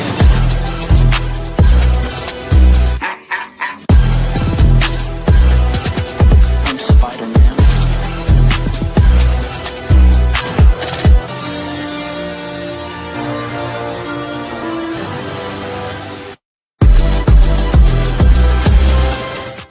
Yo, shout out to Emperor Kojak 3 and 3 the Great. He said, "All hell, the Supreme Emperor Kojak 3 and 3 the Great either bow down to get put down." BS just dilly.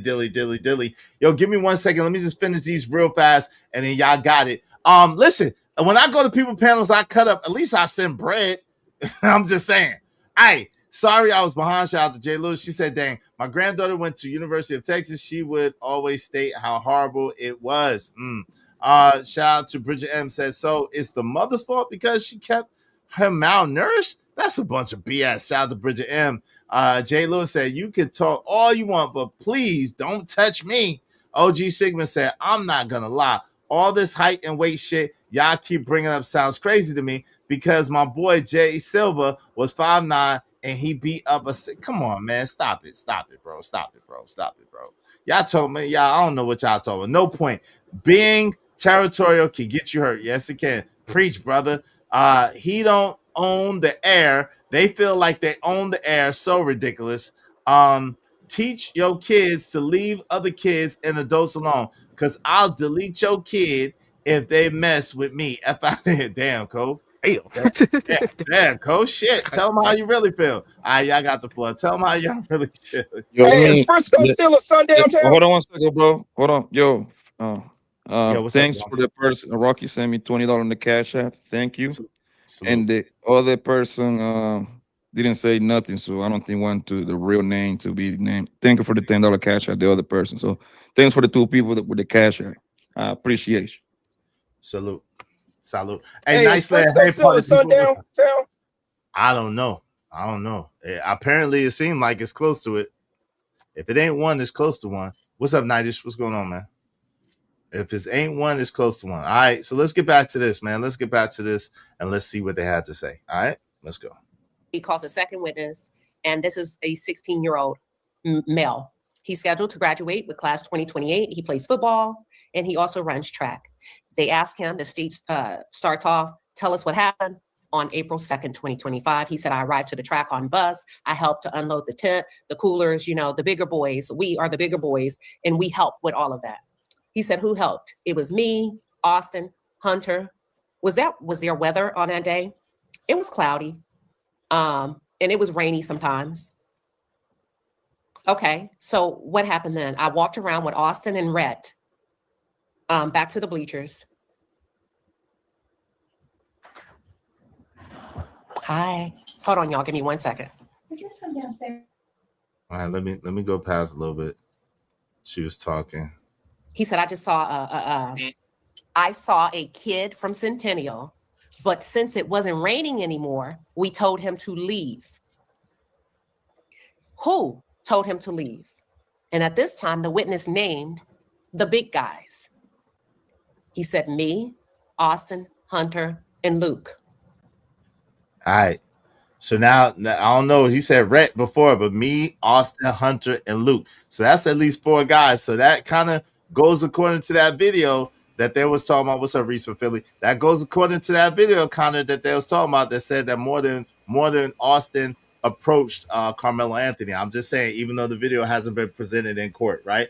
Even though the video hasn't been presented in court yet, right? Which video is?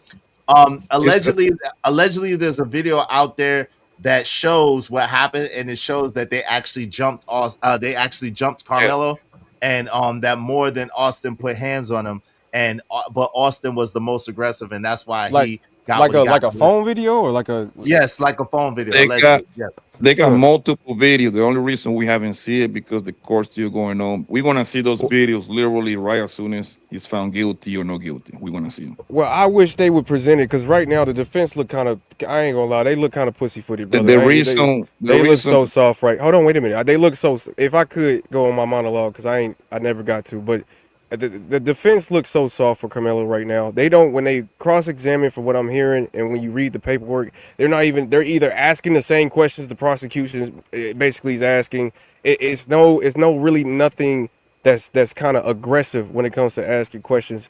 They did put in a motion. They did put in a motion today to a something verdict, a motion of something verdict, where basically they were saying that the prosecution didn't even present any evidence that actually made sense, basically. Like they didn't prove their point.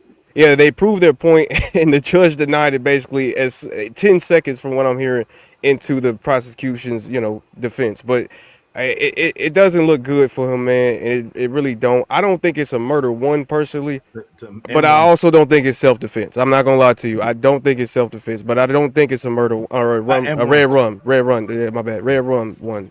Go ahead. Well, the thing is that for the most part, it's up to the state. They are the one that have to prove the case beyond reasonable doubt, right? In most cases, if you follow, if you watch a lot of real life cases, right? For the most part, they never gonna put the witness on the stand, which is Carmelo, and they don't want to bring up. For the most part, they don't bring up people. The only people they're gonna bring up is character witness to say his coach, his parents, his pastor, oh, he's a good kid, blah, blah, blah. You know why? Because once you start bringing too many people in there, you're exposing the other people to be cross-examining, and then at that point, you're going to throw the case out of whack. But that's what I'm saying. Even the witnesses they bring, like for instance, right? Because this is the person I was waiting on. Okay, so y'all know in the story where it says that supposedly that Carmelo Anthony was actually there so he can talk to one of his girlfriend or his ex-girlfriend's friend, right? His Yeah. name is Eddie. Yeah. I was waiting on this witness, and supposedly when he goes up there, he actually denies some of the stuff that the defense was actually telling me. That's what telling him. He wasn't. Hold on, real quick. He wasn't the defense witness. He was the prosecution. He was exactly. And that's because. And hold on, and that's because he wasn't actually the friend. He was claiming to not actually be the friend. Be of his Carmelo, friend, exactly. But he was claiming to be the friend of Austin, and Austin was like his brother. So, Yeah. but I'll be honest. I disagree with you wholeheartedly, Keon, because I saw what you chatted in the chat earlier, and I wanted to get to this because it's going to come up in a minute. I think that his case was the most in favor of Carmelo by default because he got caught out there lying and he got There you go. Hold on real quick. Let me just finish. He got caught out there lying and he got caught out there trying to downplay the relationship of him and Carmelo. So because he was lying so much, is weird. because he was trying to so hard to cap and rap, I think that he helped Carmelo more than anybody else. And at that point, hold on, because I do agree with you, but at the end of the day, it's a helping that's kind of on both. It's not really. It's helping them because it seems like that he's either lying about it or he's not telling the full truth, whatever the case may be. But at the end of the day, it's still, if he doesn't tell the story how it is, it's not helping Carmelo. If he doesn't tell what was happening during the time, if he doesn't tell exactly what was said, what did Austin say, then it's really not helping his case, if that makes sense. No, it but is. Go ahead. Hold on real quick. It is helping Carmelo's case because it's taking away from the credibility of the state's witnesses, and it's bringing in reasonable doubt. Right, and it seems as if all the state's witnesses have been compromised and are compromised by heavy bias. But is he though? Let me ask you this: so, do you think that the defense wanted him to go up there to lie, or do you think the defense wanted him to go up there and tell exactly what was said? That's all I'm. I think they wanted him to go and tell exactly what's said. But thank you. I think by them doing such a good job of poking all the holes. That's a fact. In his testimony, it helped the defense tremendously. Go ahead, Blanco. You're trying to once the lawyer, once any lawyer, right? They got you on a lie. There is no need to go any further. That's the game, because I need that to stick to the jury. That's the last thing that you say. It was a lie. I caught you in a lie. Because if I continue pushing, tell me the story, and give him a chance to come back to be truthful. You see what I'm saying? That's when you stop right there at the line. And that's when the guys be like, no further question, we're going to leave it right here. He lied. Yo, he's right, because OJ was free because of one sentence. Say that again? Yeah. OJ came home because of one sentence. Okay. Cool. Okay. One word spoken, that's what freed him. If it don't offend, he must have quit. Nah, it wasn't that one. Was what Mark Furman said. Hey, straight like that. I'll send your kid back to you in a cheap pine box. I don't give a F. Shout out to that. Bam. Territorial, Jay Lewis said. They got phone video, and surveillance evidence. Well, Nika Knight said they haven't presented that yet. They presented the surveillance evidence, but again, it was blurry. But then they gave the 4K TV to the jury only, so the jury could see it. But that was strictly surveillance video from the school. It wasn't video from somebody's phone, one of the kids' phones, and that's what I'm curious to see what's going to be submitted next week. Give me 1 second. Jay Lewis said he said the kid from Centennial. In other words, they are saying he doesn't belong there. The audacity. Two-Face. Shout out to Queen Brielle. She said, "Hi, yes." Eddie, what the liar, was exposed drastically. Emperor Kojak 3 the Great said, "Oh, this witness perjured himself." Good. Well, they didn't. They're not. The lawyer hasn't been pushing for perjury, but he definitely did do a good case of exposing the lies, right? Or prosecution is the one that said you perjured yourself. Nobody else. The contradiction. I say 2X said we the big guys told him he has to move. Exactly. That's telling right there. That's telling right there. A lot of them are going to lie and slip up. Incredible witness, right? Right, definitely. Hey, y'all, we need 6 people. We need 6 people. Please follow us. Please reach our goal. Help us reach our goal today. Good. Thing is, if you live in the state of Texas, you can actually go see the video at the court. You cannot just bring on no camera or nothing in there, but you can actually go see it at the court yourself. Wow. You can Yeah. just I record it never with your phone denied because it. they won't let you in with a phone anyway. Yeah, Or they won't any- let you with a phone or any recording device, right? At all. Yeah. Okay, that's what's up. Hey, G's Man 78 said Charleston White talked about it today. Also, he was in the courtroom watching too. Yeah, he already apologized. So shout out to that. He already apologized for the inflammatory things that he said about Carmelo Anthony, and he apologized to his family. Let's get it. Was he angry?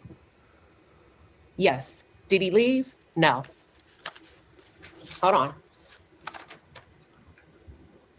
So was he angry? No. More irritated. What did he say when you told him to leave? He said, beat me out, touch me, and see what happened. Wow. I made a small note. This is my personal note. And I wrote, this sounds rehearsed. The witnesses were prepped. But that's perfectly normal in many cases. Who instigated? He said, Carmelo Anthony. You know him? Yes. And then the witness testified that Austin Metcalf tried to force him out, that he had no other choice. Another He message. said, Austin Metcalf tried to force him out. Austin Metcalf tried to force him out. That's physical. That's not talking. Austin Metcalf tried to force him out. Just pay attention. I want y'all to catch these key moments. Now, I don't know if the jury's going to catch it or not, or the jury's going to hang on to it or not, but these are very telling things. These are Austin Metcalf's friends that are testifying against Carmelo, but there's some very telling things in the things that they say if you listen closely. All right, let's get to it. Yeah, he had no right. Of course he did. All right, let's get to it. Let's go. Y'all support the show, support the stream, I mean. And after that, Carmelo stabbed Anthony. Was Austin angry? No. Was Carmelo angry during the back and forth? I don't know. Did you really think that Carmelo had a weapon? We're not supposed to have weapons at school events. Did Austin shove Carmelo really hard? No. Now, that's not an answer. Did Austin become frustrated? Yes. Why? Because he wanted Carmelo to leave.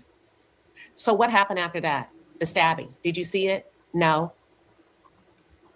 Because I was looking toward the field. But when I looked back, he testified that it was blood on Austin's chest. Austin was falling, and Hunter told them to run. The teachers came and ordered the students to go to the bus. He was then asked, was Hunter any way involved? No, it was one-on-one. And then he said, hold on. Give me 1 second. She be killing me with this goddamn reporting. That Hunter was seated next to him.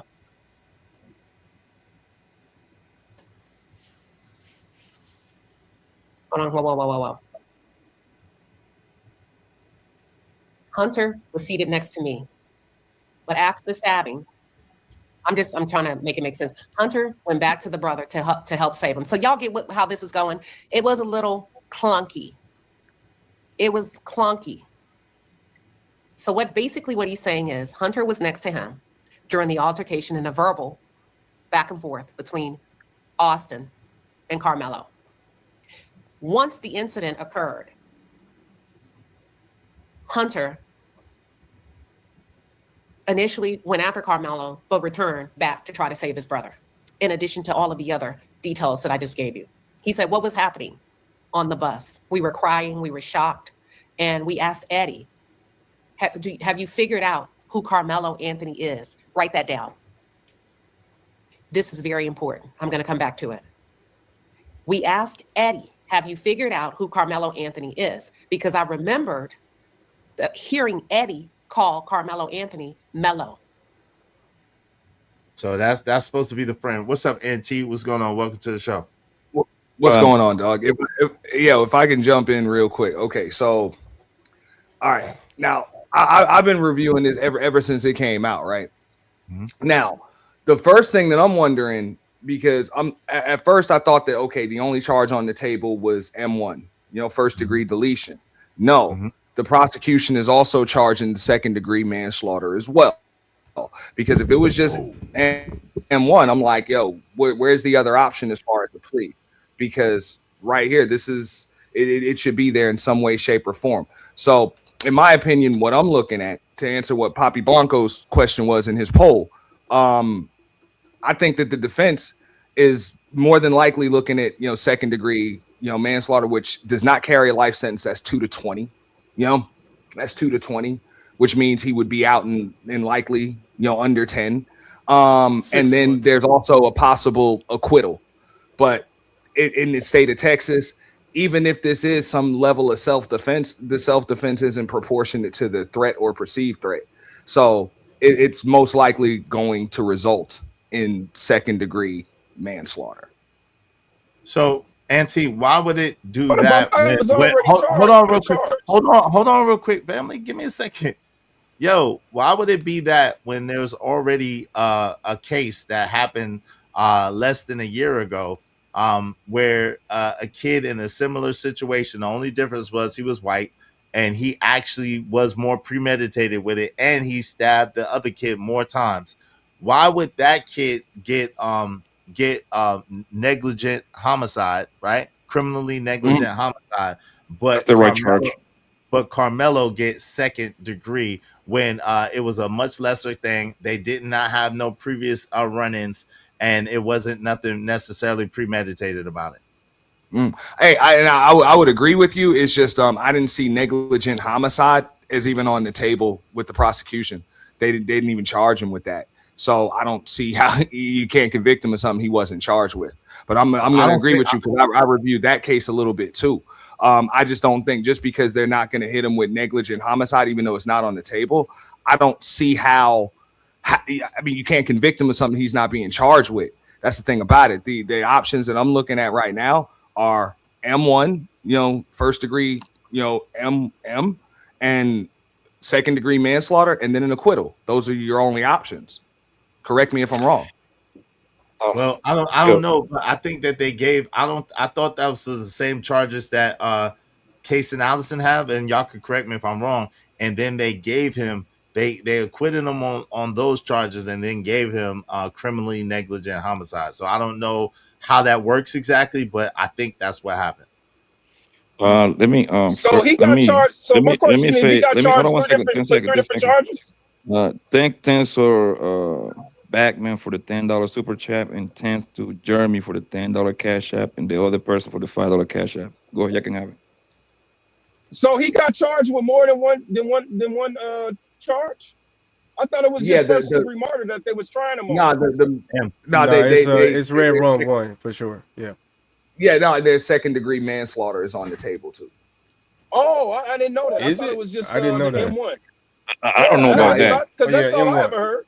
Yeah, you can look it up. I looked it up today, and yeah, it's on the table. You said second degree murder. Okay. All right. Because the manslaughter charge is in the second degree. So I was wondering why, because as like this attorney would be fired if you don't come with some kind of plea deal or something. Like you got to be able to negotiate in some way, shape, or form. It shouldn't be just, a possible life sentence or an acquittal. Like you have no chance. So it's got to be something else. So when I looked into it a little bit deeper, I see the second degree manslaughter is on the table. So that's one of the reasons why they're not going to take a plea, because there's a best case scenario, there's a likely scenario, and then there's a worst case scenario. They've actually got more options that way. Wait, can you show us that? Because I'm looking and hold on real quick. I'm looking and it just says first degree. I don't see anywhere where it says that. I'm even saying nothing. Yo, can you show? Hold on real quick. Let me just finish, y'all. If y'all don't mind. If you don't mind, can you please tell me where you got that from, bro? Because all I see is first degree. That's it. Go ahead, fam. Y'all got it. Y'all got it. You talking about Texas? I really want to weigh on him to be honest, but yeah, man, go ahead. But I think Rilla, Chicago Rilla, did you drop? Oh, Chicago Rilla dropped. All right, go ahead, Blanco.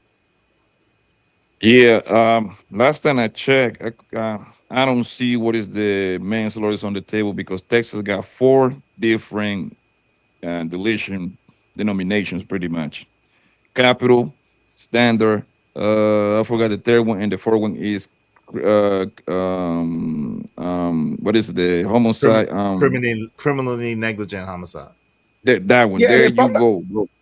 if So I'm I not don't know what it. mistaken, because go ahead, I'm sorry. No, go ahead, boss. Go. You can have it. The manslaughter, they didn't give him that. They didn't charge him on that because he was still a minor at the time that this happened. If I'm not mistaken, because they don't give, they don't charge them charge minors out there for manslaughter. I could be wrong, but that was something that I heard. I mean, but technically you could if okay, so they could charge you, from my understanding, right, and I might be wrong, but they can charge you with something like a M1, M2, whatever the case may be. But if they can't get that, then they could put in a plea where you negotiate for something, where the state could negotiate for something lesser. That's, I think, yeah, I Right. think That's my, from my understanding. I'm not nothing in law, but that's from my understanding. They can negotiate for something lesser. So that's what I'm thinking. Auntie is kind of talking about, is that they can negotiate for manslaughter or second degree manslaughter, whatever the case may be. But that's not saying that manslaughter is one of his charges, though. That's different. That's a different thing. As far as I've been reading and everything, I just heard, link. I've never heard people Go ahead. I've never heard anyone even mentioning the possibility of manslaughter being entered. They always have been talking about the first degree and one. And the reason why I know I'm right is because they keep talking about. I think the minimums carry between 5 years and 99 years. Manslaughter would throw those numbers out there to he looking to this. So I don't know what Auntie's talking about. Okay, and that's what I'm saying. Everybody's reporting on stuff, but they're actually not looking at stuff. So that's something that the jury. I'm getting my from the TV network, bro. Like, they're gonna know the exactly charges. And again, I'm not able to finish, but it's cool. I'm gonna show you. I'm gonna share my screen in just a moment. You know what I'm saying? Because that's something that the jury can consider. And apparently the jury can also consider, wait a second, the jury can also consider what is mentioned, which is the negligent homicide. You know what I'm saying? Because he was overcharged. So they can consider all of those things when they come back. So there is. Yeah, that's what I was saying. Right, that's what Keon was just saying. That was Keon. Yeah. That's what they. So that's what I'm saying. The jury can consider that. You know. Okay, no doubt. Yeah, that makes sense. That makes sense. All right, give me 1 second, but the main and only charge right now is first degree. We gotta be clear about that. Because that's why I just looked up. But yes, I think in Texas they have a thing where they could, if you don't say this, you can have an option of that and that and that. I think that is a thing. I'm not 100% sure. Yo, thank you so much to Jay Lewis for sponsoring the show. I really appreciate it. Y'all be like Jay Lewis and support the show, support the stream. I mean, let me celebrate my sister Jay Lewis. Thank you so much, Jay, for coming through in the clutch. We appreciate you so much. Thank you. Let me celebrate her. Hope you don't mind if I say this out loud. How wonderful life is, 'cause you're in the world. Hide the money, y'all. There's poor people around. With your broke ass. Thank you, Jay Lewis. I appreciate you, Jade. Let me just make sure I got everything. She said, liar, Hunter was involved. Yeah, he definitely was involved. Yep. We knew that. Hunter was definitely involved, right? Listen, if y'all want your comments highlighted red, do so through the super chat, through the Cash App. Got a lot of comments, got a lot of stuff. Make sure y'all support the show. All right, appreciate you. Go ahead, fam. What you want to say? Can I say this? My bad. Go ahead. I just want to say this real quick. Izzy, if your theory that, or this narrative that if they do this, if the defense just dropped this bombshell video that just shows absolute proof at the end of it, this will be one of the most amazing court cases we didn't have in a minute. But honestly, I don't think that's how it's gonna go. They looking kind of weak right now. But go ahead, y'all. Go ahead. Now, if I can jump in right there, I mean, I don't understand what people are expecting to see in a video. We already, for the most part, we know what happened. You know what I'm saying? There's a dead white boy that's dead from a fatal stab wound to the chest. No. This is the thing. If the video that they said exists, it would show that he was jumped by more than just Austin, which absolutely would corroborate him feeling like he had to protect himself, and it would be obvious. And not only that, it would be obvious self-defense. And not only that, it will also show that the state coerced all these little kids to go up there and basically lie. And basically lie to the public and to our court system. And that's Well, what's that even ain't the more first time damning. they did that. But the state, But that's it doesn't pretty much, matter. It bro, doesn't. To me, it doesn't. Go ahead. Go ahead. the state, that's pretty much what they do, bro. The state job is to get as many convictions as they want. Yeah, but Is it's hard to prove it. One It's hard to second, y'all. prove it. That's what I'm saying. One second. Let people finish their thought, y'all. Please, before y'all jump you in. Go you, you ahead. gotta My bad. I'm understand, sorry. bro. My bad.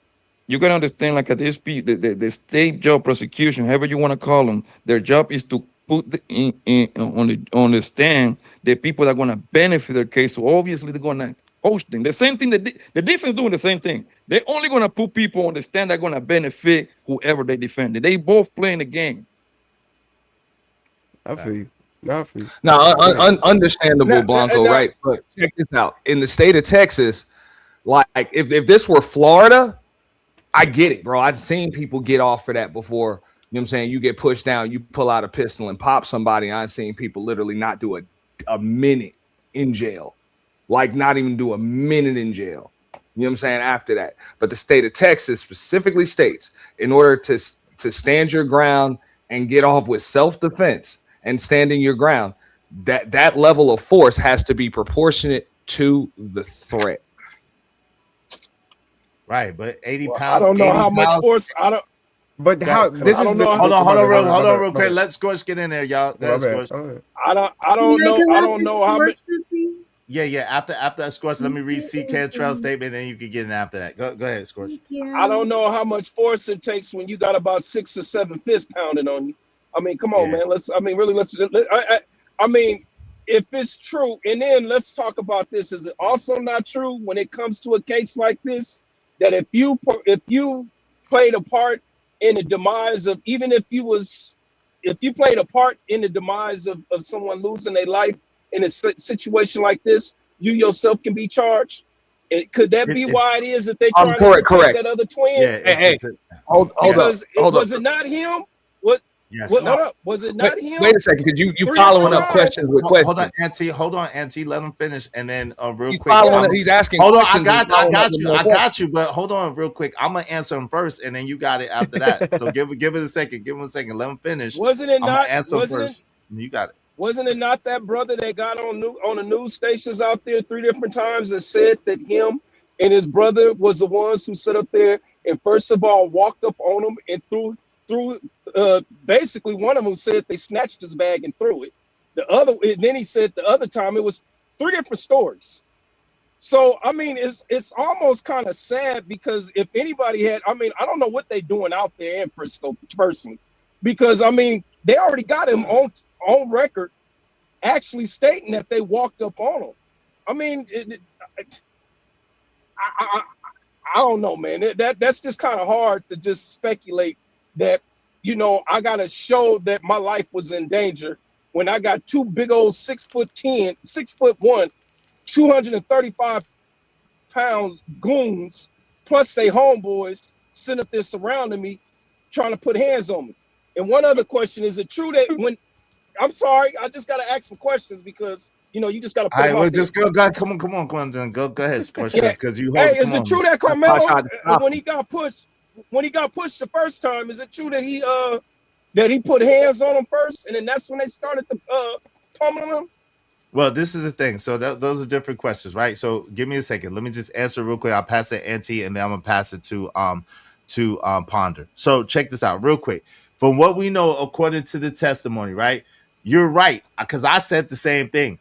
As far as knowing and seeing what Hunter said on those 3 different interviews, he did already admit that they approached him, both of them, and that they one of them took his book bag and threw his book bag outside of the tent. That already was admitted to by Hunter. But now the thing is, they intelligently kept Hunter away from being a witness. I don't know if the defense is going to call Hunter as a witness because, like someone pointed out, it might not be a wise idea. But the prosecution absolutely was not going to call Hunter as a witness, right? So They took his book bag? Yes, they did. Yeah, Hunter admitted that on one of the interviews that they took his book bag and threw it. And You know he what went I'm to go get it back? Yeah.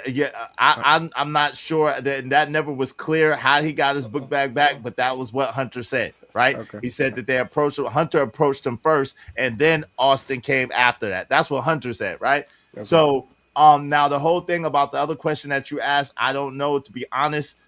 it would be speculation based on what other people said. So go ahead, Auntie. What did you want to say? Yeah. No, and also like, okay, so a lot of that, like hearsay. This is one of the reasons why I don't get my news from social media influencers, because people just say stuff. As far as him being pummeled by 6 people, I didn't see any evidence or proof of that. And unfortunately, you got too many damn eyewitnesses. And something else that would debunk that, with 6 people pummeling you, it's unlikely that you're going to be able to get away after you stab somebody. It's just highly unlikely, because that boy actually got up. Wait a second. Let me finish. He actually got up after he was stabbed. And he said, "Oh God, I think I'm stabbed," and was able to lift up, like he was able to lift up his shirt and show the damn stab wound. So, like for Carmelo to be able to get away while 6 people are pummeling him, you know, and nobody even realizes that this kid is stabbed until after the fact, it really doesn't make sense, which is likely one of the reasons why you didn't hear it come out in court, is because it did not happen. Well, hold on. Hold on real quick. That's not necessarily true. I was jumped. Like I always say, people tried to jump me. I was jumped by 6 people before, and I absolutely got from under them, because what happens is when a whole bunch of people are jumping on top of They're one hitting on person- each other. Hold on real quick, brother. Jesus, hold on. When a whole bunch of people are jumping on one person, it's hard for them to keep track of that one person. So I was able to slip from under them and left them right there. And I was able to go after the person I actually was trying to go after the whole time. So I don't know about that. I'm just saying, from my own personal anecdotal experience, you absolutely can get out of 6 people jumping you without question. I'm wanting to see Mhm. from NT, where is this whole manslaughter thing on the table? No, I just explained this is something that the jury can take into consideration, as they can also take into negligent homicide. So I stand corrected on what I said earlier, but even what is said, the jury can take it into consideration, and I believe that's what the defense is leaning toward, like likely scenario, which in that case, So as of the right boy's now, not facing that. let's get it clear. As of right now, he got 1 charge, and it's the N1 looking from 5 to 90 years. So let's make it clear, all right? Yes. Because the entire time I haven't heard a single person saying manslaughter or negligent homicide. I haven't heard none of that. It's just N1 or nothing. Okay. That's right now. Hey, you see that link that I put in the back? Yeah. You see that link that I put in the back? I'll even be more than happy to share the screen. Wait, give me a second though. Give me a second before you go. C. Cantrell said, "What about discovery? Wouldn't prosecution already seen it and therefore not let witnesses perjure themselves?" Well, this is the thing. Again, until they present it, the kids, if y'all notice, and this is what we could get back to, the kids kept saying, "I don't remember. I don't recall. I'm not sure. I don't know." You know what I'm saying? So those were the things that they were saying so that they wouldn't directly perjure themselves, just for the record. So and all those things happen to be in Austin Metcalf's favor, just for the record. Go ahead. You got it. Thank you, Izzy. No, I mean, hey, if you want to pull up my screen, hold on, Auntie. I promised Ponder she could go next. Thank you, Izzy. I appreciate it. Thank you, Izzy. Just a friendly reminder to many people on the panel, the chat, and to those who are listening. This is not a major city in this, so to say, like a Dallas or a Houston or Atlanta, etc. This is not a blue city. This is a red state, Texas. And this is a part of Texas which is solidly red. It's a very different, separate culture that many of you are not familiar with. I just want to put that out there. I'm just hearing what a lot of people are saying, but it's just going to be very segregated and not where many of you may actually live, have your children go to school, or even work. Just want to put that out. I'm sorry. Is it still a sundown town? In a way, yes, it is. In a way, yes, it is. That's what I thought. Absolutely. Yeah. Also, Izzy. Also, Yes. many people are stating, so in jurisdictions that use the term first-degree murder, Texas doesn't really use that term, first-degree. The jury, A jury can often convict a defendant of a lesser offense if the evidence does not prove all the elements of first-degree murder. In Texas, common lesser outcomes include second-degree murder. Hey, stop saying the M word, please, please, sorry, please. It's not algorithm friendly. No, Please. no, I got you. Of course, sir. Please excuse me. You're right. Uh-huh. Please excuse me. I'm very, very particular about that. I apologize, sir. Thank you. Common lesser outcomes include second-degree unaliving if premeditation or another element of first degree is not proven. There's also voluntary MANS slaughter. For example, if the unaliving occurred in the heat of passion under circumstances recognized by law. And then there's involuntary slaughter or similar offenses in jurisdictions. However, in Texas, this question is framed differently because Texas does not have a separate called first or second. A person charged can still be convicted of a lesser offense, such as the man, SALAUGHTER, or criminally negligent at HOMICID. I just said that. If the evidence supports it. So he absolutely can be convicted of the lesser crimes. The question is of course, number one, why would Collin County even charge him with first degree? That's the question. But then again, it's also Collin County, which someone mentioned here. Is it a sundown town? Yes, it is. There you go. Yes, it is. Okay, there you go right there. Can I jump in real quick? What I said, but yeah, go ahead, Auntie. Gotta let Auntie go. Go ahead, Auntie. No, real quick. If you can share my screen, because I got it up here right now, but it corroborates just what she just said, because she's absolutely right. Now, the prosecution is always going to overcharge. That's just the way it is. Going to overcharge, and that's why. You know what I'm saying? So that's why. Because the first thing that I'm wondering is, why is there not why wasn't there a plea on the table? And if so, I would have liked to know what the hell deal it was. But this is why, is because, the defense obviously knows that it's likely that you're going to get a lesser charge than the first degree. And it's likely going to be, the second degree, M slaughter. But go ahead. And that's what the jury can take into consideration, because it says right there, yes, he just like Blanco said, yes, right now they charged him with first degree, boom. But as you see what's highlighted there, it says because the jury could potentially consider a lesser included charge during deliberations. A conviction of M slaughter, which is a second degree felony in Texas, carries a sentence of 2 to 20 years. And a fine. But if the prosecution, the jury, and the defense kind of like have to come to agreement type thing, because they can just be like, yo, you got to charge on this charge. And for me, as of right now, this is not an N1, buddy. It doesn't meet the elements of an N1. Okay, it's not. But and that's what I was. Hold on. That's what I was. Hold on. Wait a minute. And that's what I was saying. Hold on. Wait a minute. Because that's what I was saying earlier.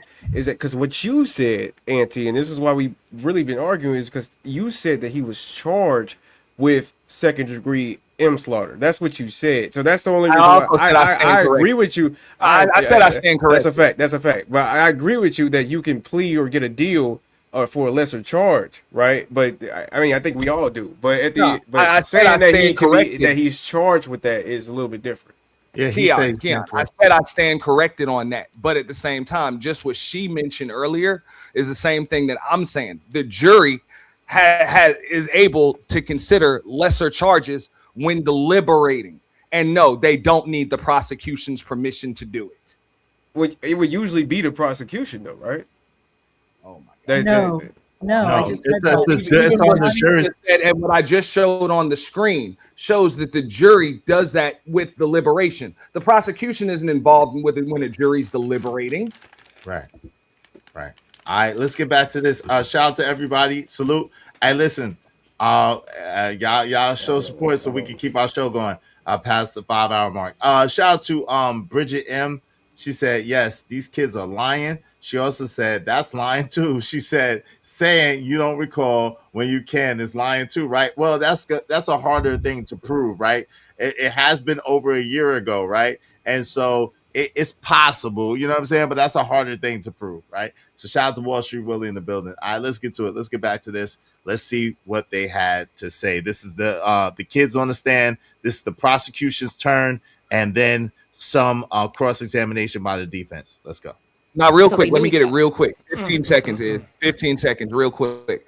All right. So I just saw what Blanco put in the chat. Look, we can't compare this to George Zimmerman. The state of Florida, stand your ground, is not the same as the state of Texas is. So that proportionality thing doesn't apply the same way in the state of Texas. So please, let's not compare the two. And one more thing too, Izzy, before you go, I apologize. I know you want to go, bro, because I just don't want people to be misinformed. A plea deal is usually between the defense and the prosecution. So I really didn't know what the whole bargaining through a jury conversation we was having, but I'm just saying a plea deal is usually between the prosecution and the defense. So, but go ahead, brother. Yeah, before the trial, but let's get back to it. Let's go. All right. Yes. Based on what you know about self-defense or murder, what would you say this is? I would say he committed murder. They then passed the witness to the defense to cross-examine. Yo, I think that's criminal. Now, let me say this. Let me stop here real fast, and y'all could agree or disagree, and we're going to move past this fast. I think it's criminal that the defense attorney, why, Ponder, you might be able to answer this. Why does the defense attorney allow them to keep doing that? I think that is ultra damaging to the case. How can they ask a child who is not an expert whether this is the M word or whether this is self-defense and allow that to stand without any kind of objection? Hold on. You want me to answer that? You want me to answer real quick. Let me let Ponder answer first, and then Auntie, and then you got to Reese from Philly. Go ahead, Ponder. Well, it was directed to her Thank you first. very much, Izzy. Thank you. So someone actually in your chat said something that scorched earth. It has come off as leading. Right. So you That's what I was about to say. yeah, leading that, and that the expectation would be the defense would say objection, leading. Right. So We why would aren't do they that. why aren't they doing that with your knowledge of them and their vast experience and being a professor of law and all that? Why are they not doing that? Why are they allowing that to keep getting off like that? Yeah, but here's the thing. We have to think about defense strategy. First, it very well could just be part of their case. Let the teenagers speak uninterrupted. Let it be on record, because as you and I discussed earlier, the defense has not really made their case yet. So when you have the defense, you don't want to interrupt. You don't want to start, because remember, every time it's like objection, that then the judge has to come back, sustained. You're getting the judge involved. Yes, it's correct. It will be on transcript. But like I said earlier, court relationships, this is Collin County, it's not Dallas. Let them have their say. You as a defense can then come in when you examine, when you're stating your case, and challenge what these teenagers are saying. So there's no need to just go ahead and react. Remember, there's no need to always react to everything that you hear or everything that you hear is incorrect or wrong. Let them make their case. Let them speak uninterrupted. They're going to have their time to retort and to respond, and it will be on record. Furthermore, there's something that you said earlier, Izzy. These are teenagers. This is not the police. Let the teenagers have their opinions. Let the prosecution go ahead and lead these teenagers. Because as Scorched Earth is saying, it is leading. Let them go ahead and do it and let it be on record. Then eventually the defense will come in and respond appropriately. Okay. Yo, go ahead, Auntie, and then wait, hold on, and then Reese from Philly is that right after that, and then y'all can go. Go ahead. And then Keon. Hey, I agree with you. I agree with her to a degree. Yeah, it's leading as hell, and also to just allow children, 17-year-olds, to interpret the law. Yes, interpret the law right there. It does sound crazy, and I personally don't see why an attorney would let that even have to cross-examine right there. You make the objection right there. Like exactly. You can give us your recollection of events without interruption, absolutely. But once that question is asked, do you believe that was self-defense? I mean, I would assume there's an objection right there. Right. Like they're not a legal professional, and they cannot interpret the law. Hold on real quick. And Auntie, he's got away with that with every single kid witness. He's got away with that.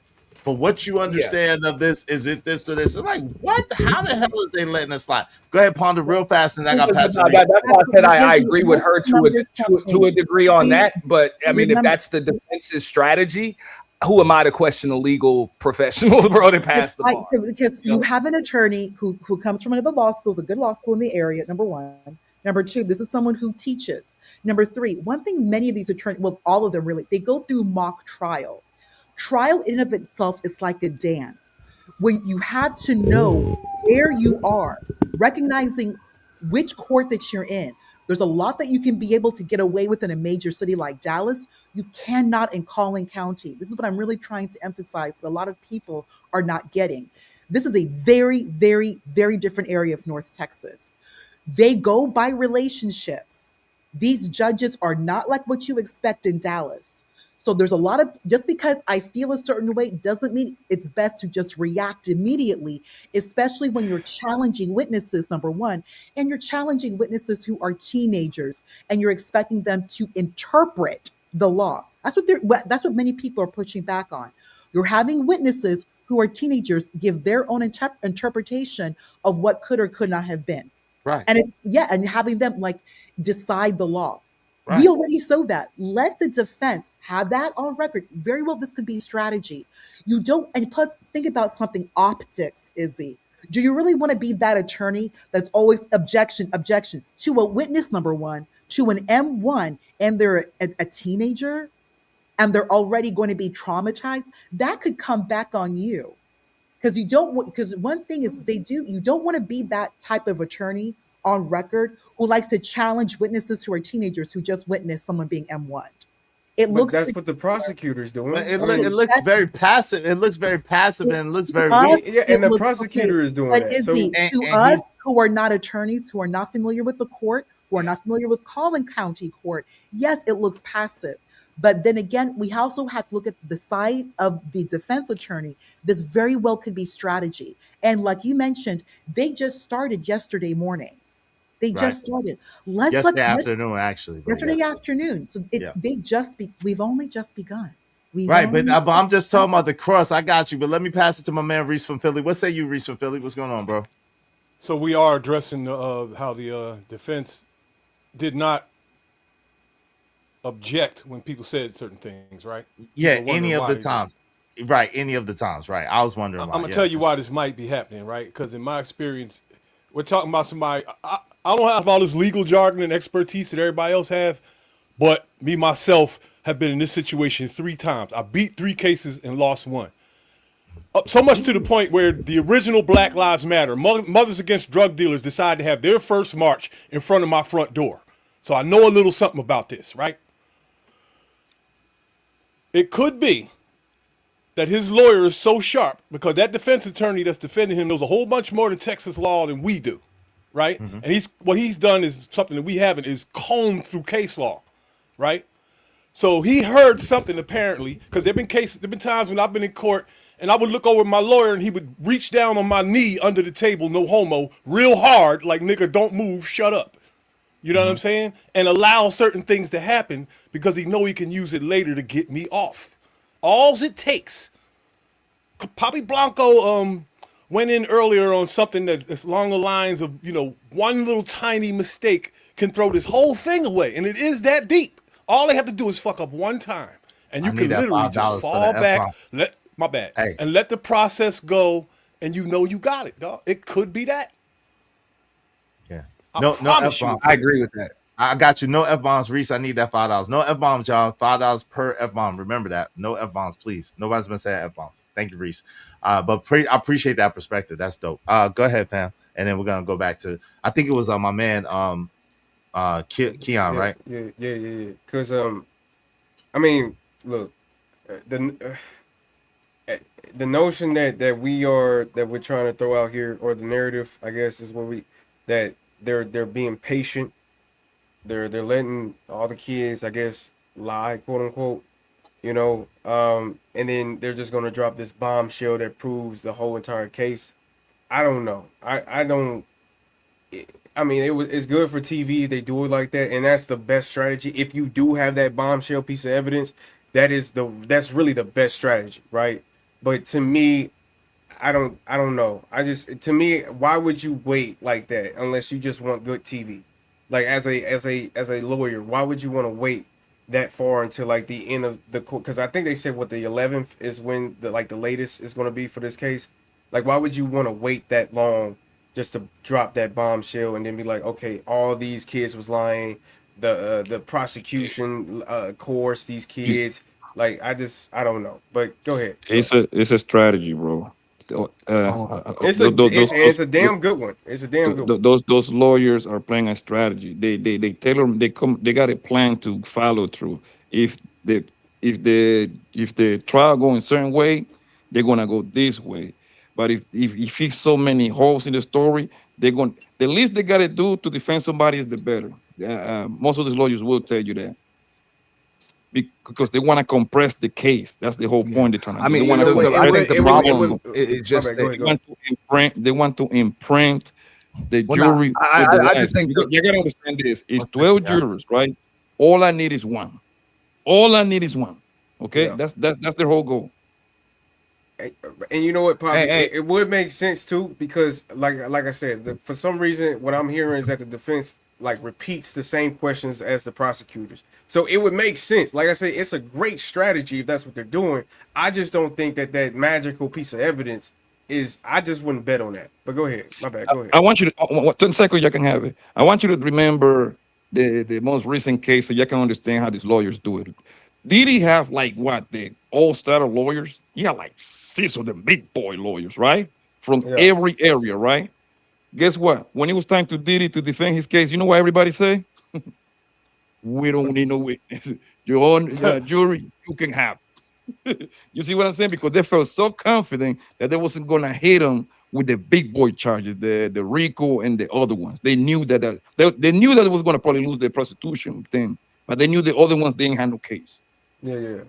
Okay. Yeah, but right now I think it's a little different because the facts are pretty much clear. They're overwhelming, and now you're trying to prove the point of self-defense. So I think here the defense is going to have to put some work in when it comes to that. Now, as far as that overwhelming evidence of him being jumped and stuff, I mean, you got the body camera footage and the transcripts, and he said he put his hands on me. I told him not to put his hands on me. There is no them, there is no they. So exact words, quote, there is no them, there is no they. And there are no court transcripts saying it. So we can't take social media influencers' words as gospel because people make stuff up. Well, no, that's a fact. When he got arrested, my bad. Go ahead, Bobby. My bad. Thanks for the cash at Armaya. Thank you, baby. But no, that's a fact. When he got arrested, he didn't say they or them. He said that I told him not to put his hands on me. So I don't think that, at least me personally, I don't believe that at all. But do you think that Auntie? Well, do you think he was that the they only proved? person. Wait, give me a second, Kel. I'm sorry. In all fairness, he was the only person that got stabbed too. So you know what I'm saying? That would make sense whether they jumped him or not. But go ahead. I'm listening. Yeah, Auntie, do you think that either through what you heard, right? Do you think the prosecution proved intent, like intent to unalive? Nope. Did they prove intent? Yeah. Okay. And I'm gonna explain why real quick. With the definition of homicide, yes, they proved intent because did he intend to delete? No. But did you intend to create to inflict the action that led to deletion? Well, that's not M1. That's really the definition of homicide. Not M1. No, it's not. No, it's not. Not in the sense. No, it's not. Not in the sense of being convicted of it, because that would be involuntary slaughter, right? That would be involuntary. So it would be accidental. So that is a very pertinent question and a very and the answer to you, Keon, from my perspective is no. They have not proved that it was intentional. As a matter of fact, I would say the opposite, especially with these boys lying and it being as clear as it is that these boys are lying. That's a fact. Yes. Yes. So my experience that I talk about is minuscule, right? Most of my experience came from me talking to other people about their cases throughout my bid, right? Which happened thousands of times. So I've seen situations like this a lot, and it is different in each state, and I was in several states. but I can tell you that one thing the prosecution has on their side is the fact that what Carmelo spoke before the incident, and the fact of where his first strike went and how hard it was, and it was a bullseye. And, you know what I mean? They can use that. I don't know how much meat that's going to be, but I've seen people get stung on stuff like that. Wait, I don't know, Izzy, Reese, because if I may do you think that is? respectfully- Go ahead, Ponder. My bad. Thank you, gentlemen. Just to make something very clear, in Texas, when it comes to this case, it's going to be either or.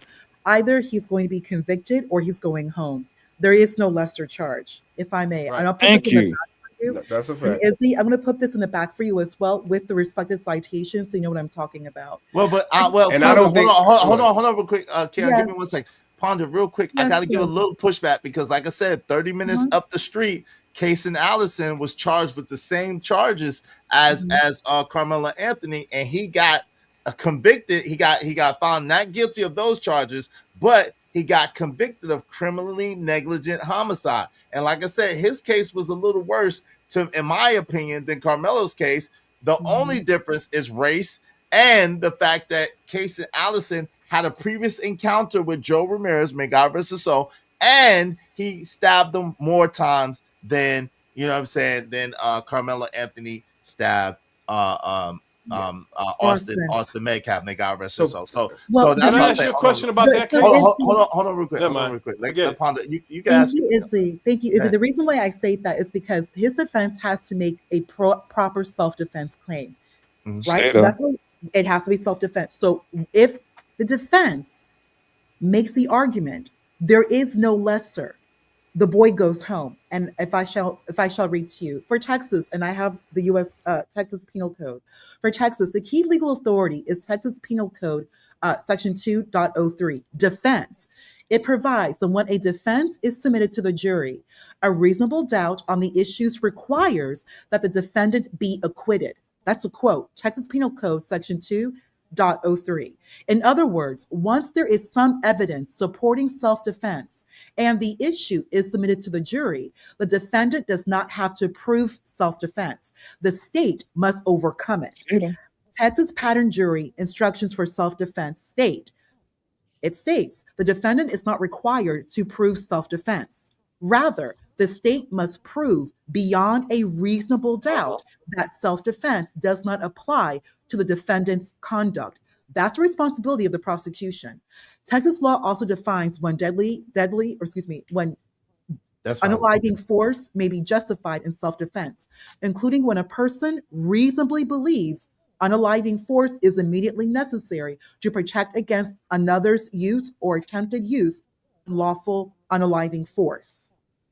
So, in a Texas M case where self-defense is properly raised and included in the jury charge, the jury may convict if the state proves the offense and disproves self-defense beyond a reasonable doubt. The jury may acquit if it has a reasonable doubt about whether the defendant acted in lawful self-defense. The jury may also consider any lesser included That's fine. Go ahead. offense that the judge has included in the jury instructions if supported by the evidence. So if the case is made for self-defense, he's going home. However, the jury may consider lesser if the judge has included in the jury instructions if supported by the evidence. I hope I made myself clear. I can provide this in your back chat, and I do have. No, we get it. We get it. Yeah, So nobody disagrees, Ponder. No, Yeah, we I get don't it, we think- get it. Yeah, go ahead. Yeah, we get it. So it's either or. The defense. So we have to respect the process, what his defense is doing, part of strategy, so that they can rate. Because remember, we have not heard their case when it comes to self-defense. We haven't heard it yet. If they make the argument, the boy is going home. Okay, but that's what I'm saying. At least thus far, when the prosecution made their case and closed it as of Saturday, right? Their cross-examinations were, from what I'm hearing, were not that good. So y'all basically just telling us that the defense is about to either bring up some type of, to me, magical, I would describe it as magical, piece of evidence or this magical witness, and which to me was already with me. Eddie was the magical witness, and that's why I was kind of excited hearing that he was on the stand.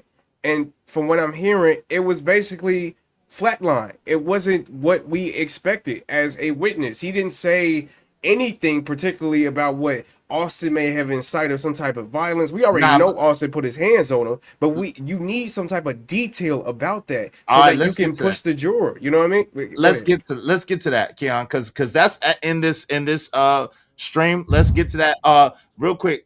Reese from Philly, I need that $5. But go ahead. What was you saying, bro? What was you gonna ask? I'm so sorry for interrupting. Hold on. Did you include that case that you mentioned earlier? There was another case you mentioned. You were comparing It's the case analysis case. CAYSEN, I think ALLISON. It was from he went to trial in 2024, 2025, I think 2025, I think. But the case actually happened in 2023. And he was 18 in high school in Texas, not too far from, about 30 minutes, 40 minutes away from where Carmelo Anthony is at. I'm gonna look it up right now. Thank you. And no problem. Go ahead. Yeah, I was. Wait, hold on, real quick. Go ahead, Reese from Philly. Yeah, I was gonna say I can't send that till tomorrow night. I don't have nothing with me, and I don't live here anymore. Okay, go ahead, man. Go ahead, say what you say. Like you making it bad. Go ahead, you making it bad, brother. But go ahead. What was you gonna ask me? Someone put up for Reese, so it could be. Oh, I thought you said you had a question. So I don't have to remember. Yeah, someone put up for Reese, please. Because we can't depend on Reese's memory. Hey, someone put up for Reese so he can stay on the panel, please. All right, let's get back to this real quick. Oh no, I'll dip. Somebody won't come up. Nah, you good. Let's go. They asked him about the tent.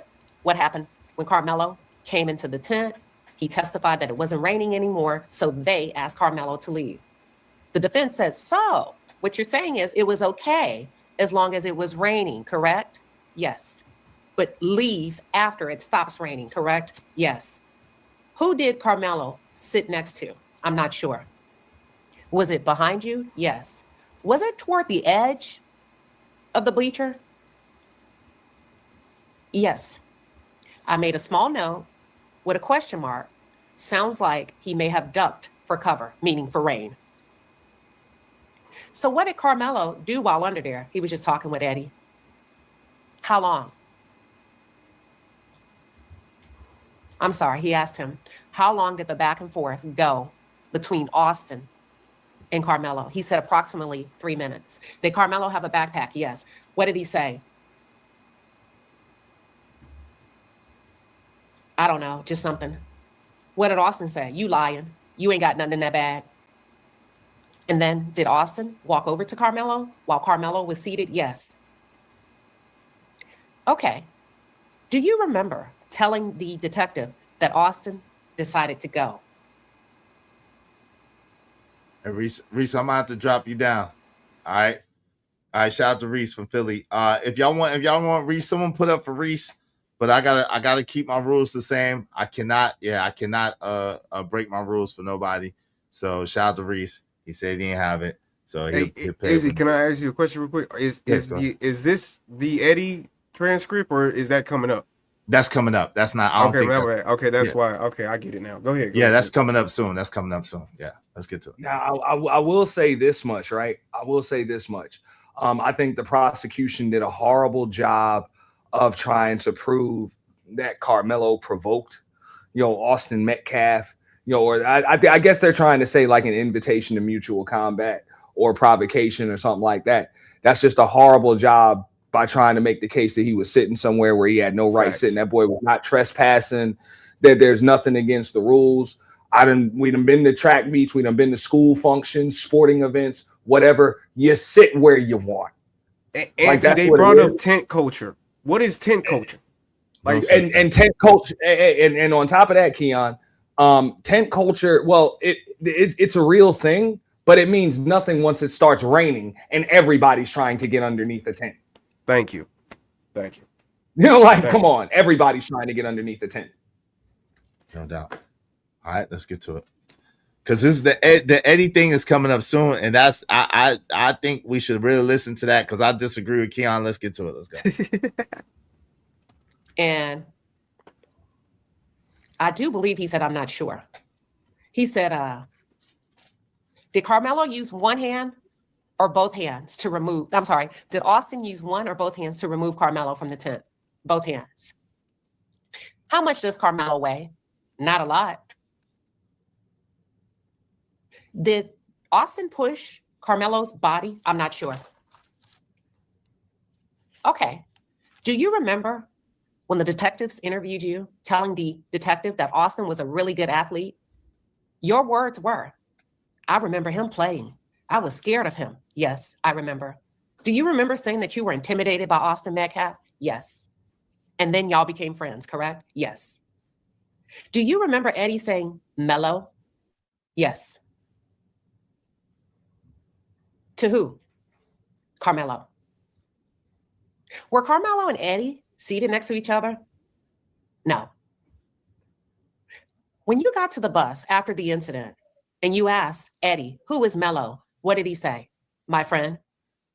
Did you see, while on the bus, a photo of Carmelo Anthony? Yes, but not on the bus. Later that day. All right, they dismissed that witness. Then they go to the third witness, who's a 16-year-old boy who shared that this was his first time, this was his first track meet on April 2nd, 2025. Do you know Austin Metcalf? Kinda. We just get along. Tell us what happened on the day of April 2nd at this track meet. The witness testified that he arrived by bus. He helped to set up, and once the tent was set up, he scrolled through TikTok. Was it raining? Not at this time, but it did start raining later. Later, like after the stabbing? No, before. So this is the state on direct. And he also explained, this witness, that he's also friends with Eddie. He said, can you tell me what you were doing 10 minutes before 10 a.m.? He said, actually, 10 minutes before 10 a.m., Carmelo Anthony sat next to me. What did he say? He said, what crazy weather, right? And I said, yep. Then what happened? Carmelo Anthony recognized Eddie and they started talking. Oh, how does Eddie know Carmelo? Eddie's friends with Carmelo's girlfriend. So they were talking. Well, Carmelo tried. He attempted to chat with, oh, no, I took it back. I take it back. He said, Eddie is friends with Melo's girlfriend. And that Carmelo Anthony even attempted to chat and make small talk with Austin Metcalf. Let me go back. The defense says, hold on. Not yet. I'll tell you that in a minute. When it rained, this is still the state. You said it started raining, correct? Yes. Before or after the stabbing? Before. How do you know Eddie? I'm friends with Eddie. I feel like I'm repeating myself. So then he said 10 minutes before, Carmelo came in and Carmelo said, what crazy weather, huh? He said, yeah. Carmelo recognized Eddie. They started talking. Did Carmelo sit under your tent or on the edge of your tent? He sat on the edge of the tent. Do you know Paul? Yes. What did Paul say? Paul said, who is this guy? What did Carmelo say when Paul said, who is this guy? Carmelo says, I'm a nobody. Okay. Was he angry when he said it? No, but it's kind of like disrespectful. Okay. What happened after Carmelo said, I'm a nobody? Paul said, since you're a nobody, get out. What did Carmelo say? Carmelo said, I'm not leaving. Fuck you. At this time, who's involved? He said Paul and some other guys, but not Austin and not Hunter.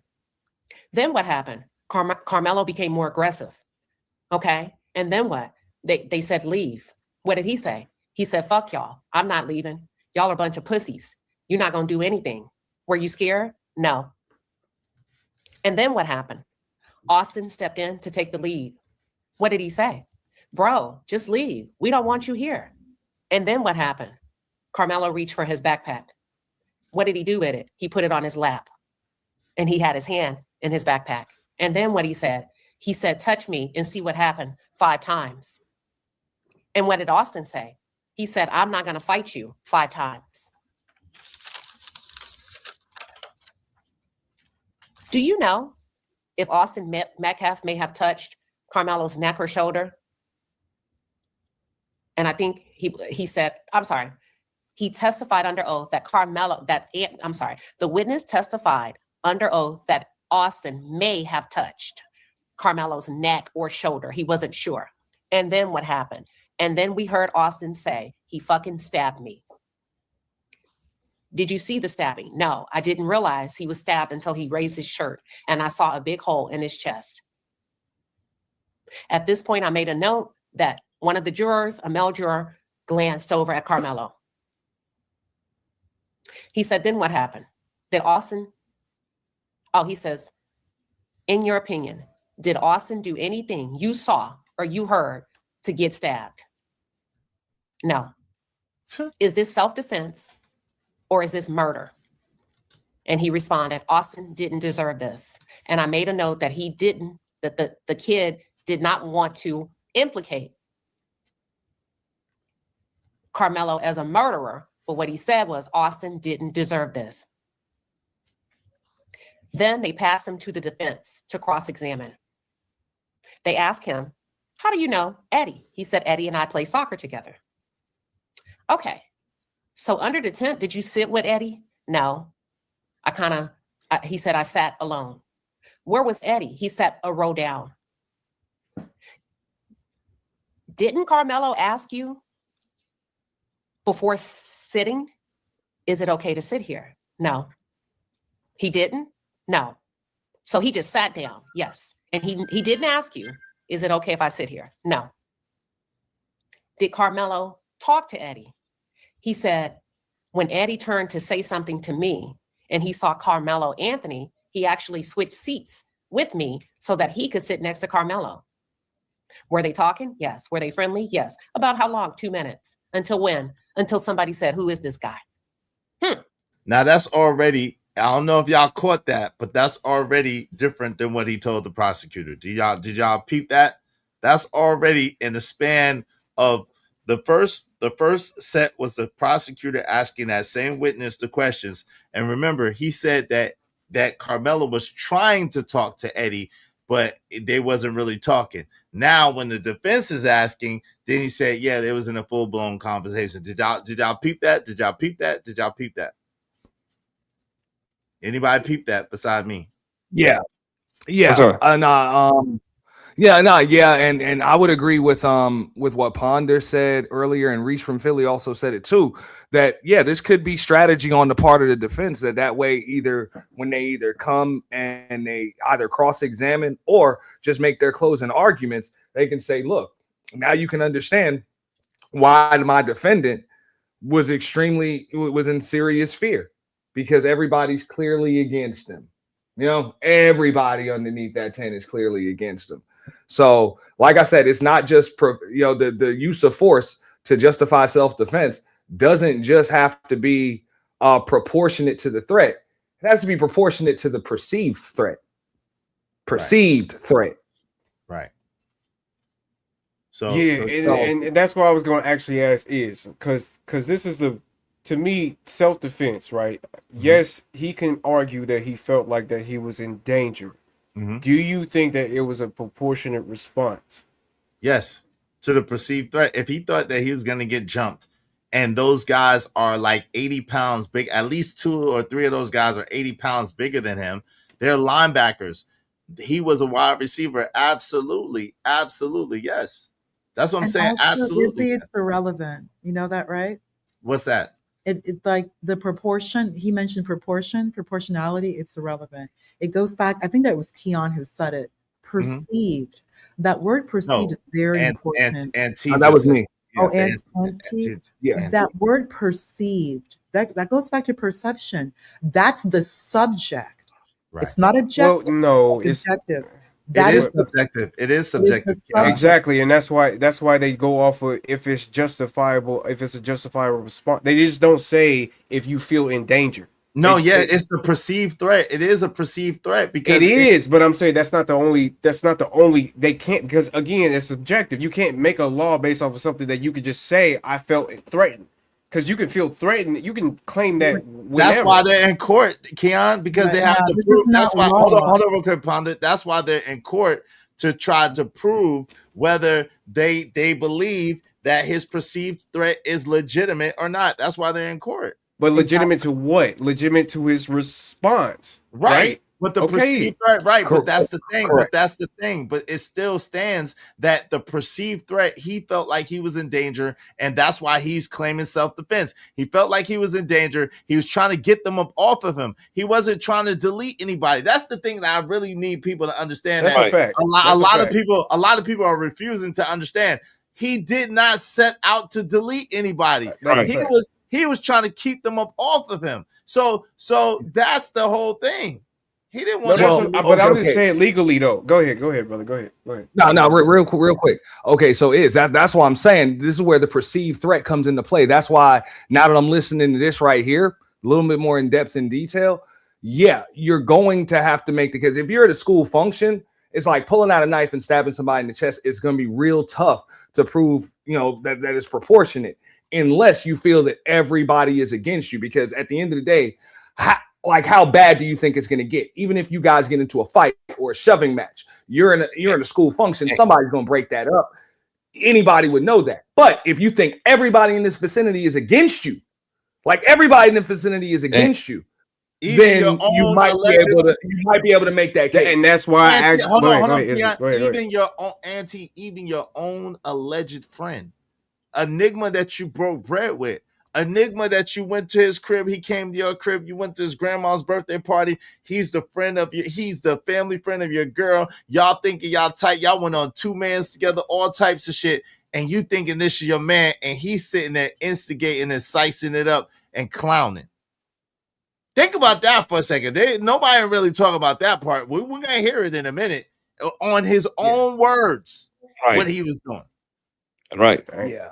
And that's like where I'm hanging my hat on this case, because like they in the intent part, it's just not there, bro. It's just not there, man. But that doesn't mean that the jury cannot find him guilty. I'm not saying that, but like proving the elements of this case, it hasn't been proved, bro. I'm gonna tell you what is intent. Well, the Asian man following somebody 130 yards.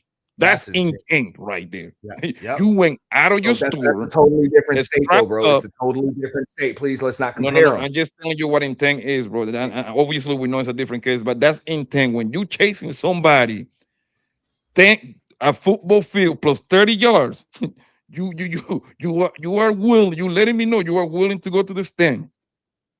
That's what it shows. That's intent. For most people, we perceive that as intent. Right, but sitting down. But Blanco, I would say this, right? But sitting down and just sitting down while some people are yelling at you and you just refuse to leave, that is no intent at all. You're sitting down. Not provoking. Yeah, you didn't provoke them, and they're trying to say that he provoked them. But at the same time, the whole intent thing, it's a gray area. Did you intend to use lethal force? Of course not, because you didn't know the force you were using was lethal. So no, he did not intend to delete. But hold on a second. Go ahead. I'm gonna land in 5 seconds. But did he intend to put a 5-inch blade into a boy's chest? A 3.5. A 3.5. Don't do that. It was a 3.5-inch blade. It wasn't 5 inches. Okay, my bad. Correct. But hey, you did intend to do that, which led to the deletion. So that's what I'm saying. So there's intent, but it wasn't intent to delete. But that's again, so if you're not intending to do lethal force, that means you're not intending to. Yeah, like intentionality is not necessarily involved. They really are separate. What people have already brought up, really, that needs to be addressed a little bit more, broken down, which is perception, which someone mentioned, and proportionality. Hi, Blacks Who Defy, you're correct. And I want to address that. So perception, because that directly has to do with self-defense in Texas. And that is actually discussed in the Texas Penal Code, which I would read. And then also proportionality. So getting started, when we're looking at in Texas unaliving, and let's see, perception and Texas self-defense law, perception and proportionality are central. Okay, so we have to start with that right there. So the governing statutes, Texas Section 9.31, which is self-defense, and Texas Penal Code Section 9.32, which is unaliving force and self-defense. Since everyone wants to bring up self-defense, it is part of his case. People should really look at that. Texas Penal Code Section 9.31 and 32. When it comes to perception, what the defendant reasonably believed, that is incredibly important to self-defense in Texas. Texas law is based on reasonable belief, not perfect accuracy. Here's the question, the key question. Did the defendant reasonably believe force was immediately necessary? The belief is judged from the defendant's standpoint at the time, considering what they saw, what they heard, the speed of events, and prior threats or context. And people closely known him. At the time.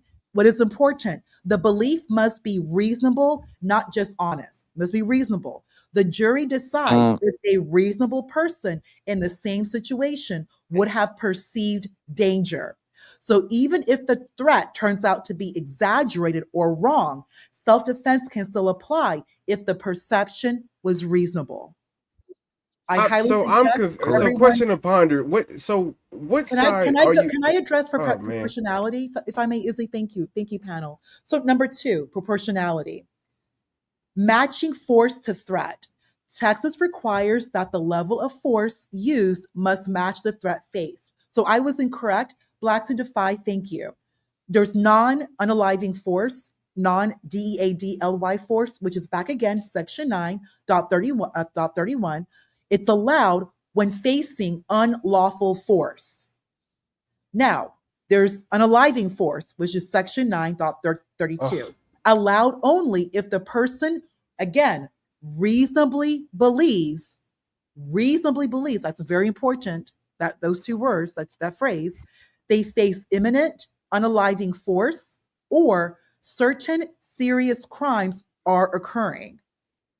The key idea, you generally cannot respond to minor force with unaliving force, but a rapidly escalating fight can change proportionality instantly. Multiple attackers, a weapon, or inability to retreat in some situations can justify escalation. Juries evaluate both together, perception and proportionality. Step 1, what did the defendant reasonably perceive? Was there an imminent threat? Step 2, was the response proportionate? Was unaliving force necessary to stop the perceived That's what threat? I just said, Ponder. Step 3, why are you? Step Go ahead. 3, She's just reading. was that belief reasonable? Even if mistaken, was it reasonable under the circumstance? If any of these fails, self-defense is rejected. I yield. Okay. No, I mean, I would agree with I don't know why you just read all that personally. So again, my question to you, Ponder, do you think that it was a proportionate response? That's really the only question. Do you think it You was, asked Ponder? me, I read it. You said I repeated myself. Do you think that Carmelo Anthony's response was proportionate? I'm not in place. You just told me I'm repeating myself, Keon. You tell me. Oh Jesus! You said I repeated myself. She don't want to answer you. Okay. She don't. Yeah. No, I mean, I think. Look, I would say this much: if I'm in a jury room, right there, I've served on juries. I've served on mock juries. I got to be real with you, bro. No, I don't think it was proportionate. I don't based either. on what I've heard so far. I don't either. Okay. I don't either, and that's why I think not the to self-defense or the perceived threat. Yeah, and that's why I think the self-defense, like defense that they're trying to put out, is kind of crazy. But also, I think M1 is definitely crazy because again, Now, Keon, I would agree with that 100%, bro. Like if I'm in a jury room and just like we were talking about earlier, that's when we got to consider lesser charges right there.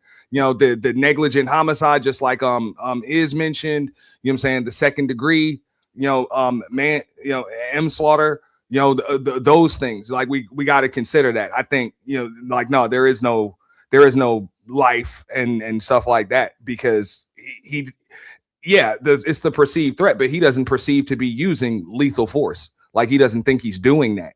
It's just because it's literally only one entry wound. He only stabbed him once. Yeah, literally. Like, I feel like if it was intent, it would be more than one time. Exactly. Personally. Yeah. But go ahead. All right, that's a fact. Let's get back to this. But did he intend to put a hole in his chest? Yes. Definitely. I don't know about that. This thing is, go ahead. So nothing bad happened while Carmelo was talking to his friend Eddie. No yelling, no commotion, no. How do you know that? He said, oh, Eddie knows Carmelo's girlfriend. How do you know that? Because I know her too. Uh-oh. During the commotion, did Eddie say, I know him? When the big guys were asking, who is this guy? At any time, did Eddie say, hey guys, that's my friend? No. Nope. How did Carmelo say, I'm a nobody? Did he use tone? No. But we just thought it was disrespectful. We thought it was disrespectful. Did you tell the detective about Carmelo's comment? I'm a nobody? I don't remember. Where was Austin seated? He was seated one seat below.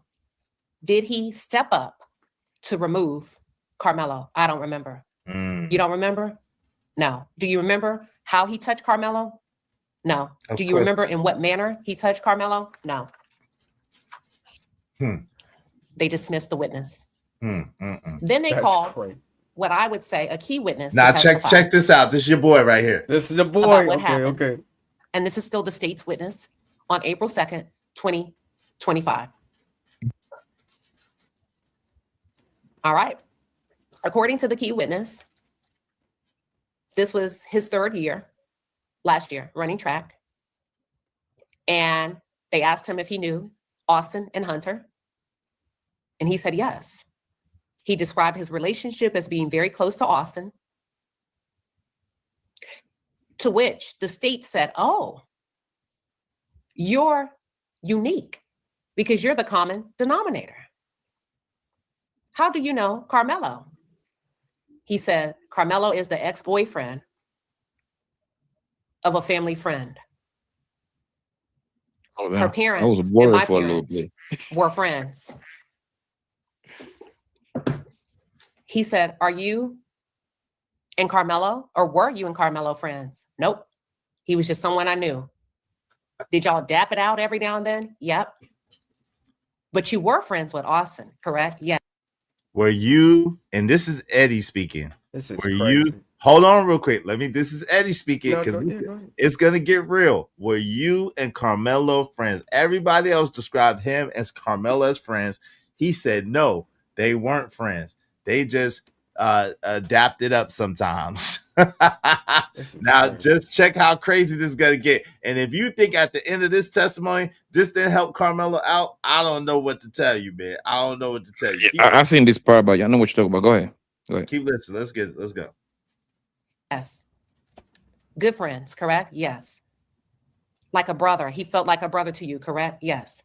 Have you spoken with Carmelo since the murder? No. When you went back to the tent, you didn't notice Carmelo was in the tent, correct? No. When did you notice he was in the tent? I heard him. And when I heard him, I said hello. Did you think it was weird that he was under your tent? No.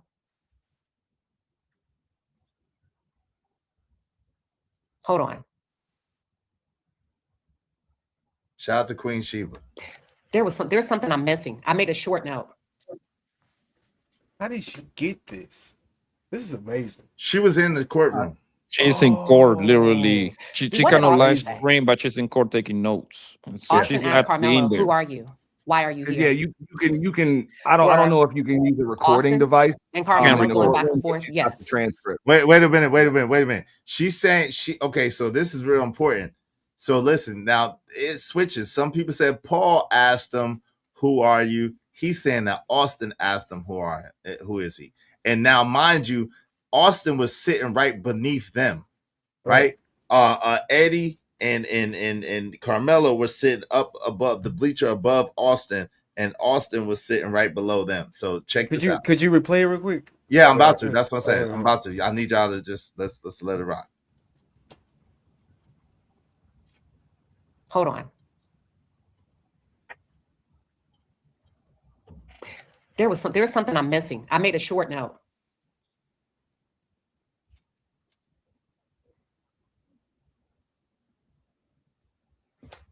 What did Austin say? Austin asked Carmelo, "Who are you? Why are you here?" Were Austin and Carmelo going back and forth? Yes. What was Carmelo's mood? He was irritated. Why? He was mad because he was asked to leave. What did he say? I don't remember the words. Would you say he's reacted differently than he has, or what you have known him to respond in the past? Yes. What did he say? You're going to have to make me move. Move me. And then what did he say? Carmelo told Austin, "You're a bitch." And then Austin called Carmelo a bitch. Was Austin getting mad? Yeah, he was. Well, no, he was frustrated. He was just defending us. Did Carmelo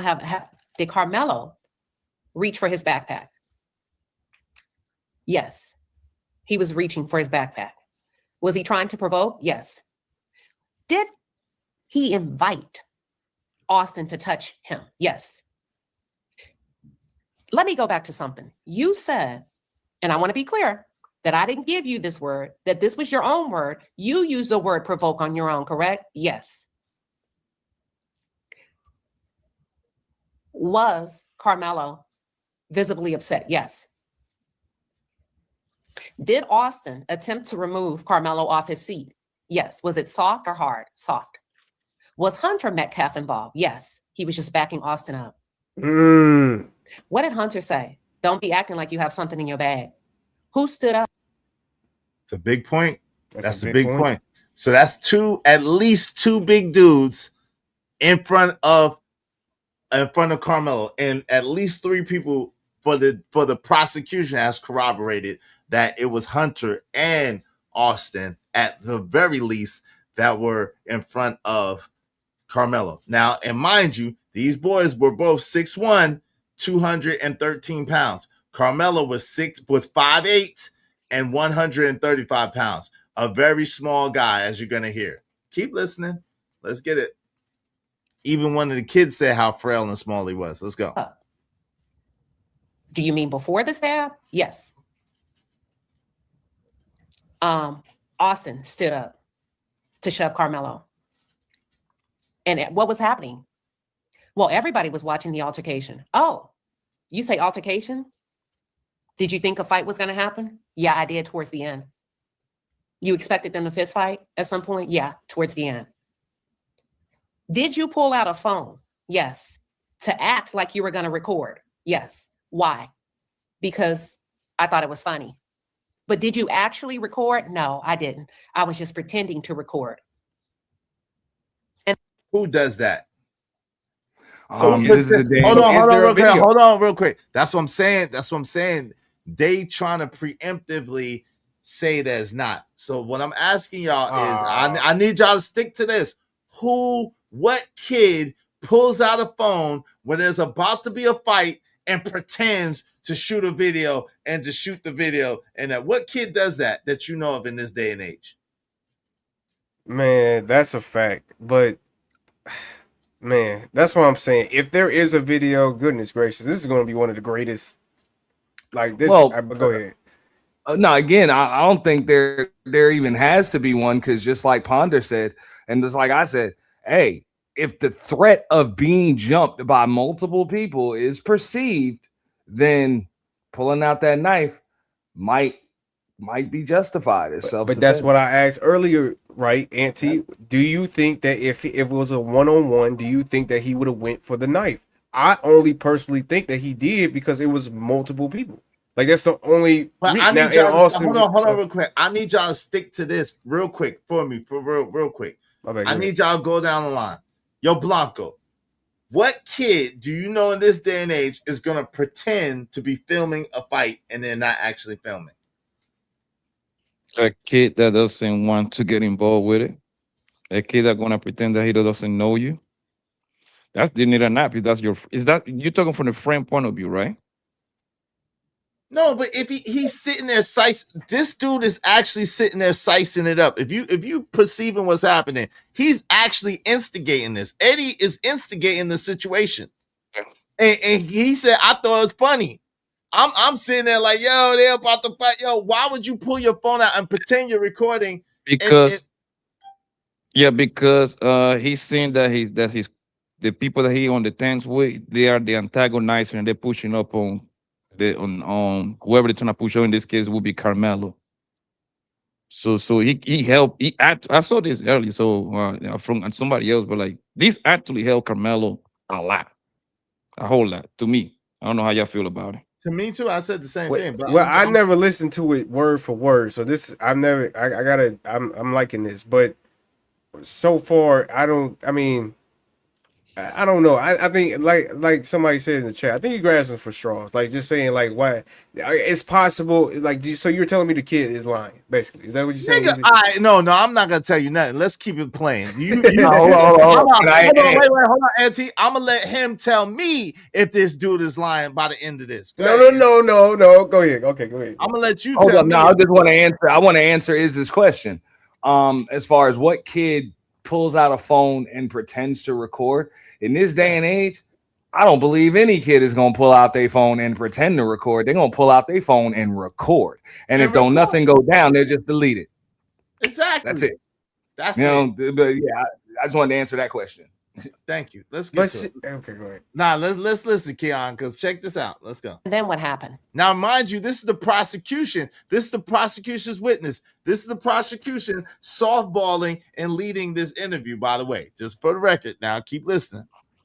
At this point, Austin Metcalf fell back, and Hunter didn't realize he was stabbed, so he went to help him to stand up. And he tried to help Austin stand up. And when he realized Austin was stabbed, he ran to get a coach, and then he ran back. What did you see? I saw Austin fall, and then he became unconscious. At this point, I made a note that the jury was extremely intent on this testimony. Then what happened next? I tried to jump the fence. What were you doing? He said he was trying to get on the field. And after being on the field for a while, he was wrestling from the arms of a coach to try to go back to the bleachers. But while he was on the field, when he initially jumped the fence, they asked him, what did you do when you saw Carmelo, when you jumped the fence? He said, I didn't do anything. I just went back to the bleachers. I want to call a timeout here. Do you remember on the first day when Vince Hooper took the stand? He's a head coach for Heritage High School. Check this and out. He testified under oath that Eddie became visibly upset and ran to the field after Austin Metcalf was stabbed, and he was yelling, I'm going to kill him. I'm going to kill him. And they had to restrain Eddie. Do y'all remember that? Check this the first out. day of testimony. The state is clarifying.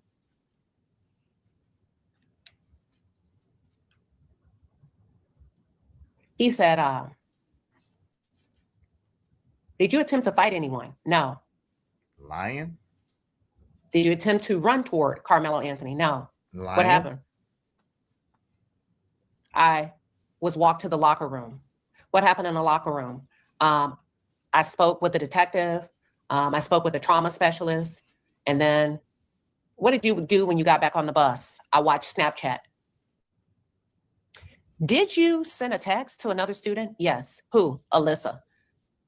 What did you say to Alyssa? I said, Austin got stabbed.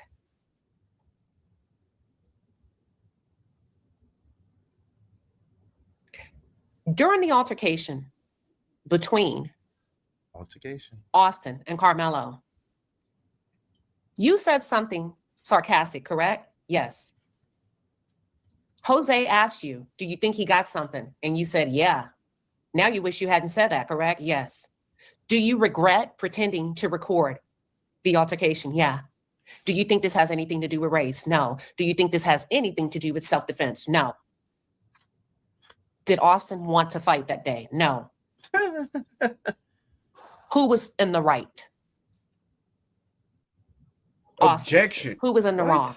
Carmelo. That's what I said. Listen. Whose fault was the stabbing? I don't know. Wow.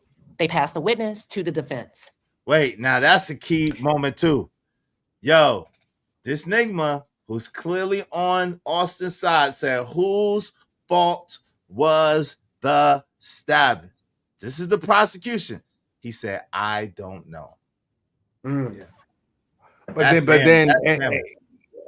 no, I was gonna say, I mean, that can kind of discredit, because there's also there's a question before that of who's what they say, who was in the wrong. You asked who was in the wrong, you said Carmelo, then it was who's at fault, and he said, I don't know. So my question would be this. I'm gonna answer it myself, and I wouldn't mind if the panel answers. Do y'all think Carmelo Anthony is gonna have, like, if the defense is gonna put him on the stand? Because I believe they're gonna have to prove the perceived threat. But go ahead, y'all got it. I hope not. I hope not. No, Izzy, they got to. They got to. They really got to. I don't think it's a good idea though. It don't make sense. Like, well, no, because at the end of the day, we know you already stabbed him. No, we already I know that. So what we're trying to prove, if he's gone, rest in peace to Austin. But he's gone. The only other person that we really have that was involved in the situation is Carmelo. No. So if we get his side of the story where he's up here upping himself, rather if it's a lie or not, that's the only thing the jurors really have to go off of. I think it's a great strategy. It's a horrible strategy. It's a horrible strategy. I disagree. No, the reason why I say it is because your eyewitnesses, because he's behind enemy lines, opposing team's tent, all of that stuff. Facts. Your eyewitnesses are kind of biased. Facts. That other side of the story. No, I know, but listen, y'all just hear the defense side. So let's go to the defense side and hear what actually happens. Let's get to it. Can a few other people answer that question first, though? Sorry. All right, yeah. Well, hold on. If y'all want to, do anybody else want to answer that question? Because I think at the end of this defense, y'all will understand what's going on. Go ahead, Kwame. Right. It is a horrible idea. And most importantly, it is not the responsibility of the defense to make the case. It's the prosecution. Let the prosecution make the case. I don't have to prove. I'm not here to defend nor prove your accusations.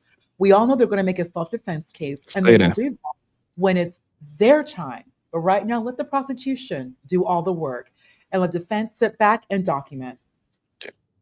Yeah, the way the easiest way to explain it is very simple, bro. The prosecution have to convince 12 people. As a defense, all I just need to poke holes and convince one people. I don't even have to convince them. I just got it raised out. That's it. I don't have to convince them at all. Just raised out. Did he did it or not?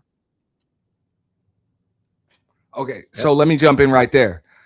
There is no doubt if he did it or not. We know he did it. The defense now does have the burden of proving self-defense. No, but that's not no, it's not. If you listen to Texas statute, it's on the prosecution to prove beyond a reasonable doubt that he wasn't in self-defense. That's on the prosecution. It's not on the defense. But look, me personally, I don't think the defense is doing that. I don't think they're winning in the scenario. So to me, once we get to like either Tuesday or Wednesday, I think they are going to put him on the stand. As a Hail Mary. I just think they are, because at the end of the day, you have 10, 20, 30, 40 people that's over here saying that Austin Metcalf was this golden child angel who didn't start nothing or antagonate nothing. No, they didn't. Versus the 2 or 3 witnesses that did say that he actually, one of them actually said he cussed. One of them on Saturday was the first person that actually said that he cussed and said that he was going to beat his butt. That's what I'm saying. It was so many But that's not. But that's what I'm.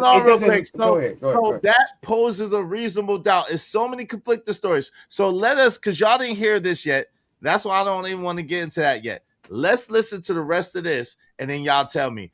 But hey, y'all, come on, man. If y'all want this show to go past 6 hours, because I played a jam for tyranny, I'm gonna need y'all to kick up, man. Come on, man. We need 6 more people, at least $5 a piece, to reach our goal. Come on, man. we give y'all content. Come on, man. Come on. Donate to the show, on man. this side of thing. Donate. Is it Man. respectful? I Donate think to that the was show, Keon who people. was Stop speaking. playing. I think that was Keon. I'm not sure who was speaking. What? First Yeah, it off, was just me. there is no Hail Mary. This is M1. Everything is strategy.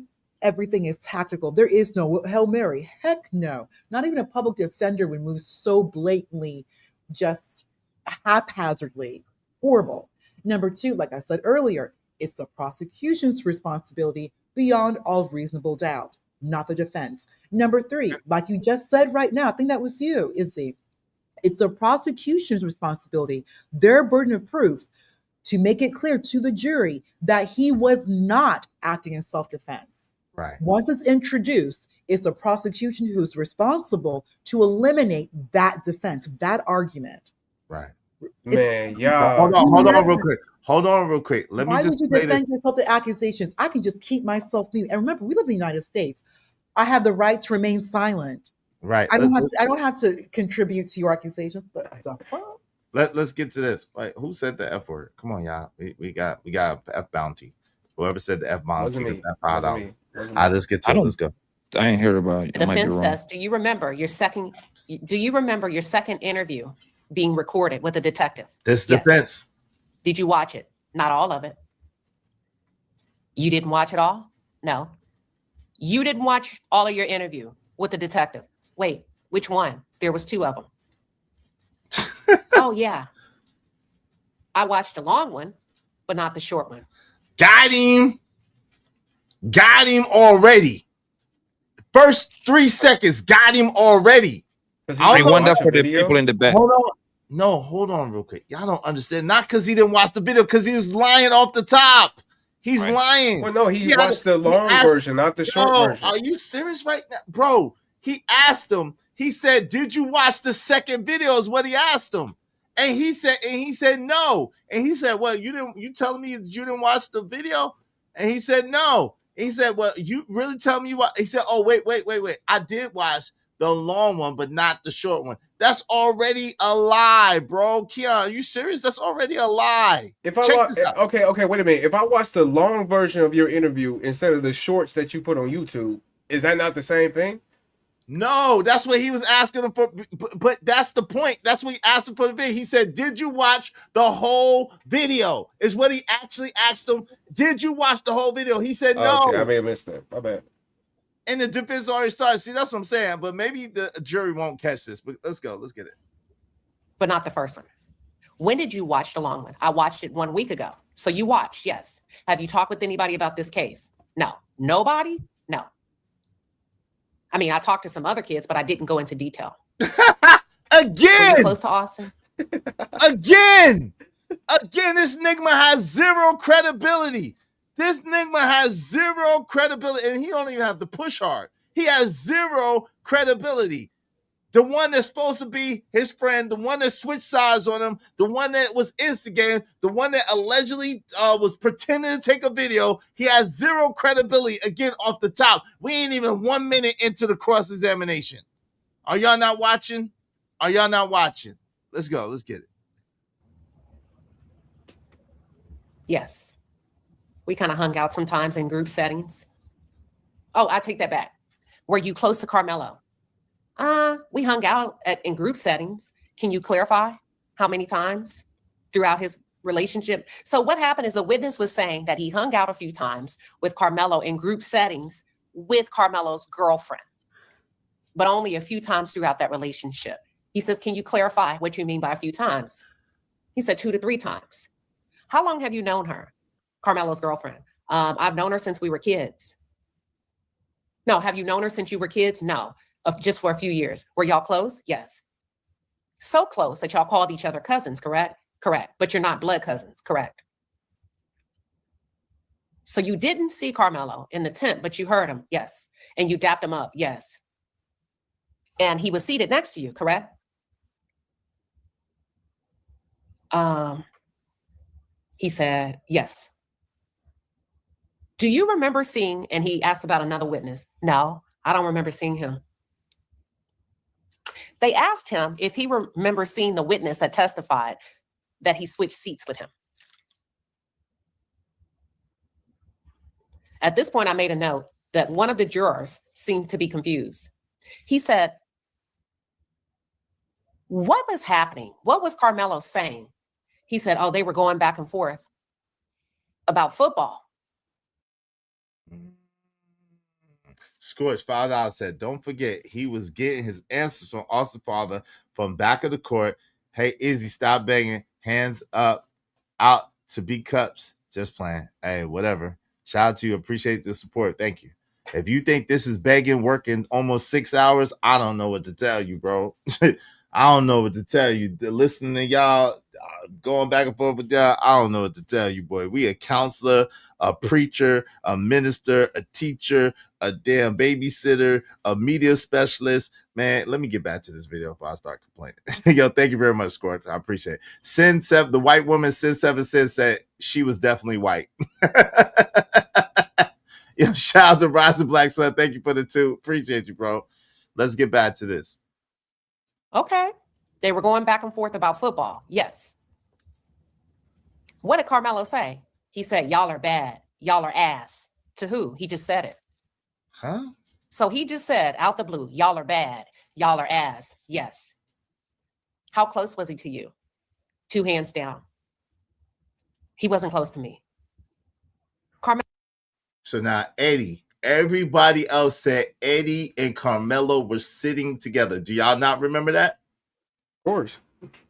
Eddie is saying they were not sitting together. They're saying that Carmelo was not that close to him. This is what Eddie's saying. Eddie is the only one saying that Carmelo said that their ass, that they're basically, that they're garbage their ass out of nowhere. Their football team.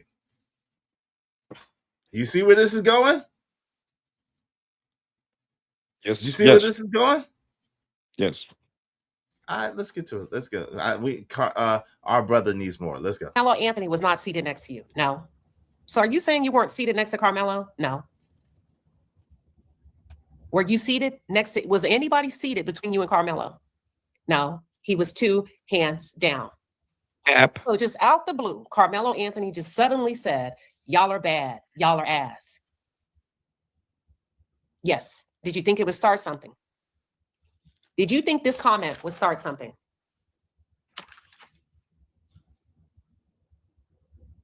No. Then they asked him more questions. And then they came back to ask him, do you remember switching seats to sit next to Carmelo? Yes. But you weren't next to him, correct? But you told the detective in your interview that you were. Yeah, I said I was next to him. My God, this little nigga is a liar. This little nigga is a liar, liar, liar. Pants on fire, man. God, dog. This man is a liar. He just be lying. Goddamn lie. Some of my bitch. The lie detector determined that was a lie. That Enigma is a compulsive liar, bro. It sounds like he's just trying to separate himself. You know what I mean? From, and it's so sad. Under oath? Under oath is crazy. That's what I'm saying. He's a It's so compulsive sad. lie. He's lying under oath, bro. There's no way to clean that up. And he getting cooked. Like so you didn't you tell the detective that you sat next to Carmelo like everybody else said? Yeah, well, I wasn't sitting next to him, but yeah, I was sitting next to him. Man, let's go back, man, because I don't think y'all catching this shit. I don't think y'all really catching this shit. Check it out. Let's go back a little bit. So he just said out the blue, y'all are bad. Y'all are ass. Yes. How close was he to you? 2 hands down. He wasn't close to me. Carmelo Anthony was not seated next to you. No. So are you saying you weren't seated next to Carmelo? No. Were you seated next to, was anybody seated between you and Carmelo? No. No. He was 2 hands down. So just out the blue, Carmelo Anthony just suddenly said, y'all are bad. Y'all are ass. Yes. Did you think it would start something? Did you think this comment would start something?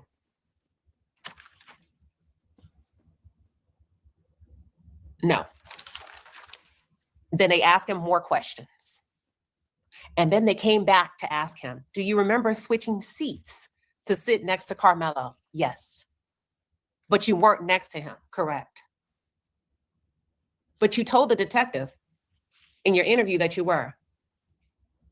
Yeah, I said I was next to him. I did say that, but I wasn't right next to him. So he just said, y'all are bad. Y'all are ass. And that got them mad. Yes.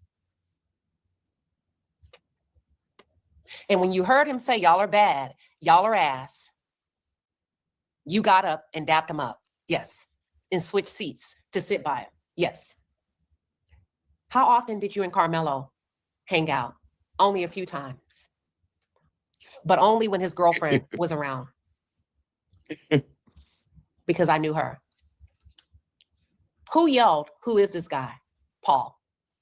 So at this point, the judge stops and excuses. Now, wait a minute. Remember, he testified that Austin said, who is this guy? The other guy testified that Paul said, yo, who is this guy? Do y'all not remember that? Do I have to rewind that again? When the prosecution asked, he said, Austin said, who is this guy? What's he doing here? Now the defense asked him, and he said, who asked? He said, Paul. Am I wrong about that? Did y'all not hear that? Yeah, I heard that. Free Carmelo, man. free Melo. This is some serious shit in the game. It sure is looked like Carmelo was set up, to be real with you. The real Carmelo didn't get a ring, but Carmelo Anthony with a K will get a ring. Yeah, this is crazy. Let's go. Everybody to go to lunch. I made a note. It appeared as if the kids were going back and forth about football and some other stuff. It also appears that Carmelo pissed them off by talking bad about how crappy they were, how bad they were, their football team during the season. Y'all were bad. Y'all are ass.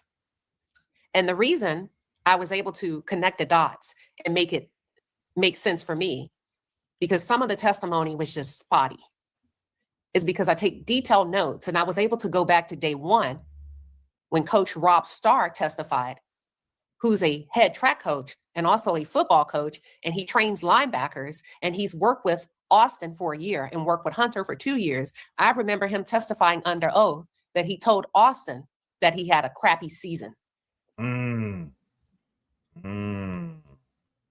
Uh-oh. And then I was able to connect the dots of the football conversation in the tent. Y'all are bad. Y'all are ass. We come back for lunch and they ask him, can you tell us about December 2023? He was like, I don't know what you're talking about. Like, can you explain? What happened in December 2023? Wasn't that the first time 3 years ago that Carmelo Anthony came to your home? Yes. Weren't you all also tweeting each other on social media? Yes. What happened December 18th of 2023? I'm not sure. Didn't you text Carmelo and say we should do a 2-man? Yes. What is a 2-man? Isn't that a double date? Yes. So you wanted Carmelo and his girlfriend to come with you and your girlfriend now on a date. No, that was a different girl. Okay. What happened December 19th of 2023? The following day. Do you remember what you text Carmelo? Do you recall texting Carmelo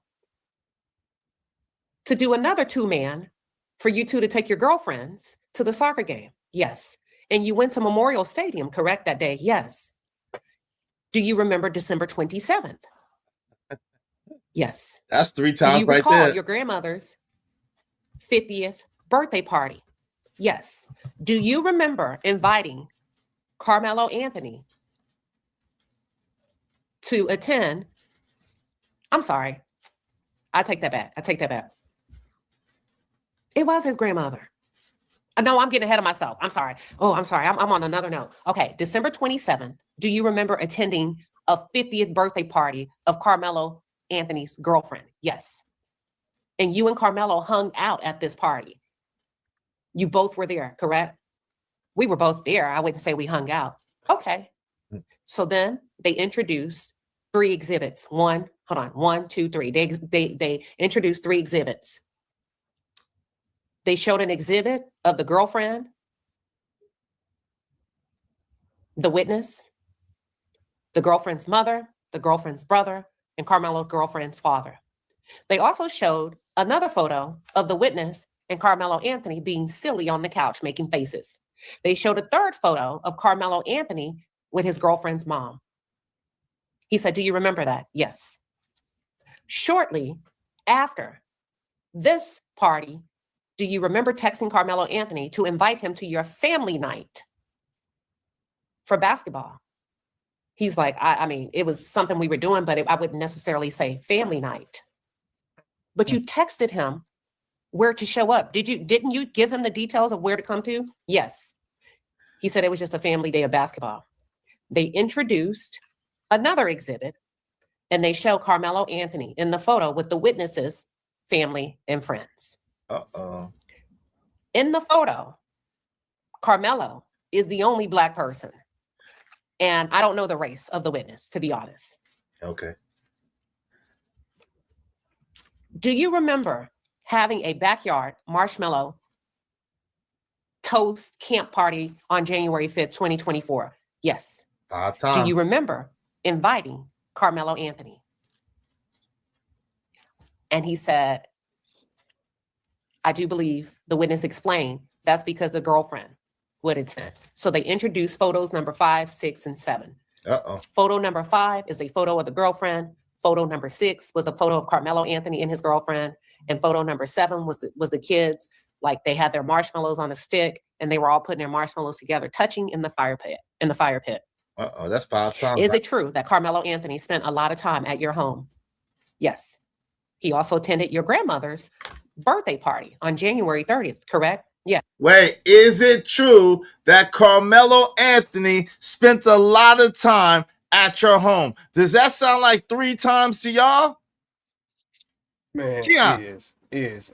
Look, what does that have to do with him self-defending himself? I'm just saying. How is this helping Carmelo? Because the witness is a liar. He's not credible at all, bro. But we're trying to prove that Carmelo Anthony defended himself. That's what we're trying to prove. So, okay, yes, you got a point for proving that he's a liar. But at the end of the day, to me, it doesn't really help because you just proved that he was his friend. That's all you proved. He was no, but bro, listen.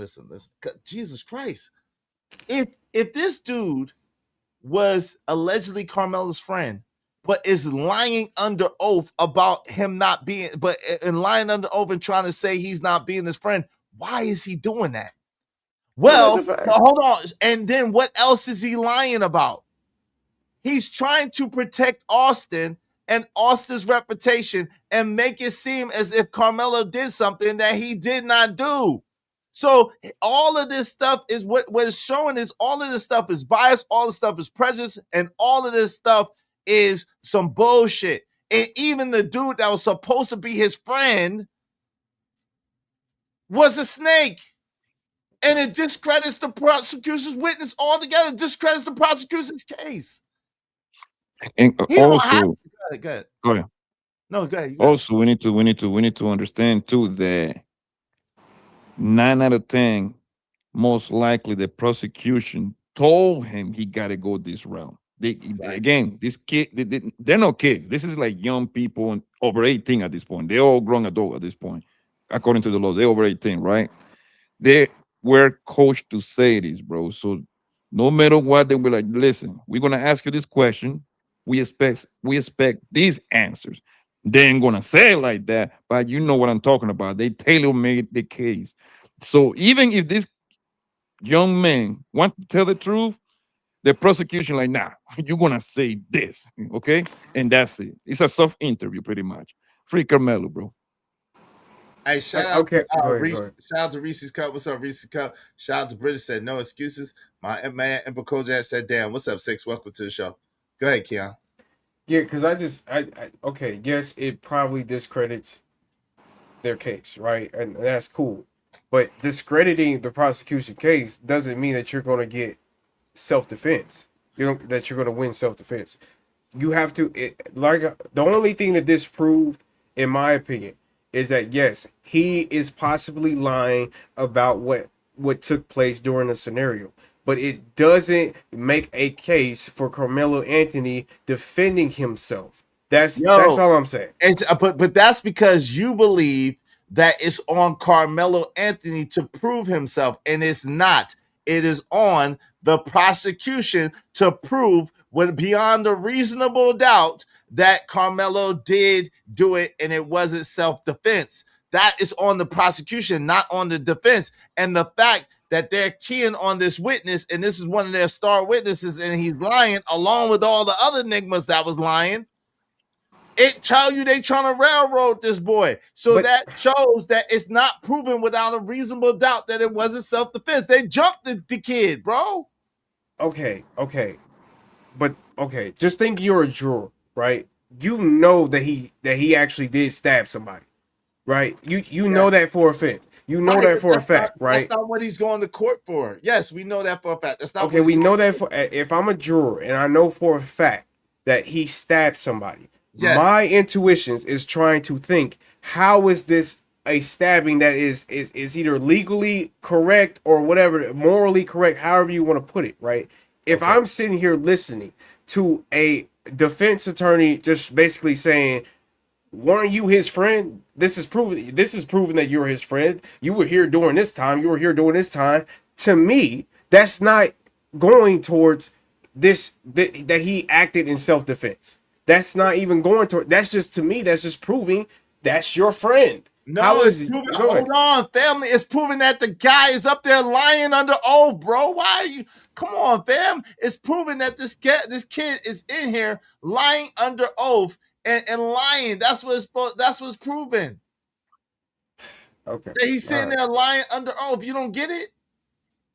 I don't think you get what I'm trying to I say. get what you're saying, but what I'm saying to you is you don't understand. Like, then why like you keep repeating the same thing? If you get because you keep repeating the same thing. Like you're sitting there and you're saying, "Hey, listen." So I don't see how this is proving his case that he's not guilty. That he's not guilty of So hold on. Let me tell you. Hold on. I don't see how he's not proving that he's not guilty of a first degree M word. I don't see how this was not, you know what I'm saying, self-defense, because they're going into this. First of all, you got to understand this is the state's witness. So the only thing that the defense can do is poke at the credibility of the state's witness. So that's it. That's all they can do. So what the kid said is he wasn't Carmelo Anthony's friend. They only hung out 3 times in life, which is a blatant lie.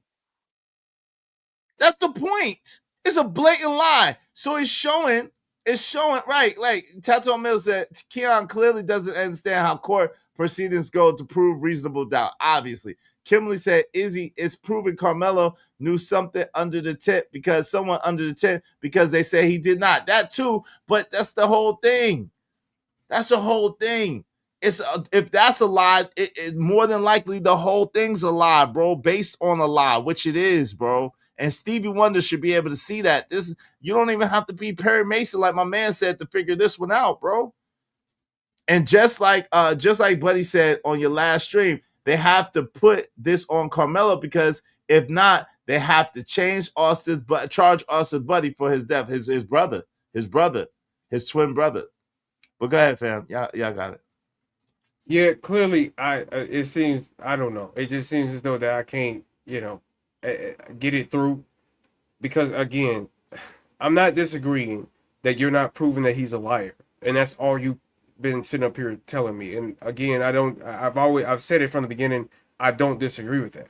But again, how is that proving that he acted in self-defense? Can you give me an example how that's proving that he's acting in self-defense? Okay, yeah, because this is not the defense witness. This is the state's witness. I know that. Okay. So it's not on them to prove that he is doing it in self-defense. Overall, the case is not for the defense to have to prove that he did it in self-defense. It's not, the burden is not on the defense. The burden is on the prosecution. And if they're coming up there with weak ass witnesses that lying, then that proves beyond a reasonable doubt that there is a reasonable doubt that maybe it was self-defense. And that's enough that he should be acquitted. If they got any kind of doubt that it was self-defense, then they got to let him go. That's the point.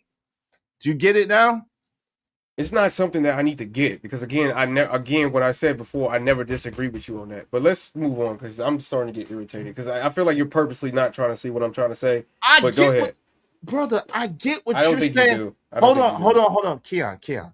I get what you're saying. Because I understand the burden of proof. Like, that's not even the point. Okay, Like, that has nothing to do with my point. Okay, it literally has nothing to do with my point. Keon, hold on. Let's take it slow, right? Because if you understand burden of proof, then you can't turn around and say, then how does this witness prove that Carmelo, which is your exact, I'm gonna tell you your exact words that you said. How does this witness prove that Carmelo Anthony did this in self-defense? Was your exact words. And what I'm trying to tell you is this is not on the defense at all. This is a cross-examination. This is the state's witness. So it's not on the defense at all. It's not even the defense turn. They're just cross-examining this witness, poking holes in this witness, because the prosecution has to prove beyond a reasonable doubt that he didn't do it in self-defense. It's on the prosecution. So if all the prosecution witnesses are lying, that automatically is a reasonable doubt. You don't see that? You don't see that? I do. Okay, ahead, that's the point. I do. Let's move on. Shout out to Six. What's up, Six? Six, you there? All right, let's get back to this. Yes. And you invited him, correct? Yes. Hey man, yeah, we're gonna shut it down, man. I appreciate y'all, because we coming up on 6 hours. We're coming up on 6 hours, and I play the video, so I want to be able to cut it, man. Much love to y'all. I'm gonna shut down the stream, man. Much love to y'all. Y'all didn't reach the goal. Yeah, thank you for the last person. Send me a